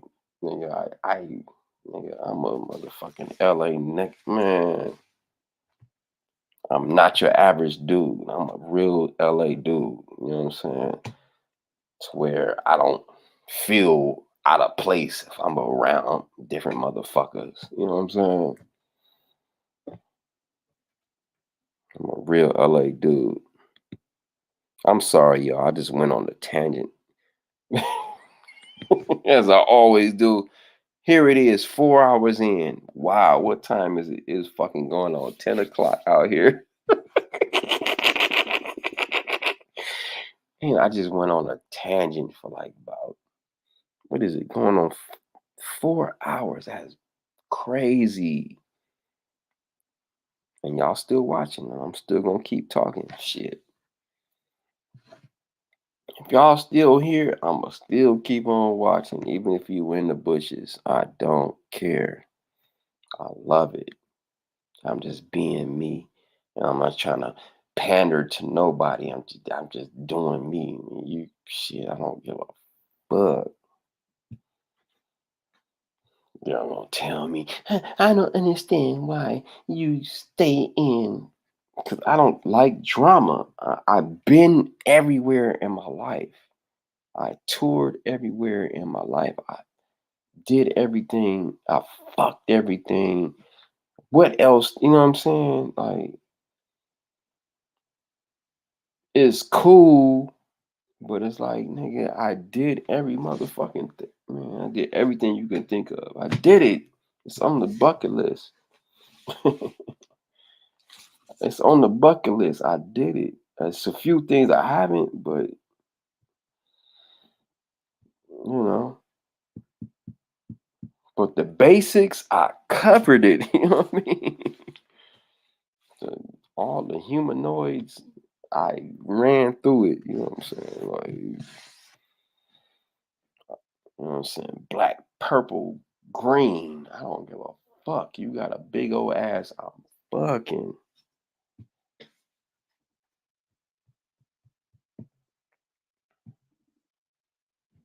Now, to marry, I don't, that's different.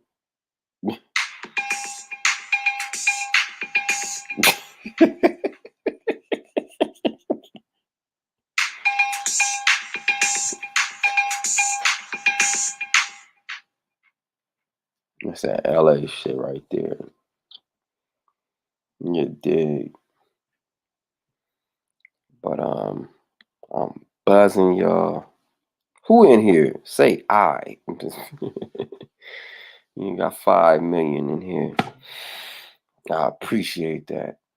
I appreciate that. That shit made me feel good because it can just be one motherfucker in here, but it's at least 5 million. 5. That's dope. In the bushes checking your boy out. Yo, let's do a recap. I'm trying to think. What was let's watch my video. Let's watch my motherfucking video that I reposted, that I posted today. How about that? Let's watch my damn video. It's called Metro Armed Security Part 23, damn it. 23. People love this damn video, man. I don't know why. I mean, I know why, because it's hood. It's like it's on some damn Friday type of shit. You know what I'm saying? You know what I mean?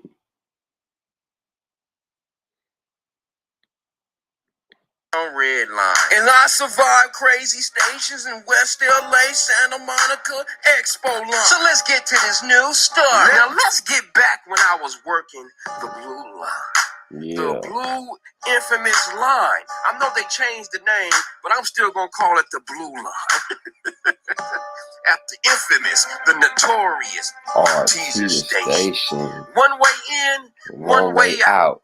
Anyway, this particular day, I was driving in the company vehicle because the driver, the normal driver, called off. I normally would work the turnstiles. Anyway, I'm in the parking lot doing my rounds in the patrol car. Easy money. Easy money. So at one point, I seen one of the sheriffs, and me and him start chopping it up about sports and who's playing this weekend and da-da-da-da-da-da-da. He's like, oh my God. I said, what happened? He said, somebody just got hit by the train over there. I said, oh man. He said, you coming? I said, nah, I'm gonna stay in the parking lot. I'll let y'all handle that. For real. I ain't trying to get caught up in that. I get closer, I see everybody all around, and I'm glad I didn't go over there, man. They said this dude had his headphones on, and the train was coming, and everybody was telling him, no, and he just kept walking. And he said, oh man, I remember that.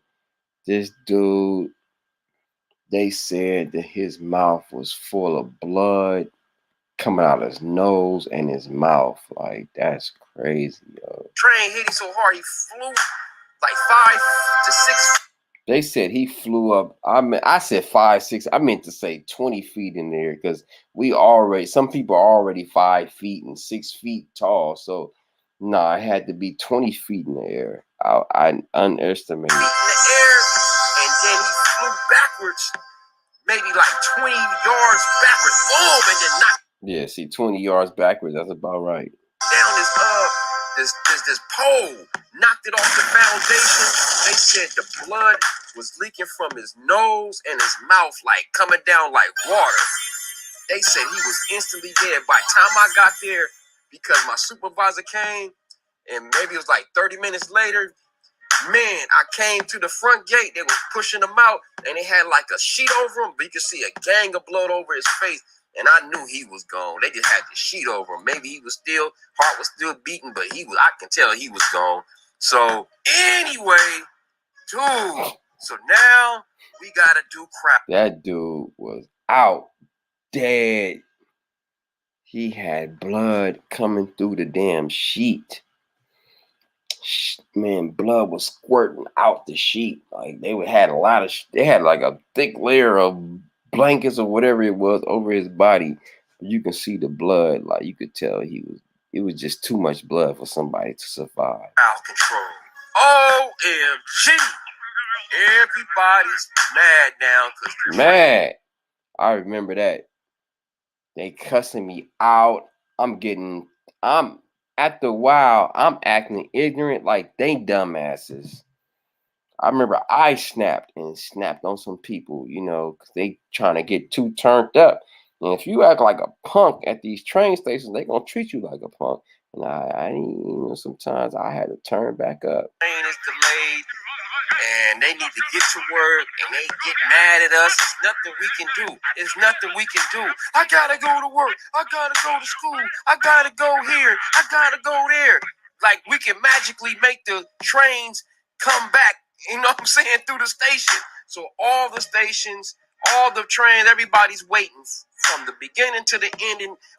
So just imagine. I understand a frustration that you got to go to school and work or whatever you got to go. But why you mad at security, though? Like, we can't make the trains come. When somebody get hit, it's like a hour or two, sometimes 3 hour delay. And, man, it messes the whole lines up.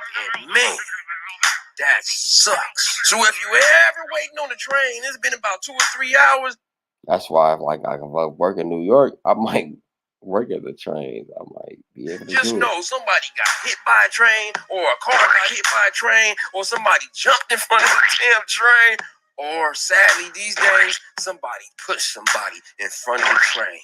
So it'll be there about an hour. Make it about 2 or 3 hours. And that's not it. That's not it. So on the train, We got a lot of people on the train that are different fixtures on the train. They have different personalities, but they stick out. They stick out. So one person in particular that I remember to this day, it's been years. I don't know if he's still alive. But that's dude named Cheech. That's Cheech from Cheech and Chong. I forgot his name. Cheech something. But the blind dude. But I decided to keep him as the blind dude, not because he was Cheech. He wasn't even Hispanic. He was a black dude that was blind. But Cheech was so funny that I typed in blind, and he was the only person in the gifts that was funny to me that people could remember that was blind. So he wasn't even Hispanic, the blind dude. The blind dude? I ain't gonna. But I had to stick with his character and then just made the gifts after him. It wasn't so much after him, but he was so funny in this movie called Up in Smoke. Google the movie Up in Smoke. Up in Smoke. Classic. Watch that damn movie. It's funny as fuck. Lie. He was legally blind. He was legally blind. West Coast classic. He was really legally blind. And he'll get on the train. He'll say, hey, I'm on the train again. I'm blind. I can't see. And then I speak 2-3 languages, especially Espanol. Then he say a little sentence. Then he make the people that speak Spanish start laughing. Then he say something to us. We start laughing. And then the killer part about him, he would pull out one of his eyes. Yeah. OMG. Yeah, he did. He would pull out his eye, yo. I had to cover this part because it was a real, real eye, like clear eye with no, it wasn't like this. It was like red, and I had to censor it. I didn't want YouTube to be like, this is too graphic. You got to be careful. And you really believe he was blind? And you can kind of see. And he go to the sob. When he go to the sob store. But not really. I wonder if y'all could donate a couple of dollars to it. I did a good job. You know, you come with a different title to a veteran, He was a character. He was a character, but he had personality, though. The blind guy. I kind of liked him. One thing interesting, back then, you still, before all this social distancing, everybody kept 6 feet from him because he had a little stench. He had a little stench. He was funky. He was funky as a mug. So you didn't want to get too close. And not only you didn't want to just smell him, you didn't know if something's going to jump off on him. Oh man, if it was a bug or something that's going to jump off of him. But I can't lie. He had personality. He was funny. He would tell this one girl she was thick. This girl, this gif I put, she is not the girl that represents the girl. This girl was a classic BBW. Like, she was thick in the mug, and he read her. He was like on his Ray Charles tip where he can tell she was a big woman. Like, the time, I don't know. Well, not all the time. I should have said about that. 2 times, this certain girl, I would catch the train with her, and he was like, "Yeah, girl, I already know. You know I can't see, but I bet you're thicker than a Snicker, and you got about 20 pounds of fat cat down there." And he would say that all the time. All the time when he catch this girl. She was like about 250, thick as a mug. She was cute too. And she was thick. And he read her right. She probably had about 20 pounds. And she loved for him to say that. And she was proud of it. What do I got? What do I got? She was proud that he would say it. She would be like smiling and shit when he would say that. And go with it. And let everybody know. What else I got? Then he'll put what else I got? The extras on it. He'll be like, "Girl, you know what you got. You know what you got." He'll see a lot of, "You got 20 pounds of fat cat down there." And people are like, "We got kids on here. We got kids on here." Yeah. Yep. Mm-hmm. So if you ever on the blue line, this dude, you see a guy that say, I'm blind. The next guy. Back. That's the blind. Check out the next guy. And that's not it. Man. So you had all type of people, fixtures on the train, people begging, people selling roses, people doing. I like this dude. Because this next dude I'm going to talk about, he didn't beg nobody. He didn't try to, jack nobody. He didn't have the physical size and intimidation to do it. But if he had a gun, he could have.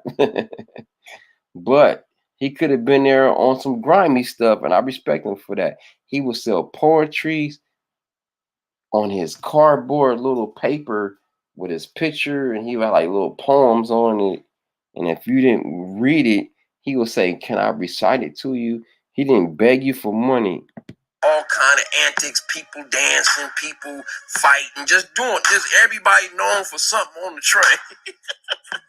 So this other dude that stuck out, it was this dude I call the poet. The poet was smooth. He was different. He was an Eric Bonet type of dude. Different. I respect him to this day because he didn't beg for no money, but he'd get a. And that's how the girls used to look when he would tell them his little poetries and stuff. They would look just like how she would look, how Halle Berry would look. They would look just like her. Little aggressive, he'd be like, hey, young lady, hey, I got this, and he had this little picture. It's like a little, but it got like a quote. And it's true. He would have this little cardboard picture. He would pass out. He would just put it in your hand. And you're like, yeah, that's $1, but and you can, or more or whatever. But I'm about to say some, some good stuff to you, Some stuff on it, and it's real dope. And he got these dope poetry of his own poetry, and then he'll say, "Well, can I just recite something to you real quick?" And he'll say it like a little dropping bars, but doing it in a poetic way. Man, he was smooth with it. I don't know if he got numbers on the train, but he sure know how to sell them little cardboard. He'll sell them little cardboard of his little pictures and his rhymes for like about $1 or more. He'll say, "I'll take $1 donation. I'll take $1 donation. What's up, brother?" But then he'd get a little aggressive sometime. Like, "Hey, man, I'm not. No, talk to the ladies. You're not gonna talk to me. Talk to the ladies." Yeah, he be trying to talk to me. I don't want to talk to you, fool. Get away from me. Talk to the ladies. He come here looking like Eric Bonet. His hair all braided up, looking all smooth. Yeah, the sky is the limit. He just got these little. He would turn the girls out. He would do exactly like the video. I swear. Everything I'm saying is factual on this video. Y'all thinking I'm just demeaning Halle Berry, but Halle Berry was like the average girl on the train, and she would be all like fascinated. Smooth little bar. It's mostly for the ladies. Stay away. Talk to the ladies, Mr. Poet. So if you ever on the blue line and you see a dude looking like Eric Bonet, hair dreaded up and braided up and looking smooth and dapper with no shoes on, that's the poet. That's the poet. Subscribe, like, comment to Donnie. People mad at me for that. Yeah. But I'm just keeping it real. This dude was on the train getting girls just like that. On the real. I'm not lying. I'm not lying. Woo, it's 10 o'clock. So who else is here? I guess I'm gonna end it at 4 hours and 30 minutes. You know what I'm saying? Who else is here?